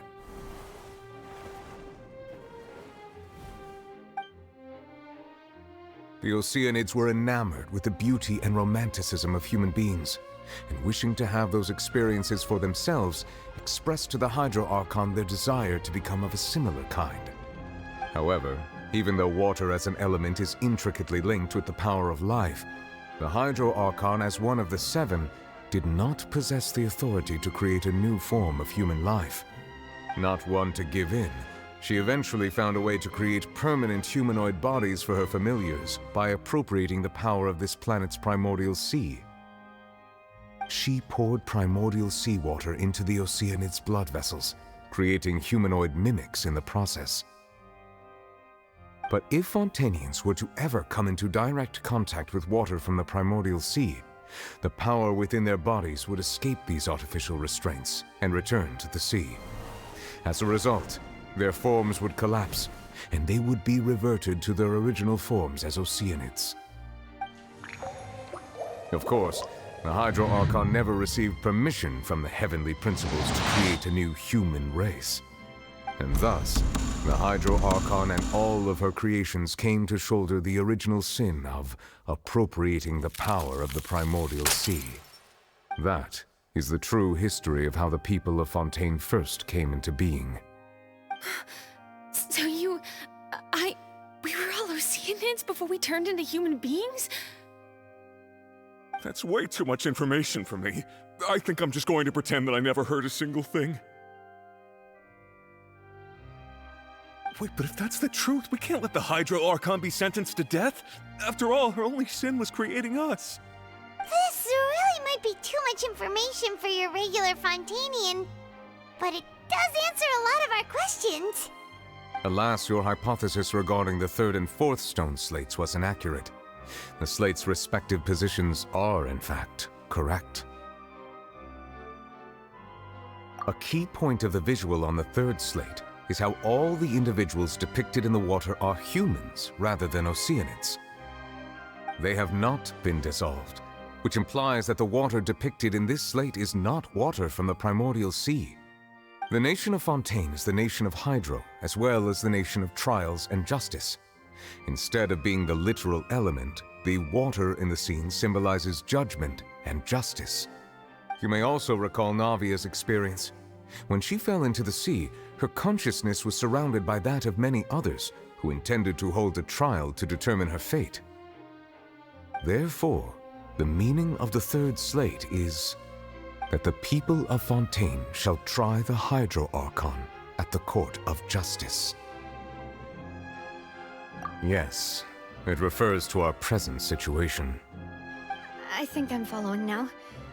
So, what you're saying is, even though we decided to put on this trial to avoid fulfilling the prophecy, in truth, everything we've done has happened exactly as the prophecy foretold. So now, it seems, we're the ones making sure it comes true. What should we do? Huh. No matter what, the prophecy will be fulfilled.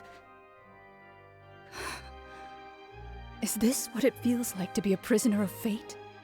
If that's the case, does that mean the scene in the fourth slate will also be fulfilled soon? Traveler, I would like to point out another small fallacy in your deductions. About the fourth slate, you probably thought that the eruption of primordial seawater beneath the fortress of Meripede served as the surest sign that the prophecy was about to come to pass, yes? However, I believe that rather than being a sure sign, that eruption could in fact only be a small warning of something far worse to come. As for the root cause of the catastrophe, I believe you've already encountered it once before.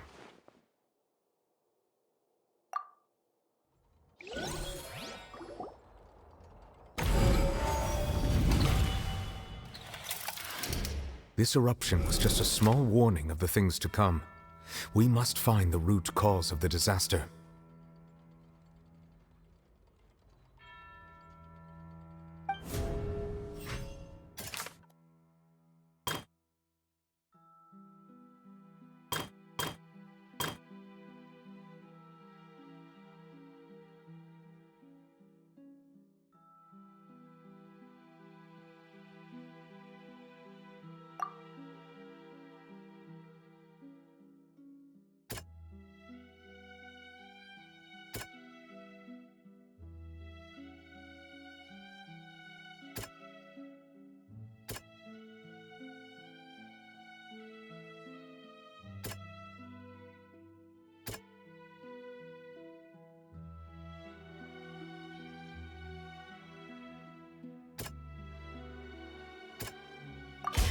It was both dream and reality.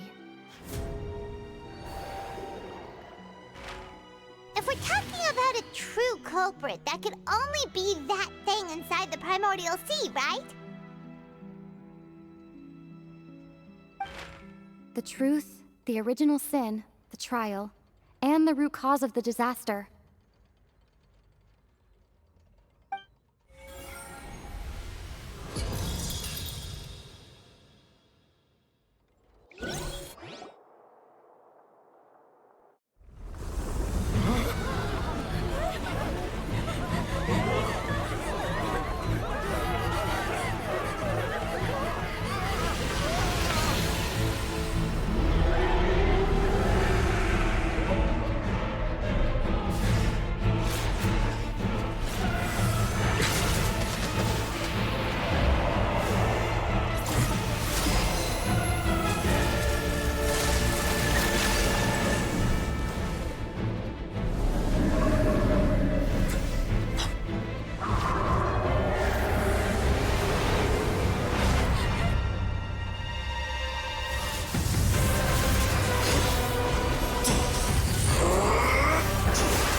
That's way too close!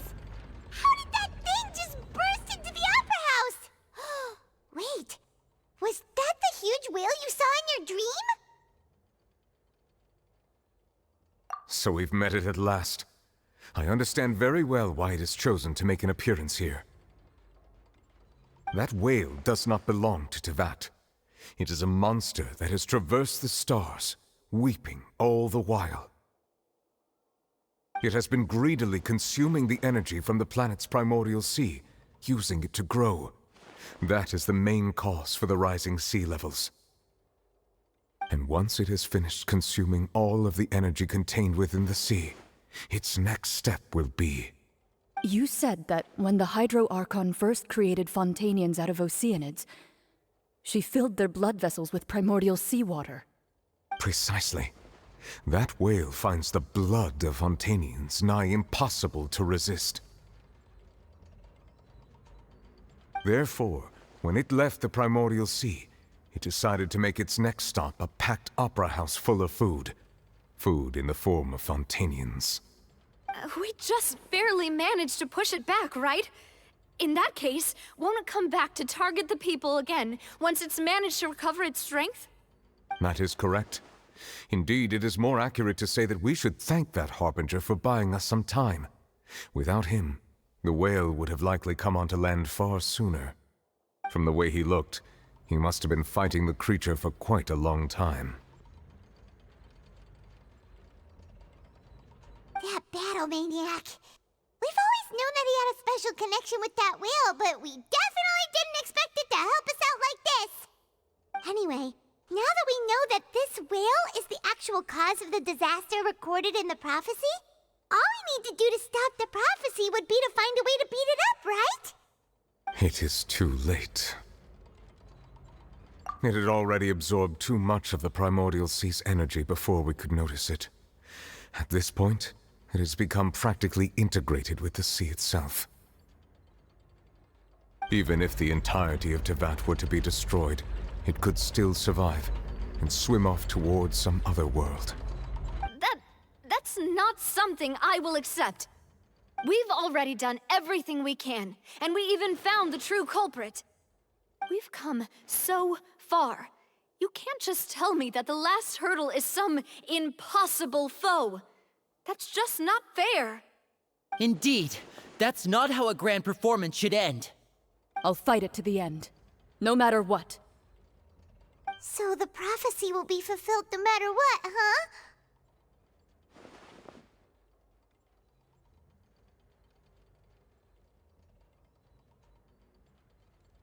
The prophecy. Yes, what has been prophesied will be fulfilled. You may view such things as the history of the future.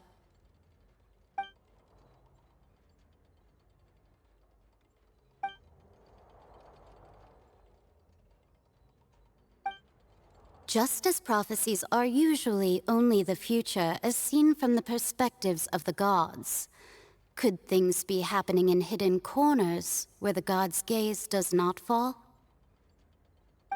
Ultimately, fate shall serve as your only guide, no matter what will happen in Teyvat's future.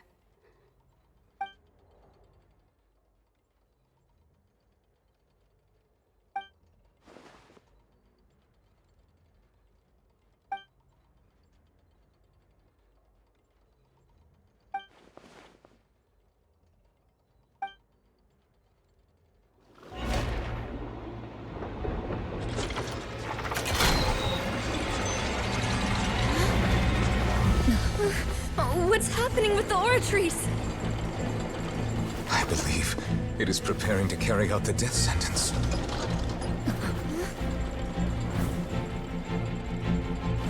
Marina!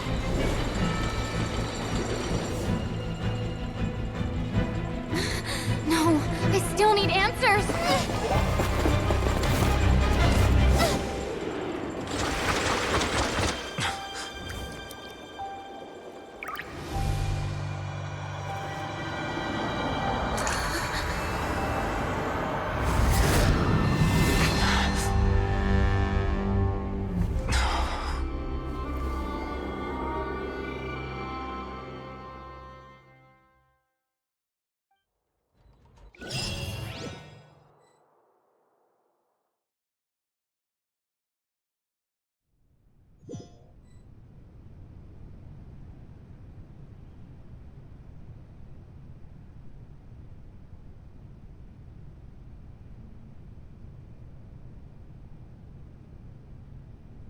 You...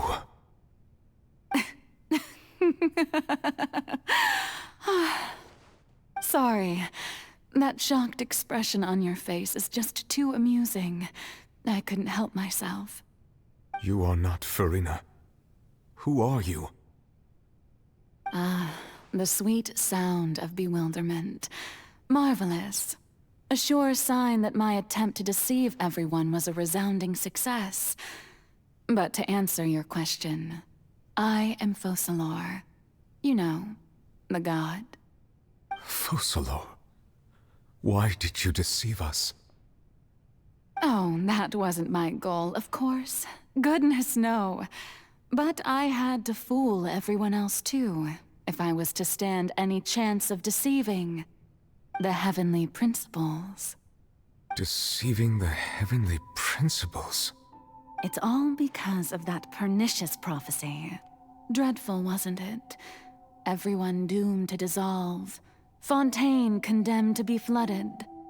One was not amused. In fact, one was positively bemused when that problem was thrust upon me by my dearest predecessor. That's the former Hydro Archon Egeria, for the uninitiated. It hardly gets more disastrous than a preordained national catastrophe, now does it? She knew full well that the prophecy would surely come to pass. And as one of the seven, she also knew full well that one defies the heavenly principles at one's peril. So yes, as you have no doubt surmised, it was a rather impossible situation that I found myself in. I spent a terribly long time mulling it over, alone on the ocean floor. And I was almost growing barnacles by the time I finally realized there was only one possible solution to this confounding conundrum.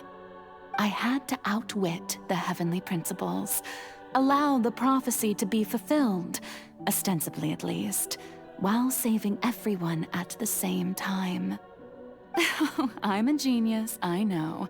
I can only assume that's why Egeria chose me as her successor. Although, looking back now, it was hardly the inheritance one dreams of. Between the task of saving the nation, the quotidian duties of the Hydro Archon, and not to mention the original sin of creating a new race of humans, I dare say she left me quite a colossal mess to clean up. But one can only play the hand one is dealt. I did not choose this, any more than I chose to be one of her Oceanid familiars. So you were also once one of the Oceanids, transformed into a human by Egeria's hand? Yes, I was. I always dreamed of becoming human.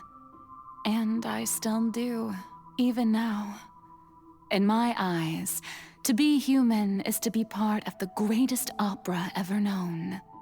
After becoming a god, I separated my divinity from my body and spirit, leaving behind only a self that was as naive and bewildered as my past self on her first day as a human being. The me you see before you now is that divinity.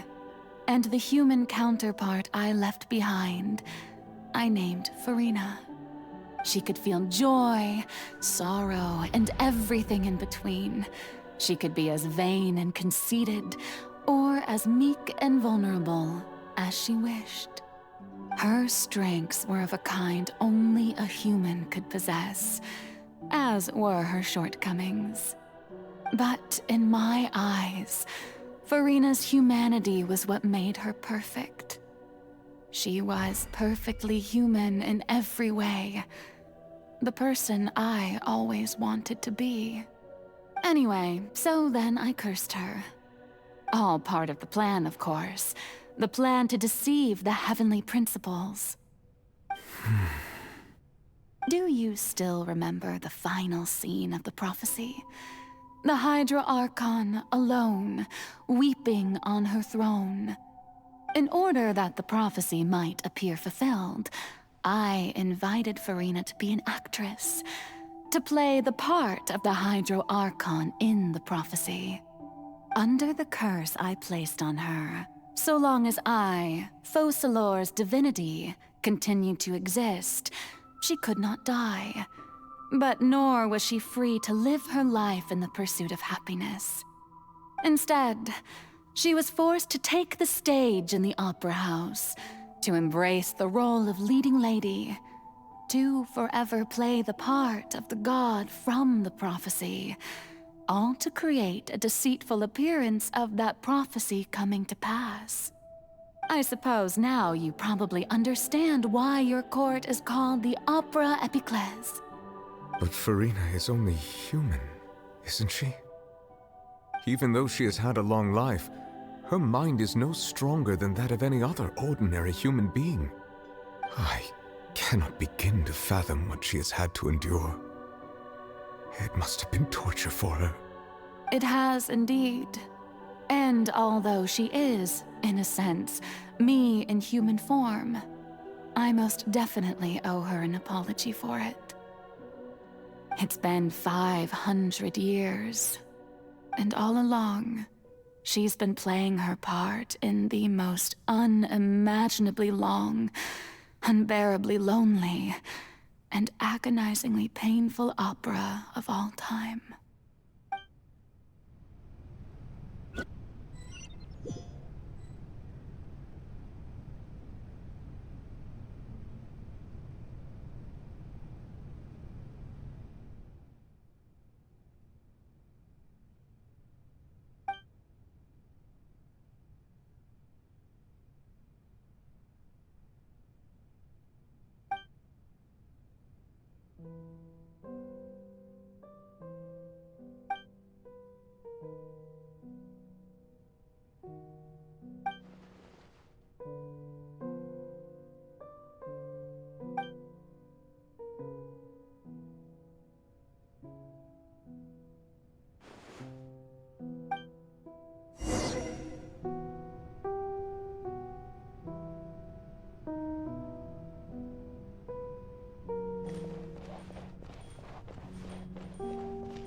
Next on the agenda...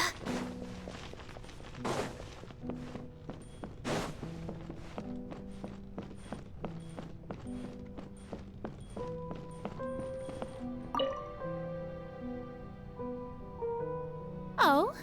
Who permitted you to come onto the stage? Now, I understand your admiration for my august self, but I must ask you to keep to the rules. All right. It is not my intent to reprimand you. There is no need to state your name. Just be off with you.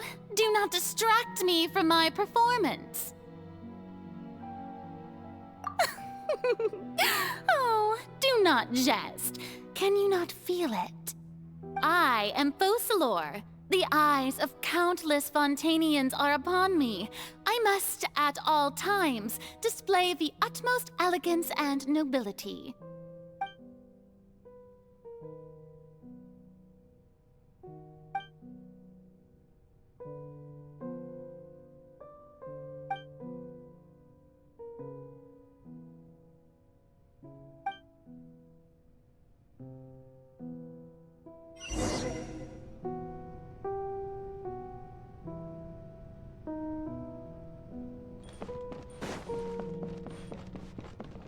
Dear audience, the performance is experiencing a technical difficulty, but worry not.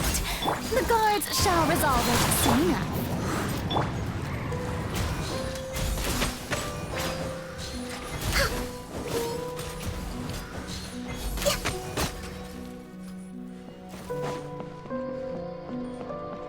Hey, what gives? The audience is still watching me, you know. Guards? Wait, where are the guards? Guards!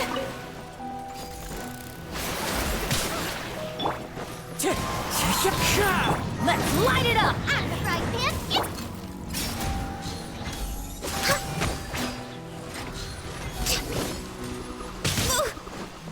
Next on the agenda...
Farina. Farina. Huh? Who's that? Who's calling me? Where are you? Be not nervous. Be not afraid. I am before you. Wait a moment. You're... Mirror me? How can this be?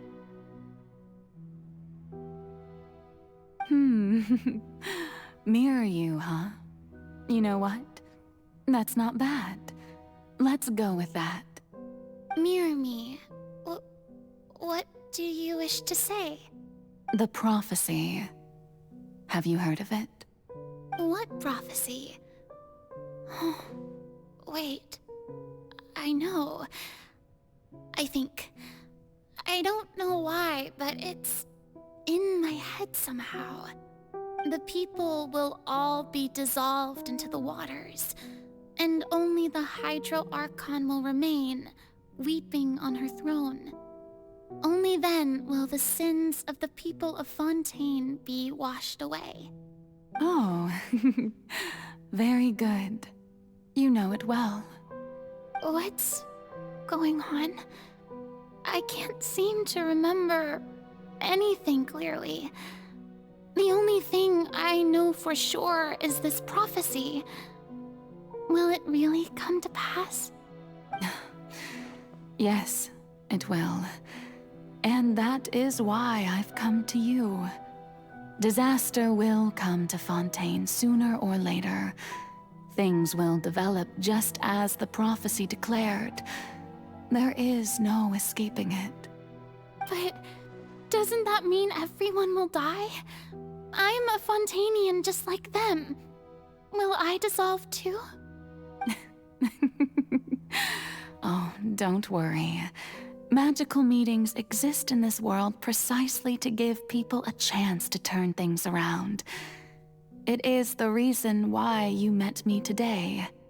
I will tell you how to save everyone, but you may have to suffer somewhat. Oh, so there's still hope after all. Goodness, you frightened me. You spoke so much and with so much certainty. As for the suffering, well, I will admit that the first thing that came to mind was, why do I have to be the one to suffer? But if the prophecy will come true, I'll also die anyway, right? So if I've already met you as my magical meeting in this world, if there were scales, with all the people of Fontaine on one side, and my pain on the other, is it not obvious where the scales should tilt? You truly are the perfect human. My ideal. I suppose this would also be the justice that belongs to you. Huh?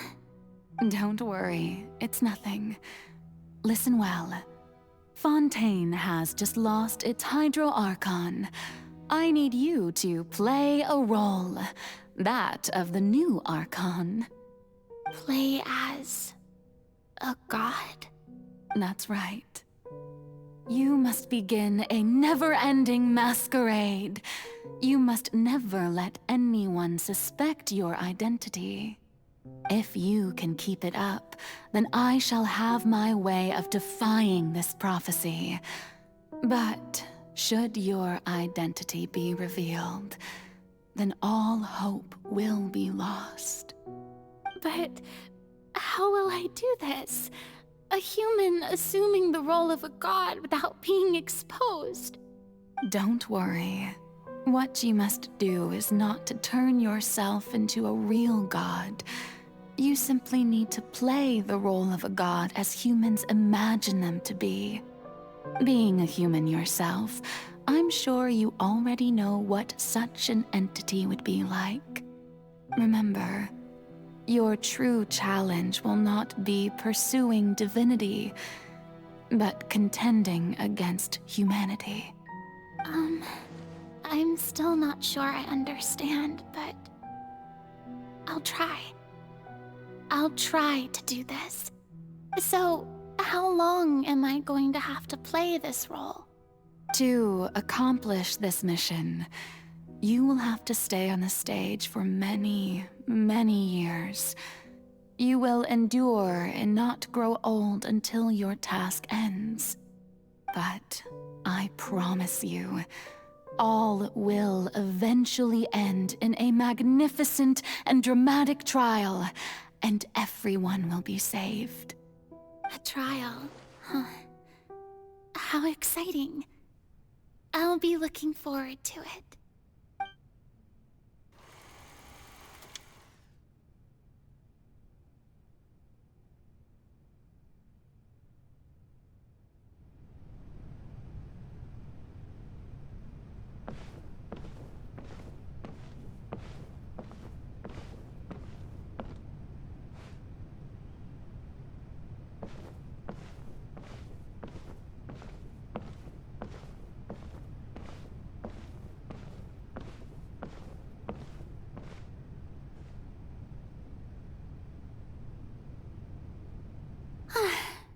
The Maison Cardinalise has announced my accession, but this is my first time facing the people.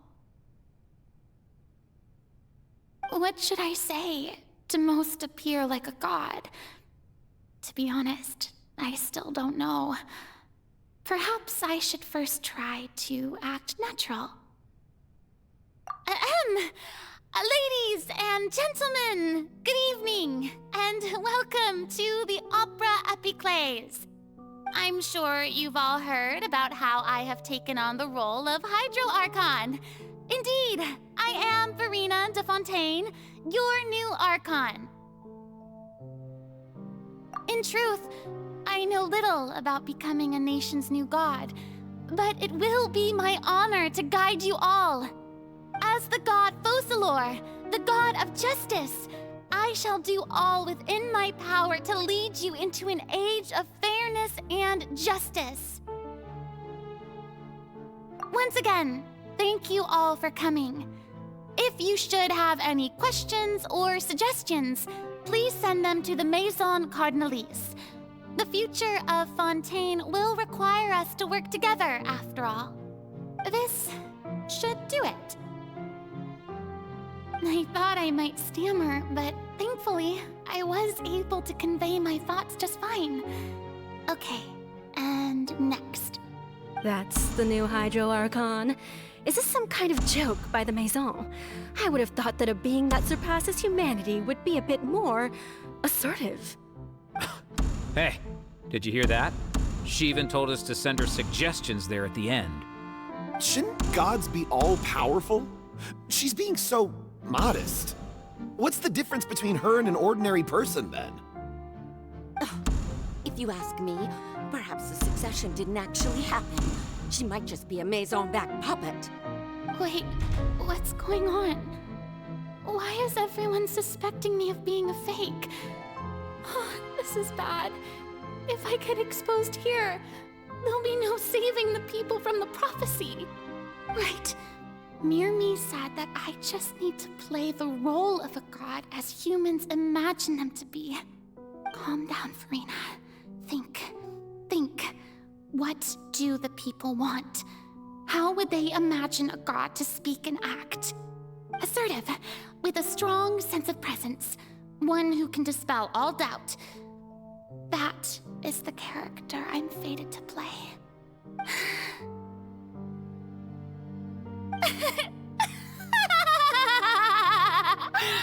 Oh, very good, my people. people.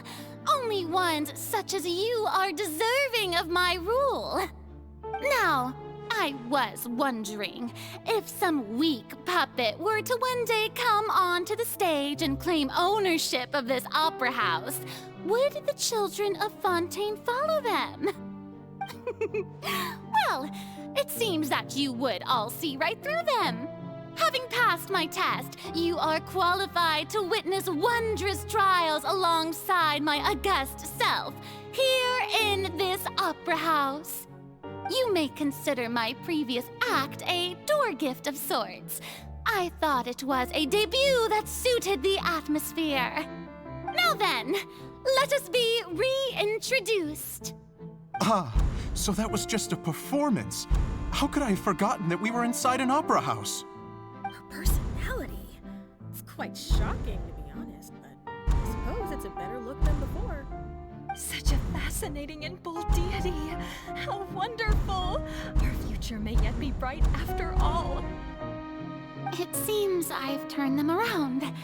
Best follow this flow and restart my accession speech. My dear people, whether you acknowledge me or not, whether you trust me or nay, I say to you, keep faith in your ardor for justice. We have heard it said that this nation's sins can no longer be washed away. Well, I say that justice is most fragrant when it blooms amid sin. The scales of justice should not weigh heavy in the hands of its God. On one side, it must carry fairness and justice. And on the other, praise and applause. May law be the prayer on our lips. May judgment be our worship. Let us light the fires and drink to the future of Fontaine! No, this won't work. They'll suspect me again. I must play the role that they want me to play. There is no trouble in this world that justice cannot solve. All that is needed is for you, my people, to believe in it, heart and soul.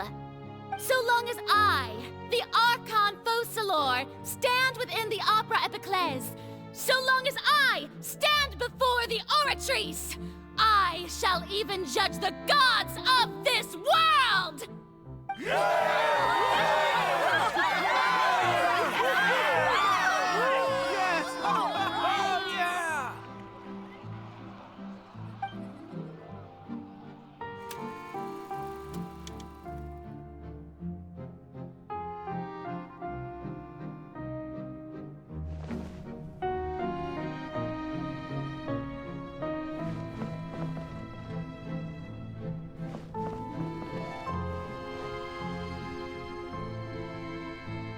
Lady Farina, here are today's case reports, as well as a summary of the follow-up for your perusal.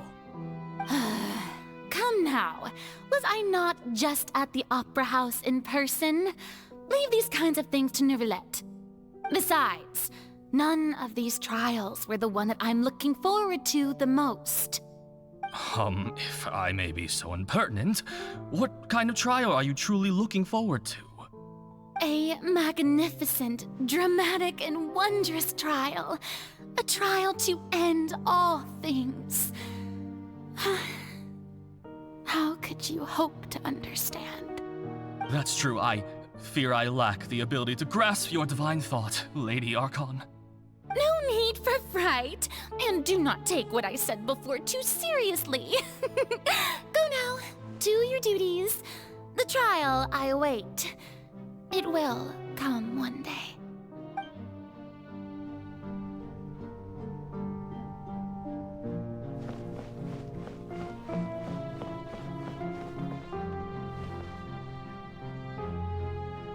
Lady Farina, I don't know what to say. Thank you for agreeing to see me. No need to thank me. Or rather, thank your own sense of perseverance instead. Long have you stood in line to meet me, have you not? Oh, I'm afraid that's just an inevitable consequence of my divine charm. All right, Deoteria, is it? How is your son's illness? You remembered me, and you knew of my family, too. He is doing much better now. In fact, he is far more of an ardent believer than I. He was the one who forced me to seek an audience with you, and to bring your words back to him. Oh, good. Very good. If this should happen again in the future, please do not hesitate to come and tell me. Going down to citizens' homes every so often, while not usual practice, should serve as a fine change of pace. You're such a gentle and wise god. Thank you once again, on behalf of my son.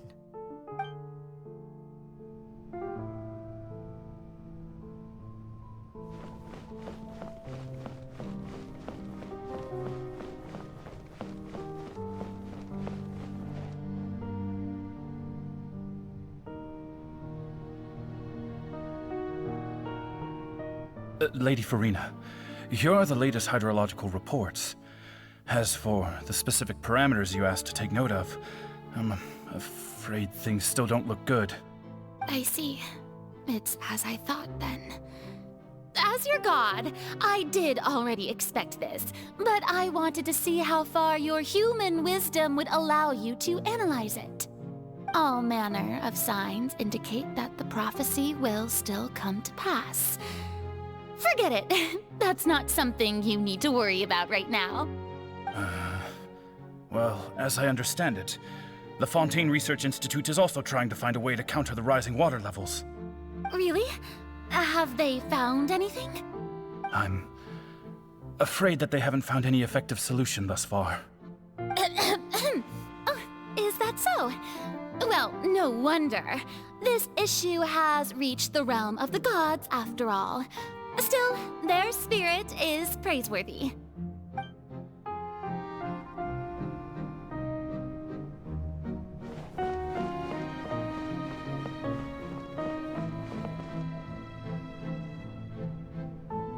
The day is finally over.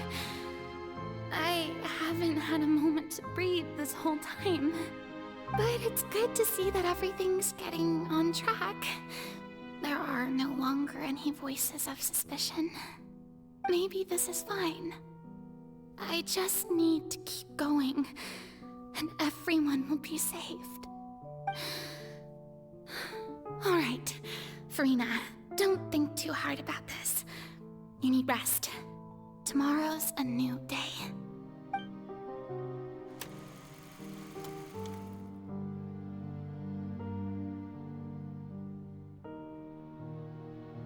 Lady Farina, here are the new trial reports for the latest cases, as well as a summary of the follow-up. There'll be no need for that. I've seen them already. There's no need to go back over scenes I've witnessed in person before. Lady Farina, I've waited so long for this chance to see you in this manner. Indeed, my dear, loyal citizen. This joyous moment is an honor for us both. Lady Farina, we're detecting significant hydrological anomalies near Poisson.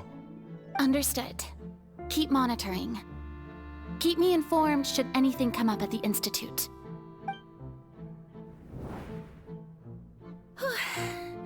I don't think I let anything slip today. I must show the people that there is nothing to worry about. I just don't know when these days will end. I feel utterly exhausted. Best to rest early today, too.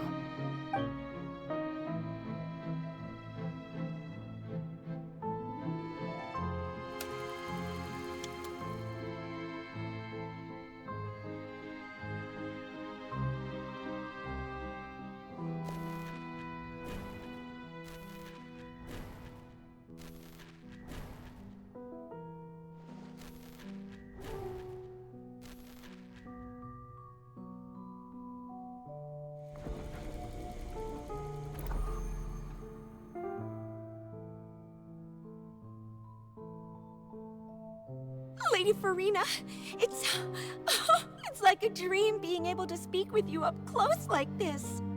I've heard that the first member of our family who was honored to receive an audience with you was Madame Deoteria, almost 20 generations ago. And what a fine family yours is indeed. It brings me great joy to meet such a faithful believer, a descendant of a line most ardent. Surely you exaggerate, Lady Farina. My lady? What is it, good citizen? Oh, are you crying? Oh, really now? I didn't even notice. This must be the overflow of hydro from my person. Well, can't quite help being the god whose dominion is the waters, can I? No wonder. No wonder. A manifestation of your power, then. Oh, Archon, I am honored to have witnessed it.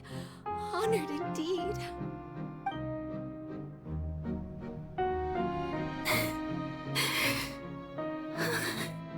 So interminable. So lonely. Just how much longer? Hundreds of years must have passed by now. Perhaps the show must go on for hundreds more. I never imagined that it would hurt so much. Have I reached my limit? No. Perhaps I reached it long ago. Today I didn't even notice my own tears. I want to tell someone, anyone, about this. But would that not destroy all I've done so far? I've conducted so many investigations across the centuries. But there's not even a sliver of hope that we might break the prophecy. All I can do is keep heart. I must maintain this act. It is the only way to save Fontaine. Please, mirror me. You have to succeed.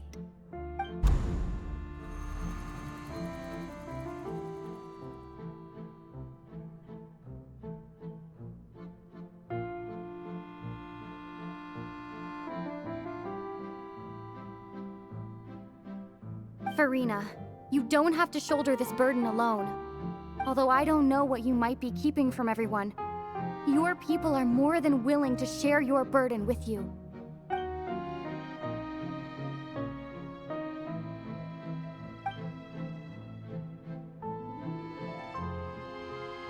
Share my burden. That's impossible. It was fated right from the start that this would be my duty alone. But even if your burden doesn't need to be shared, you can still choose to confide in someone. Just share it with me. I'm what you'd call a witness. A witness? Yes, I've heard that you came to Tevat from beyond the stars, yes. In other words, you never belonged here. And if Tevat is, in its entirety, a show on a stage, then you're just a spectator, aren't you? If that's the case... She's right. I could confide in her, couldn't I? But if things don't play out as expected, the people of Fontaine will be the ones to pay the price. No, Farina. You shouldn't be selfish. But what if it's really all right? Farina, you've worked so hard for so long. Surely it would be okay to put yourself first for once. Just this once. Is it such an outrageous thing to do anyway? To find someone in whom you can confide your frustrations and sorrows? Surely it could not hurt.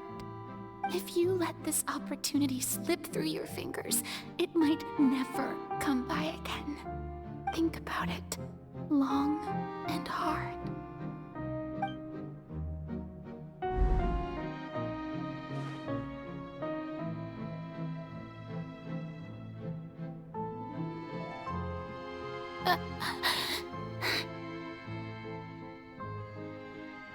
No, I have nothing to say.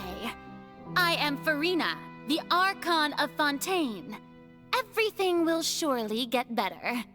All you need to do, dear spectator, is to witness my performance until the curtains fall.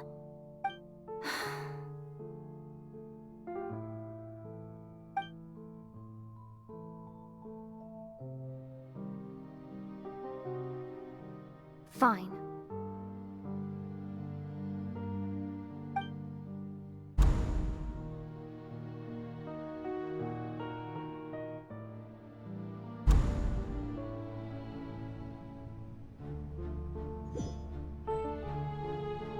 So even Farina doesn't know the truth? You've never once let her in on the full plan? Yes, it had to be done. To deceive the heavenly principles, you must first deceive yourself. She did very well. If she had let her resolve falter even once in these 5 centuries, Fontaine would have been doomed to the most tragic fate. It seems that trusting humanity was the right decision after all. I believe that I understand how your deception works, but that is only half the truth, is it not? How would you build on this foundation to save the people of Fontaine? That is the most important thing. Ah, good.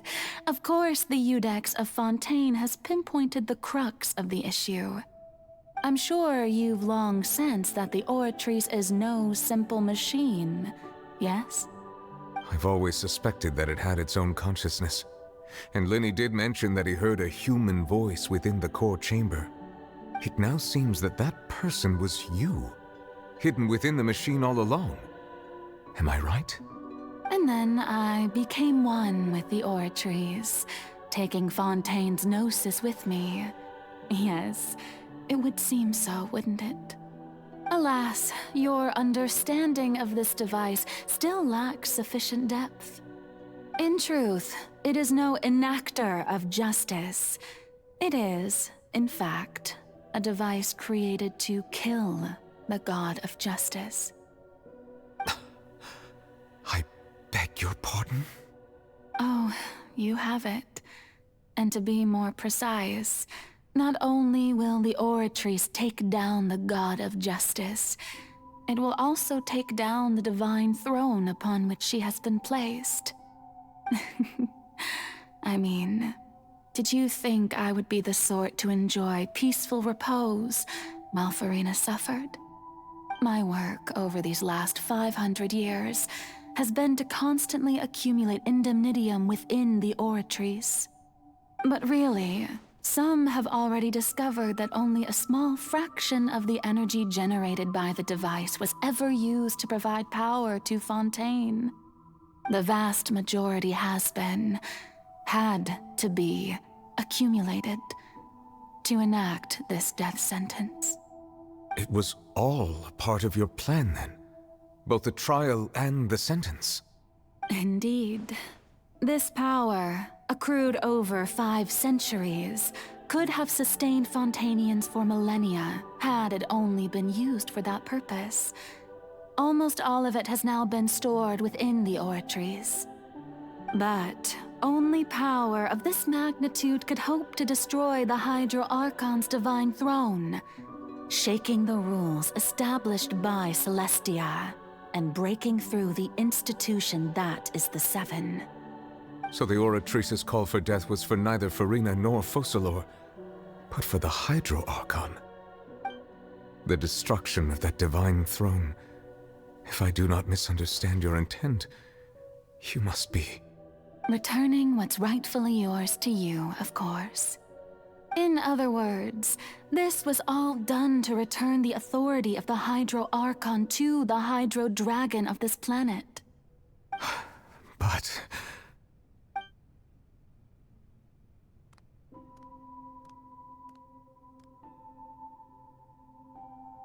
Oh, what? Getting sad again, are we? The authority of the ancient dragons shall soon be yours once more, O Hydro Dragon Sovereign. And this is the face you make. all you've done throughout the years is just so you can sacrifice yourself at the very end. I've never quite seen it that way, you know. Even now, I'm quite pleased at how well my deception worked.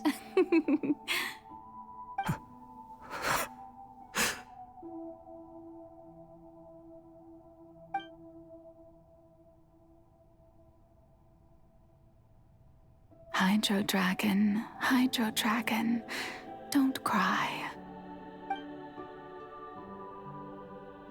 I must say, had it been within my rights, I would have loved to judge the heavenly principles themselves. Were they not guilty of essentially the same crime? Egeria stole the power of the primordial sea, and the heavenly principles stole the power you ancient dragons possessed. I, for my part, am the god of justice. And is it not just that your original powers should be returned to you? Speaking of justice, I have always believed that justice lies in the process of pursuing human existence itself. So, if the theft of the primordial sea's might was Fontaine's original sin, then, leaving matters of procedural right and wrong aside, the descent of the Fontanians as humans and their right to exist in this world would be Fontaine's original justice. In other words, existence was Egeria's justice, and to me, justice is the continuation of that existence. Defying the prophecy and ensuring that Fontaine's people shall live on, that should be the justice enthroned over all others. At this point, we, whether it be myself or all other Fontanians, have shouldered the burden of this sin for far too long. Iudex Nervillet, the highest judge in our land, when you regain your full power as an elemental sovereign, what verdict shall you pass upon us? So when I was invited to the court of Fontaine to serve as Iudex, I see now that that was your idea too. At last, I now understand the true purpose behind this position. In the beginning, I was uninterested in human existence. But these 5 centuries of living alongside them have gradually brought about mutual understanding between us. And I have even attempted to feel as they feel. You are a devious one, Focalors. Things being as they are, surely you know that I could never declare them to be guilty.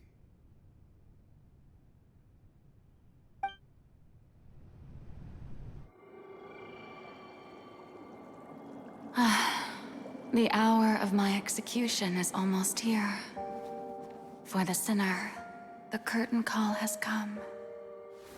I know I may not sound it, but faced with death, I find myself a little afraid. Perhaps this is one thing both gods and humans have in common.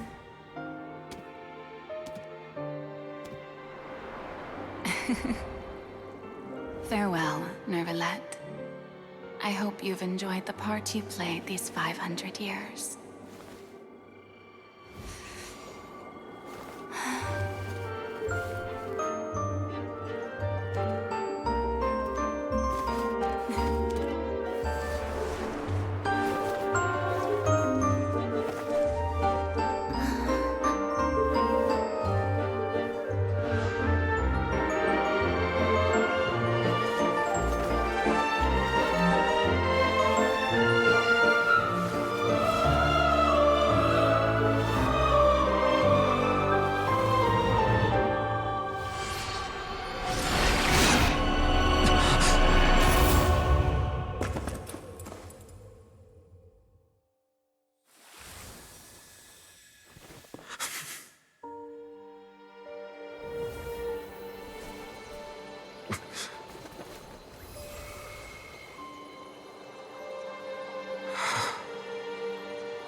Judex Nuvelet, hereby declare, people of Fontaine, your sins are forgiven.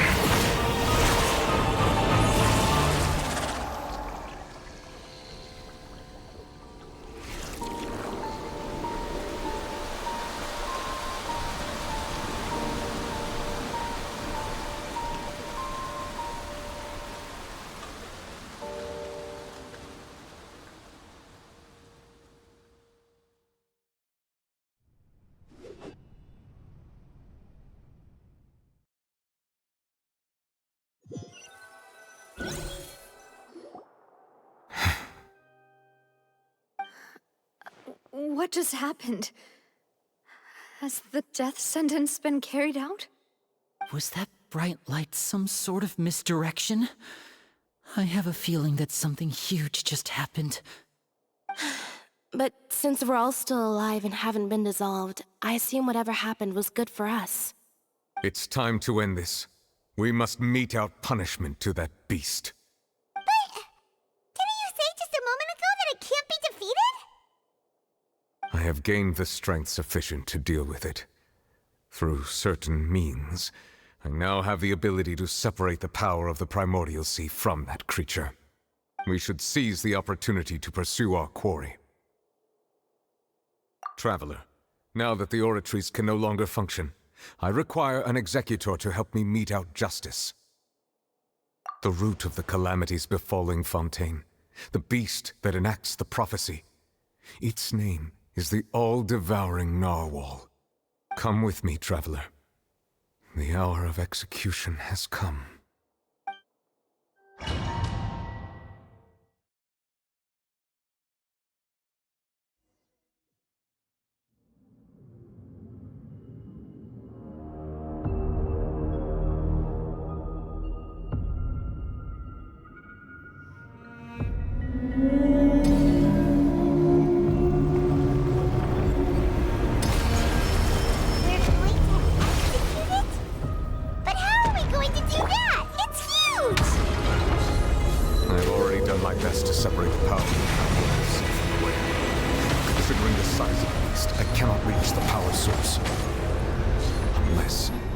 Find a way to attack it from within. I shall share a part of the ancient dragon's power with you.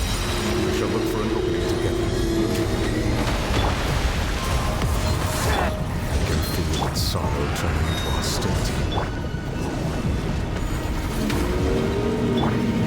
This is long overdue.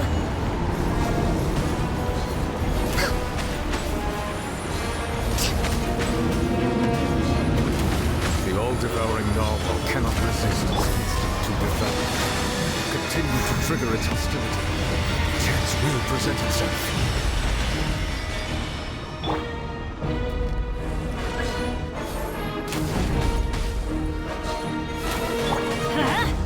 Out of the frying pan!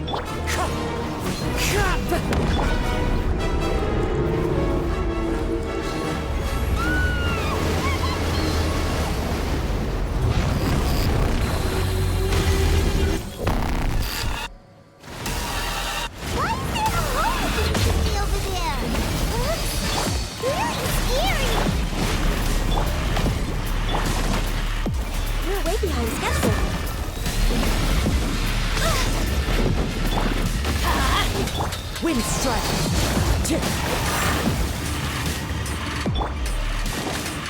I have granted you my protection. Do not fear.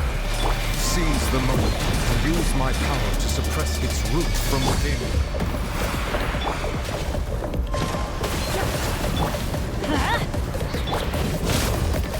Teamwork is strength! Clouds high, birds call! Out of the frying pan, into the fire! You're in toast! No time! Manifest the authority of the ancient dragons. Witness the might of the primordial sea.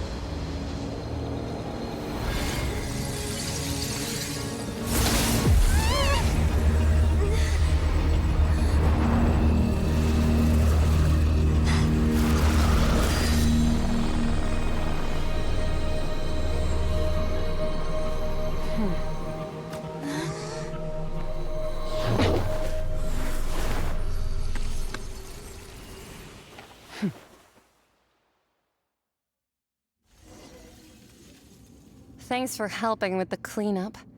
It should have been my job, but... oh well. It was just supposed to be a short private training session for me. I didn't think that my disciple and my master's pet would start brawling in the meantime. Well, actually, I had a feeling that it would happen at some point, but they bumped into one another earlier than I thought. What a blunder. I suppose I'll have to swing my sword 3 million times as penance. That power. Who are you exactly? Paimon has an idea. From what she said earlier, she must be Child's master. Skirk, right? It's just that he gave us the impression that she was the less talkative person.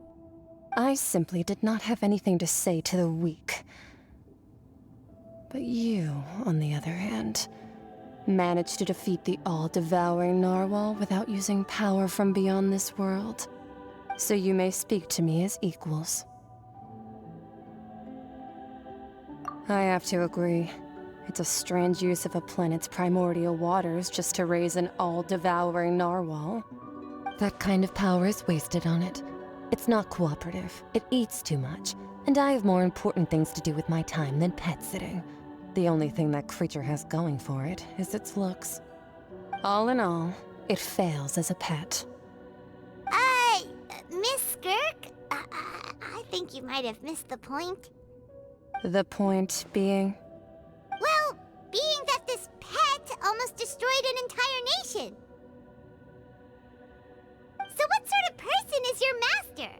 Well, Child's master's master. Wait, is that right? Oh, right. So you don't know him. Sorry, I assumed you did.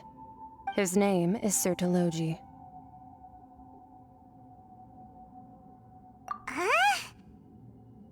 I am unfamiliar with that name. Huh.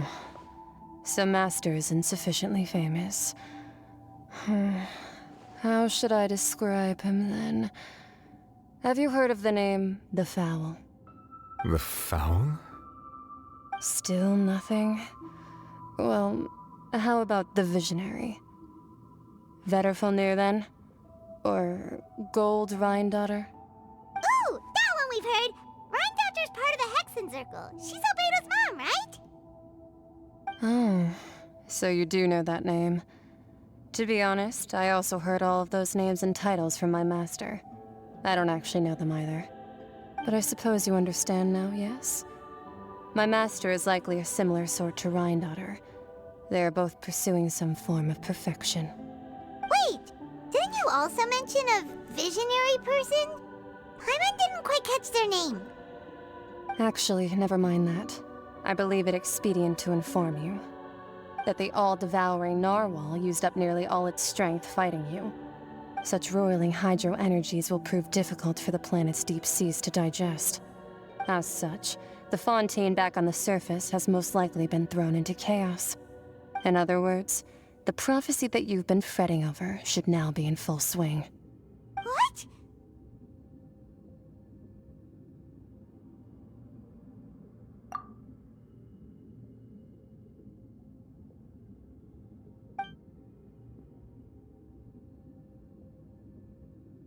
Not to worry. Focalor has already managed to deceive the heavenly principles.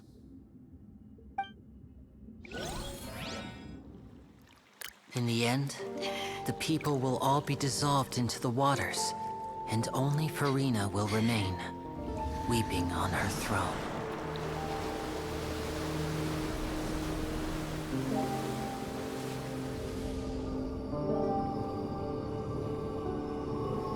Only then will the sins of the people of Fontaine be washed away.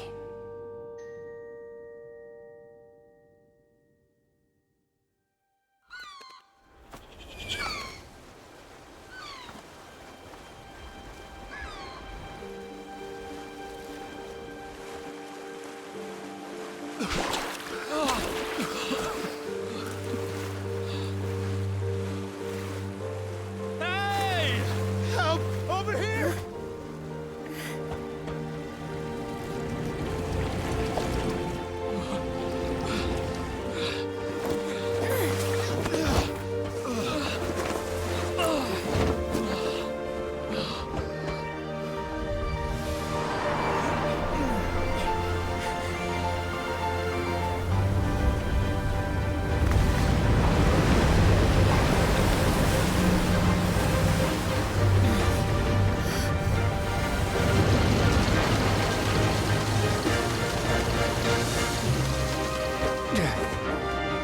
Lands, initiate emergency rescue!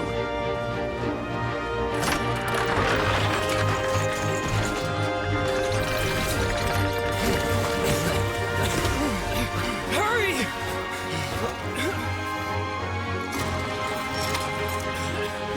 Hey, lend a hand!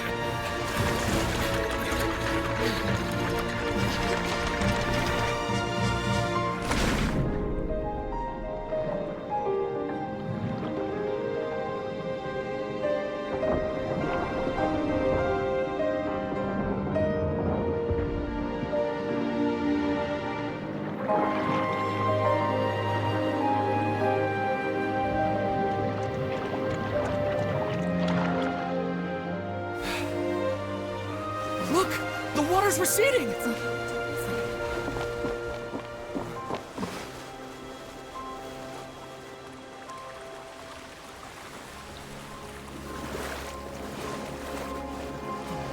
It's a miracle! Water's receding. We didn't dissolve. The prophecy was wrong. The prophecy was wrong.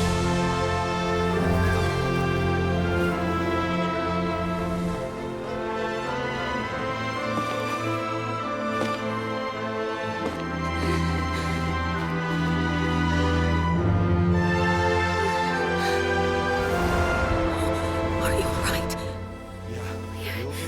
We're safe. The prophecy was wrong.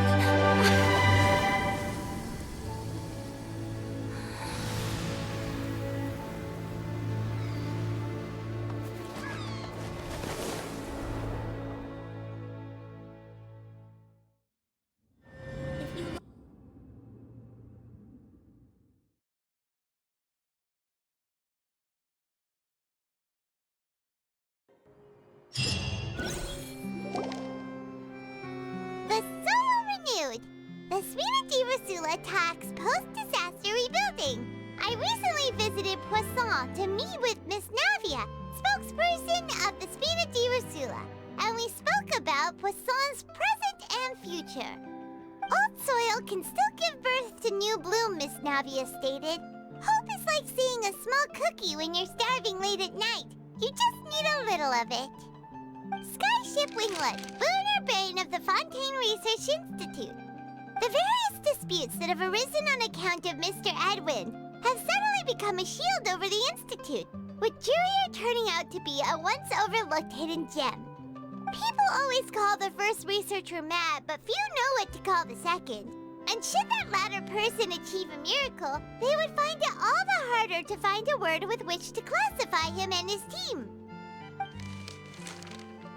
Wow! Paimon barely recognizes the people in the reports. Are those really Jurier and Navia? They sound like real big shots.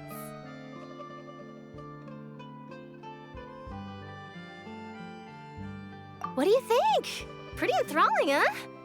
The Steambird's idea was pretty simple. With the disaster just having passed, we would print a free edition packed to the margins with good news to calm people down. The value for these big scoops lies in their inevitable follow-ups. We'll publish further reports and go into the stories behind those people. Edwin's assistant, Jurier, created a true flying ship, while Navia is leading people in the reconstruction of their home. I'm sure that these stories could draw even your well-traveled eye. Paimon's curious too! Wait a minute. Didn't we watch everything happen from start to finish? What's there to be curious about? And that's exactly why I'd like you to come conduct interviews with me. You're the best incubators of news, if you haven't noticed. And also, with you around, I'm sure I'll get to see that Duke. Are you sure? Hasn't he turned you down several times already? Oh, this time will be different. Come on, let's head to Poisson first, and then make a trip to the fortress.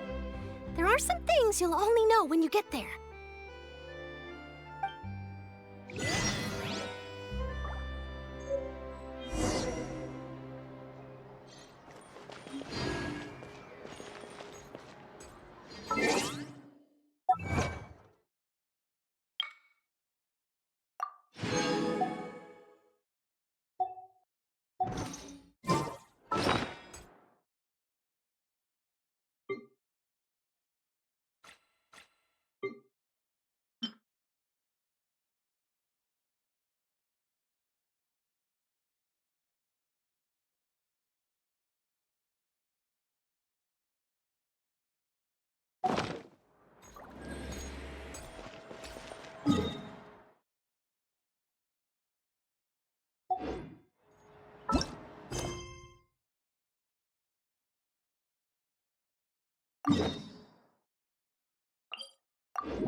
Navia! Oh, it's you. What brings you all here? Hey, we're just having a look around. I'm here to update myself on how things are going here. Oh, the Fatui are here too. Let me introduce you. This is Mr. Garunt Snežević. He represented the Knave in sending us a large amount of supplies, and is helping with our work. Our residents are hard at work as well. Thanks to everyone, work is progressing nicely. We've lost a lot of people, but we're moving forward. That will have to be enough. Hello, Miss Charlotte. I'm a big fan of yours. I especially like that article you wrote last year about Fontaine's stray cats. But if you don't mind, could you not emphasize our role too much in your report? It's not charity we're doing here. We just happen to share the same interests as the Spina. I get where you're coming from. I'll keep it as simple as possible. Or would you be willing to feature as friendly neighbors? That would be fine. Thanks. Oh, you're back too. How are things? We finished laying down the construction materials. It'll be another hour before the workers are able to go over there. Huh? You're here too, Clorand? Well, her reputation's greatly risen after that whole duel business with Miss Farina, so she's here in Poisson to wait out the heat. All right. She really came here to help me out. There's too much to consider in the reconstruction of Poisson. The Spina has need of more decision-makers. And, well, I do already happen to be connected to Mr. Callis. Oh, wait just a moment. Do you mind me asking a few questions? You know, about how you felt before the duel, about what it was like facing down a god. There's lots of exciting material there, I bet. Forget it. I'm sure you can find a better theme than that, Miss Charlotte. I see you're the same as always. Couldn't you do me a favor, for Navia's sake? Well, if we're talking about doing things for my sake, you might as well just take a few more photos of me. Or of the Traveler. It's better than wasting time persuading Clorand, at any rate. Of course I will. I'm not gonna let her off that easy. All right, then everyone who wants to be in the photo, gather up. And smile.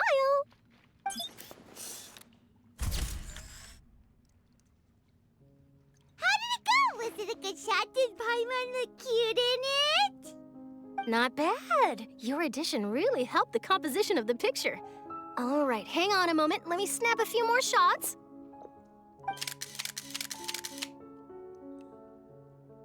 All right, that should do it. I'll be back here later anyway, so let's call it a day.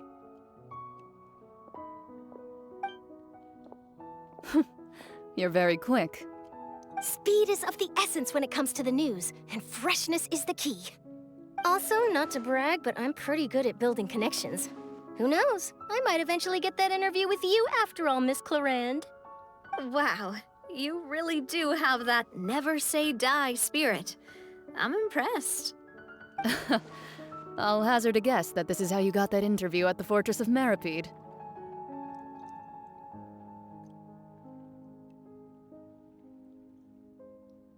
Whoa, you're well informed. Let me make a guess too. I asked Sijuin who told Monsieur Nervillet, and he told you, right? That's a very complete information chain. In truth, all Monsieur Neuvillette asked me was, when did the fortress become so friendly towards the media? I told him that it was best not to speak too soon. There's no guarantee that Wriothesley will make a personal appearance. You're right. I've got to treasure every moment I have with them. In which case, I'll be making a move first. Stay safe now, and tell me if you hear anything interesting. I'll treat you to afternoon tea in exchange.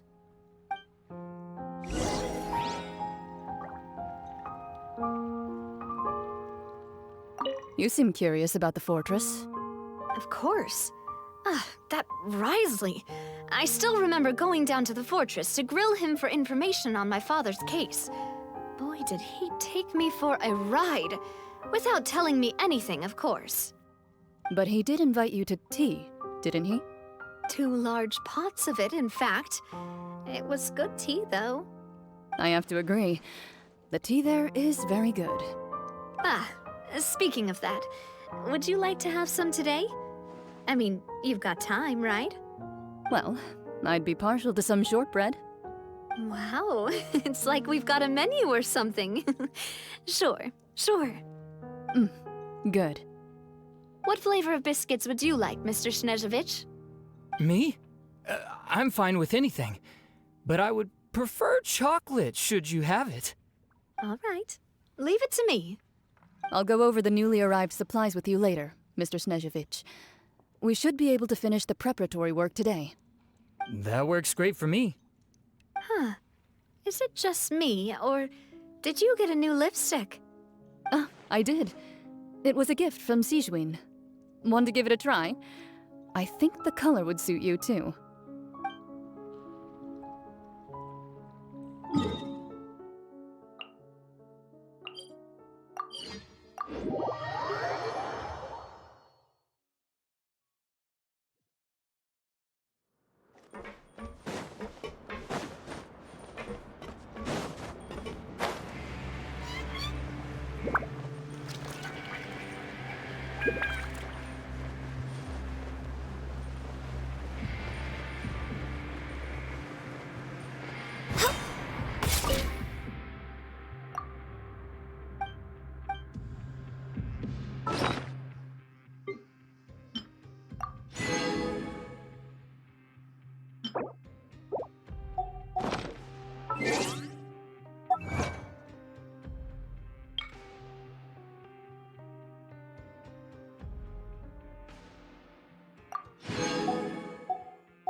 Should we really be off work this early?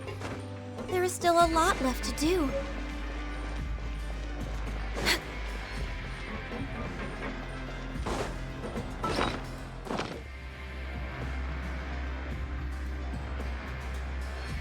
Wow, guess we're here again, huh? There's a real nostalgic feeling to this place. Looks like you've been missing us. Duke! Did you come all the way to the entrance to greet us? Of course. I'm here to welcome you and our dear Miss Charlotte, whom our good head nurse recommended to me. It's an honor to finally meet the much-rumored Duke. Thank you for consenting to my visit to the fortress, sir. No need to thank me. But that said, I shouldn't be the focus of your interview. I trust you recall our agreement? Of course, of course. All right then, this way.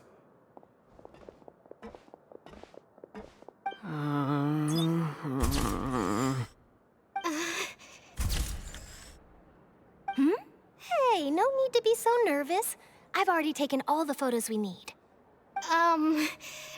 Miss Charlotte, do these pictures really need to be published on the cover of the Steambird? It would seem that Miss Lorvine doesn't want her face to appear beside that of Mr. Jurier, Sir, please don't say things like that. But it looks like dear Mr. Jurier denies it. Might this interview be very important to you then? No, I just...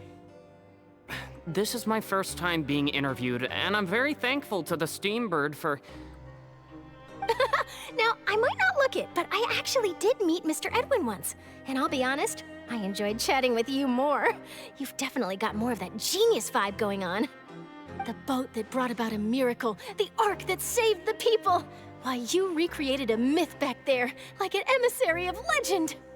Still, if I might ask, Where's that flying ship now? Huh!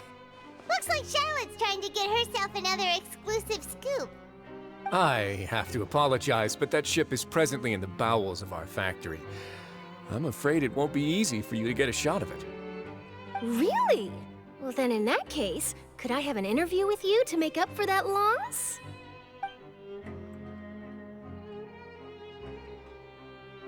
You already know my answer, I'm afraid. Best you interview our head nurse instead. Or perhaps you'd like to take another photo of this couple of researchers? Did you really have to use the word couple? Well, then, 2 solo photos will do. Is my hair messed up? Please, someone help me have a look. Things sure are getting pretty lively here. We've seen this kind of thing before. Oh, seems like everyone's here. Would any of you like to try this new drink I came up with? Ah, Siegeween. Hey, Miss Charlotte. Why don't you, take some pretty photos of our head nurse? Sure. Come on, Miss Siegeween. Over this way. Let's find a brighter spot. Huh? Sure. Do I have to smile? So, how have things been at the fortress?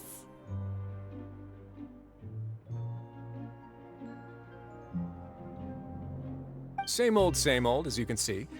Fontaine's undergone some changes, but this place is still more or less the same. Other than that flying ship, it got a tad too much attention, I think. That's why I decided to let the interview go through. We should direct more public opinions toward the behind-the-scenes heroes. Am I right, Mr. Jurrier? Miss Lurvine? You're too kind, sir. I believe that you too should have your day in the sun. Not that you would want that, which is a pity. I'll just leave the spotlight to you two.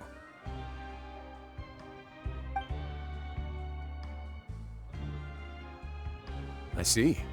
Lots of things happened that day, huh? Anyway, regarding that Harbinger, I'm not sure you remember, but his 3 young followers are still waiting for his return. He sure did win them over, huh? I'll tell them that there's good news and bad news. The good being that their boss seems fine, and the bad being that they must face extended sentences for abetting his escape. Oh, actually, what about you? Are things gonna change for you too? What change can there be? The fortress will keep chugging along, and so will my duties. As to what Miss Farina's departure will mean for the nation, and if our laws and governance will be transformed, we'll leave those to the folks in the overworld.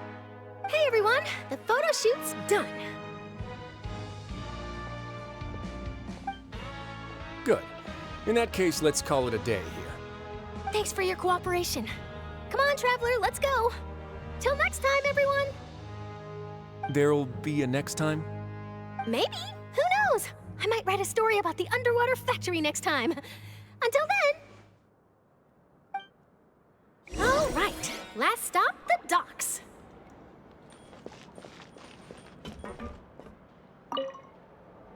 Oh, you know, I'd love to see you in one of Charlotte's photo shoots one day. Is that really necessary? Our line of work doesn't really require much photographing. It's precisely because we don't need the picture that they'll have value as keepsakes. You don't really look all that opposed to the idea, you know. Maybe I'm just happy that I managed to once again avoid the spotlight. I think this interview went well either way. Yes, you successfully kept prying eyes away by using Mr. Jurrier and Miss Lurvine as shields. Very good. You should be happy for them. They have a bright future ahead of them.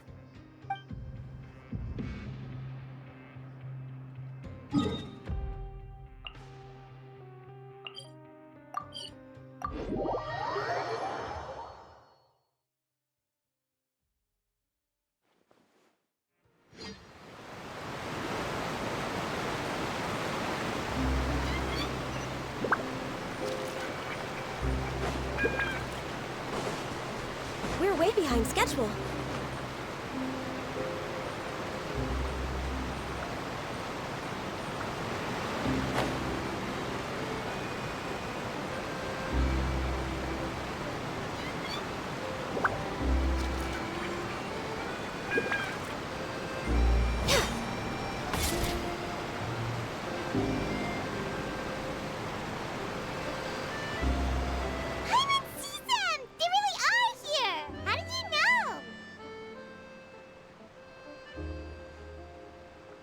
Octavia mentioned that she stayed in touch with Linny and the others after working together. Apparently, they've been at the docks distributing these strange pockets the whole time since. Traveler, Paimon. Ah, and Miss Charlotte, too. Would you like a magic pocket? What sort of gadget is it? It's a wondrous bag that can be used to carry many things. The water level has returned to normal, but if you see any of your things floating around, you can use this to carry them. Or you could trick a friend into doing it for you. Trick a friend? I wonder which of my friends would fall for that.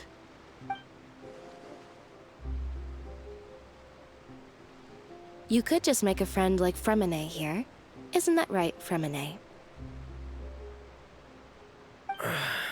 Is this what you meant by, I'll help you make some more friends?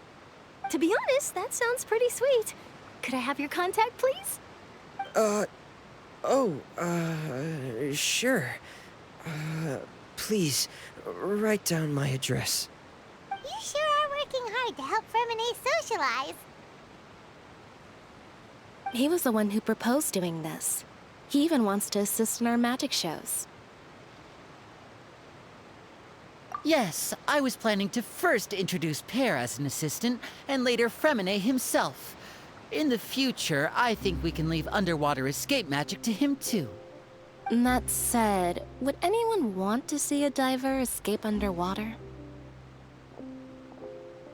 Oh, it'll work out. Every journey begins with the first step. He'll become a part of our show eventually. Lynette, could you come over? Miss Charlotte says she wants to take a picture of us. Got it. My, that Charlotte is rather perceptive. She got rid of everyone the moment she realized I had something to say to you. So, how have things been, Traveler? Father says that you did a great deal during the latest events. She's very grateful for your contributions to Fontaine. That's all right. We were more than happy to help. So, what's she doing now? Oh, I guess you haven't heard. Well, after Lady Farina left, Father and Monsieur Neuvillette opened negotiations, during which he gave Fontaine's gnosis to her as a diplomatic gift. A diplomatic gift? A gnosis? Yes, I was quite surprised at first myself. But when I thought it over, there were actually a number of things going for it. It could have been done as an apology for the incident with Lord Child, or as thanks for his help in tying the all-devouring narwhal down. Furthermore, Father did also lend significant aid to Fontaine and Poisson. Well, that's true, but this is a gnosis we're talking about. Doesn't this seem a bit irresponsible? I would agree, but I've also heard that it seems that Monsieur Neuvillette has had a significant change of heart regarding the matter. So there's some reason for this that only Neuvillette knows about? I suspect you'll have to ask him about that yourself. Ah, yes, speaking of which, I did see him strolling around the entrance to the Fortress of Meripede a while back. Isn't he real busy and stuff? Paimon didn't think he'd have the time for that. But back to the topic. The gnosis was given to the knave, right? What about Child? They say that he's returned to Snezhnaya to recover from his wounds. I hear that the recent disaster really did a number on his health. That's true. When you think about it, we've had loads of run-ins with the Fatui. To think we'd be allied with them this time. So shocked by such a simple switching of sides?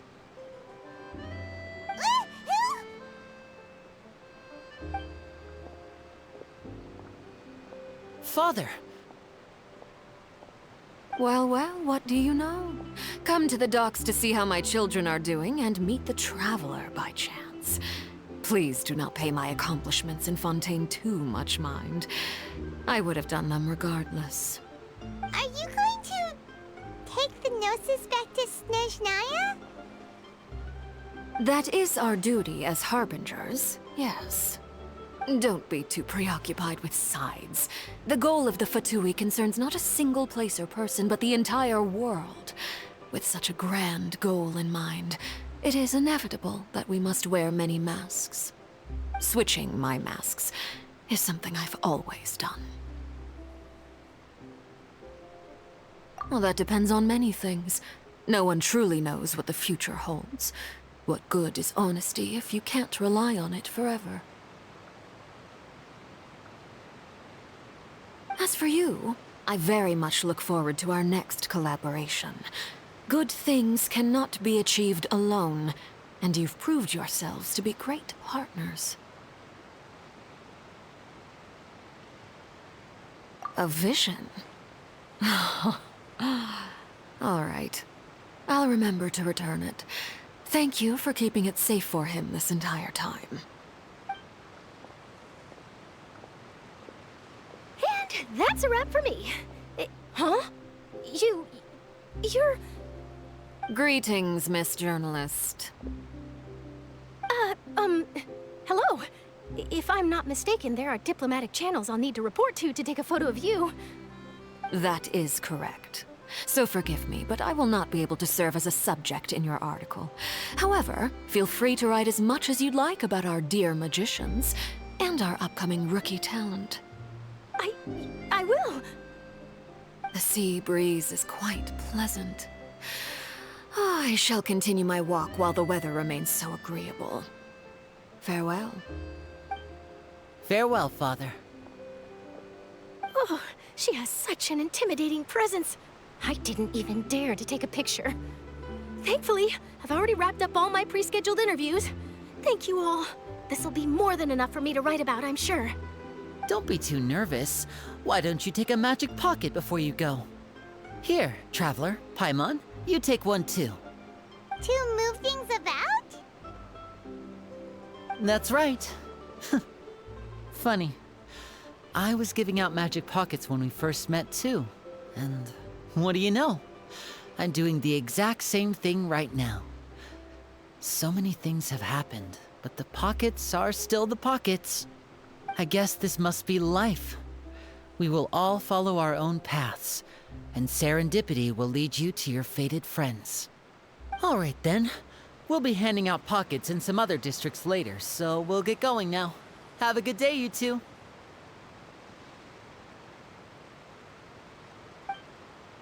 Well, guess we sent Charlotte, huh? Shall we go see what Neverlette's doing? As long as he's not so busy that he doesn't have time to chat anyway.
The entrance to the fortress! Ooh, he really is there!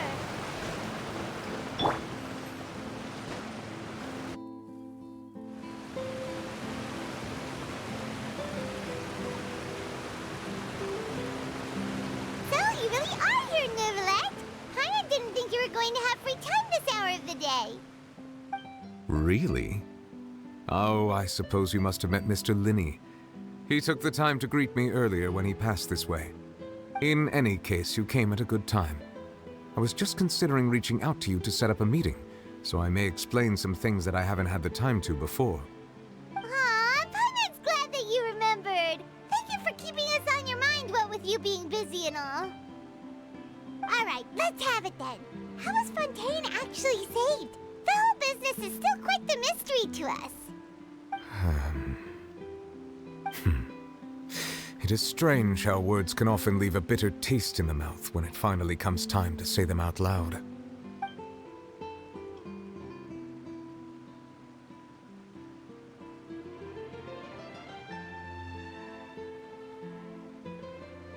Whoa. So that's what happened?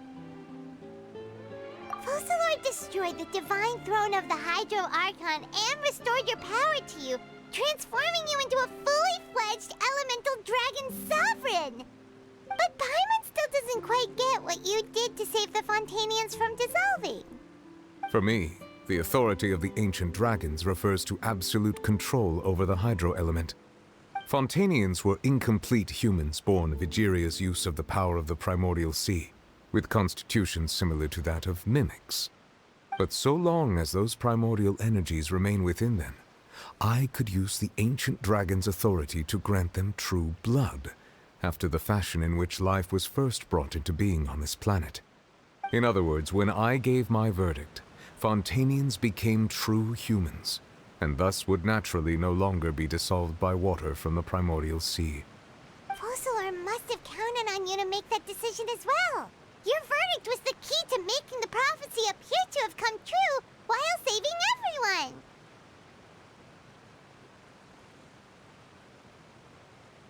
Yeah, and in a manner of speaking, Focalor finally managed to fulfill the original Hydro Archon's wish to turn Oceanids into real people too! It seems from your expressions that you still have more things you wish to ask. Ask away. I will tell you the truth as I know it.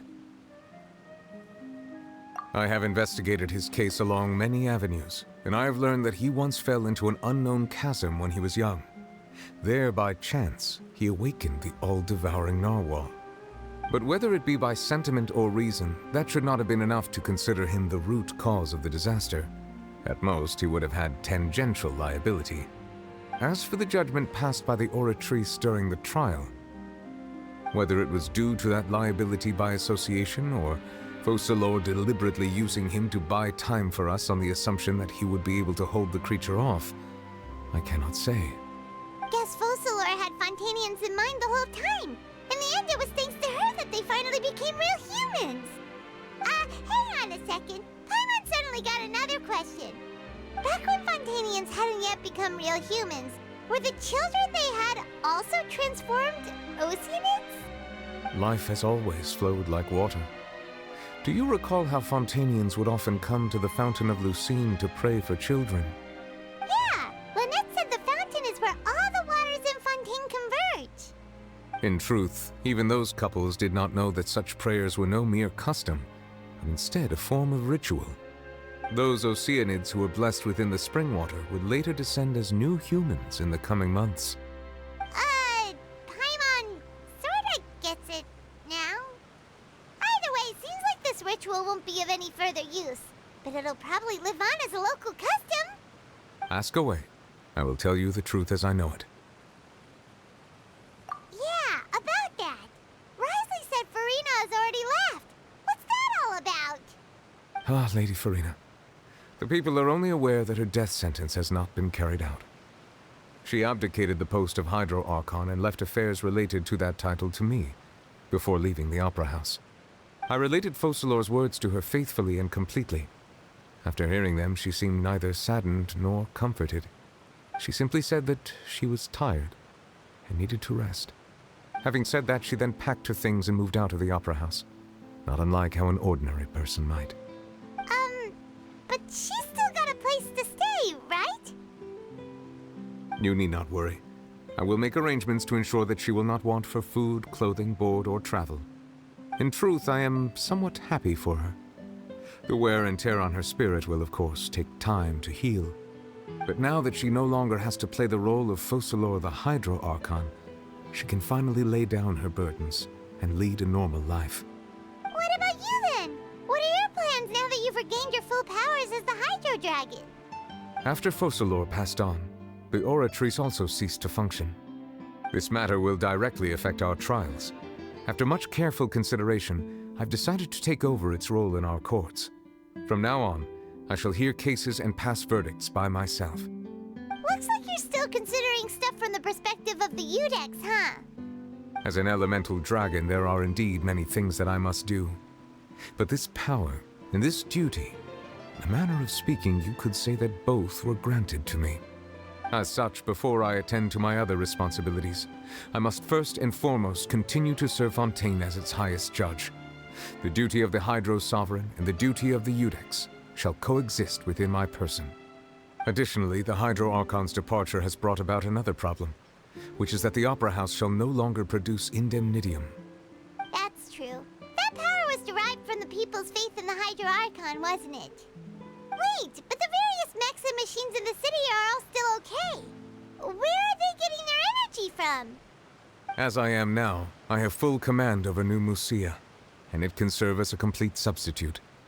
Another reason why I cannot quite leave Fontaine immediately. Wow. This ancient dragon's authority stuff is really quite useful, huh? Ask away. I will tell you the truth as I know it. Oh, that's right! They say you've given it to the knave as a diplomatic gift or something! Leaving aside their intentionality, the two Fatui Harbingers have indeed done much for us during this crisis.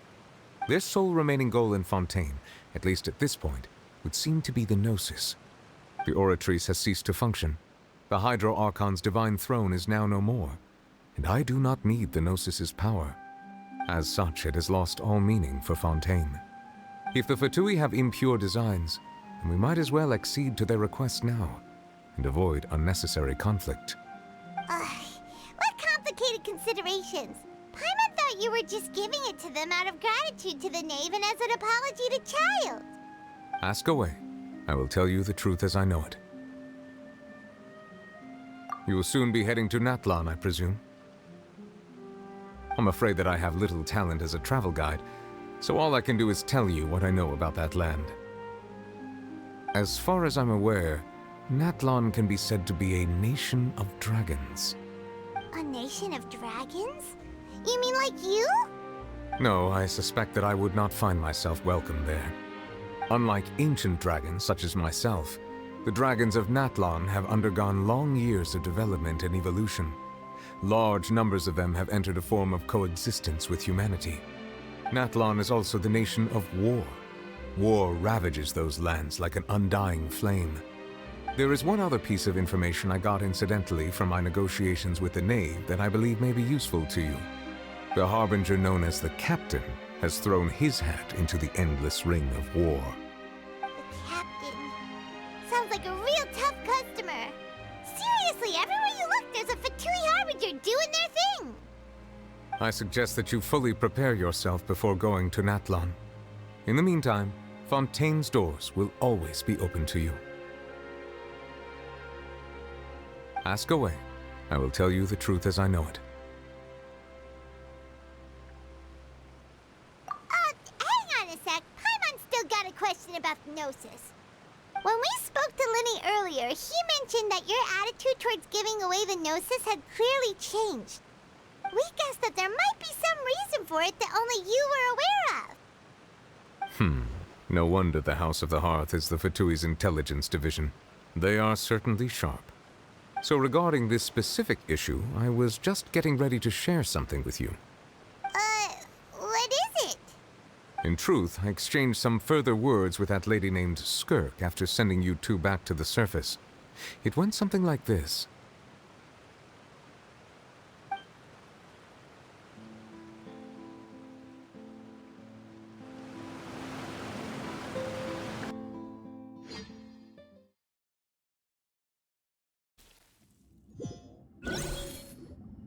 Well, we're going to head topside to see what's going on. You hurry over soon as well, all right, Nervalet? What next? The all-devouring narwhal isn't here, so I'm no longer getting any interference. I can finally catch the scent of your power, what it's made of. It is the authority of the planet's primordial dragons. but with something very similar to a god's curse mixed in. It's quite a novel blend. I'm sure I've encountered something like this before. What was it again? I do not know what you speak of. Ah, of course. How could I forget? You should have the remains of the third Descender on your person, yes? Remains? I've never heard of any such thing. Huh. According to your parlance, I believe it may be called a gnosis. Well, that much is true. After Focalor's divinity faded, she handed her gnosis to me. But I fear I have never heard of it described in the manner that you just did. I've been training with my master, the Foul, ever since I was young, and I have never returned to the surface since. So most of the information I possess, I got from him. It is only natural for those who are greater than humanity to possess a different sort of common sense, which is why there are so many problems in our attempts to communicate with humans. Regardless, you should probably get rid of objects of misfortune to prevent any disasters from befalling you. To live in itself is a blessing.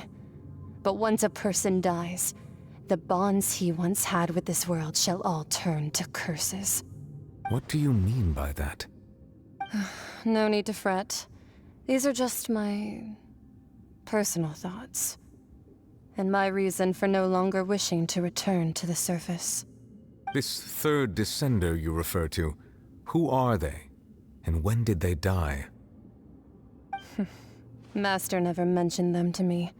Perhaps it just wasn't that important for me to know. If you're interested, though, I could ask him. I'll be sure to pass the answer on to you next time. Next time? You believe we will meet again? I do. Wait. I have a disciple of my own, don't I? He can be the messenger then.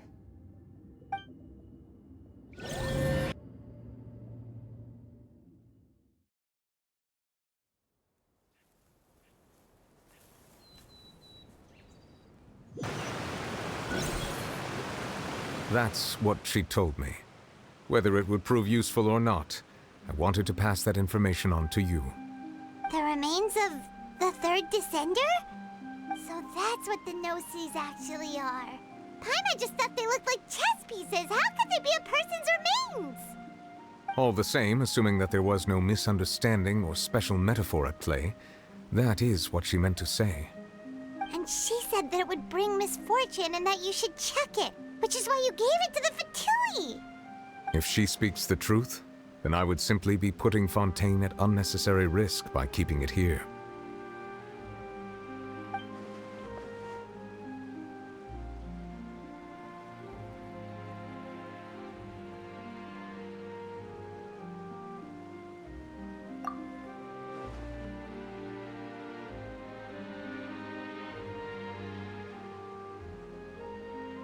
I had guessed that you might already be familiar with this concept, but I did not expect you to be one of them.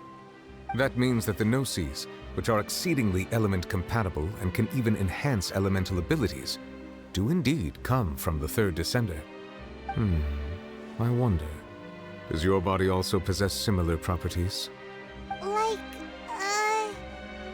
being able to use elemental powers without a vision! That does sort of count as special compatibility, right? No, let's not think about this stuff right now. It just feels creepy. Comparing the Traveler to the dead third Descender and all. That's what you say, but this topic still feels like bad luck. Once Child recovers, let's get some more answers out of him. Or go look for his master and get the answers that way. I too believe it unwise to make too many blind guesses when information is lacking. The same is true of being at court. All right. Whatever the case, it seems like the crisis here in Fontaine's over for now. Yes.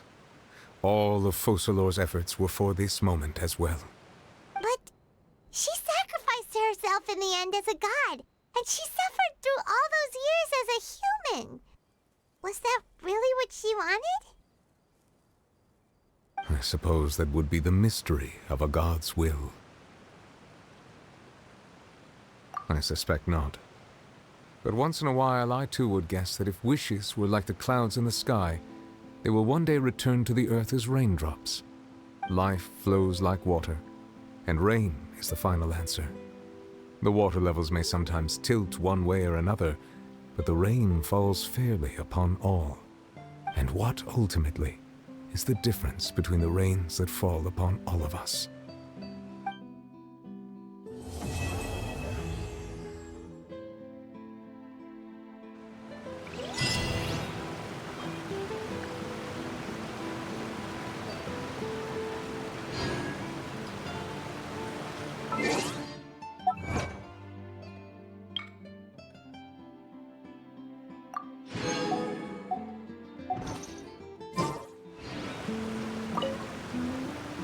It seems from your expressions that you still have more things you wish to ask.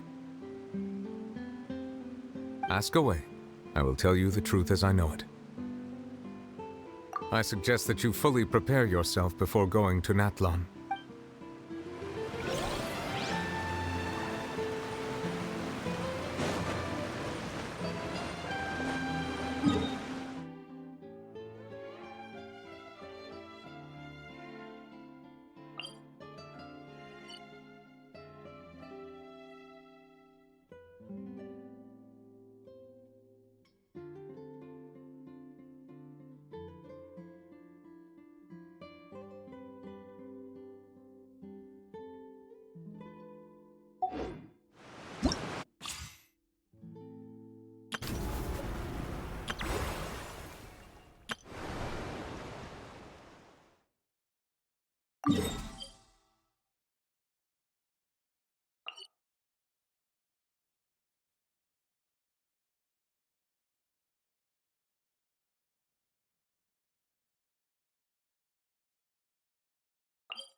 Next on the agenda...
way behind schedule.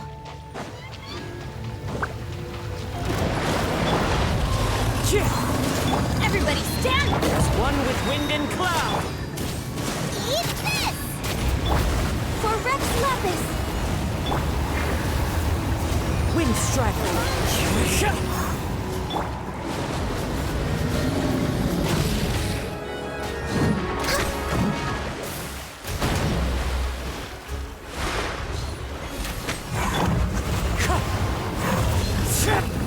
Let's light it up! Dragon Hand, into the fire!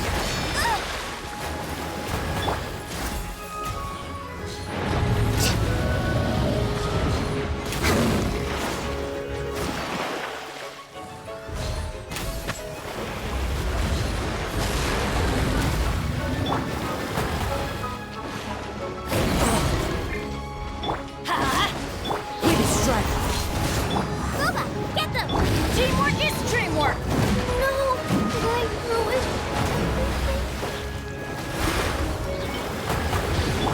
Let's light it up!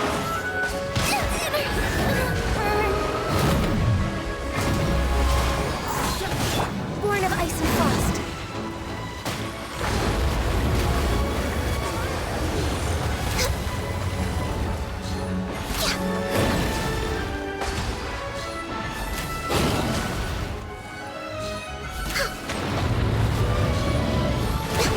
Wind Strike!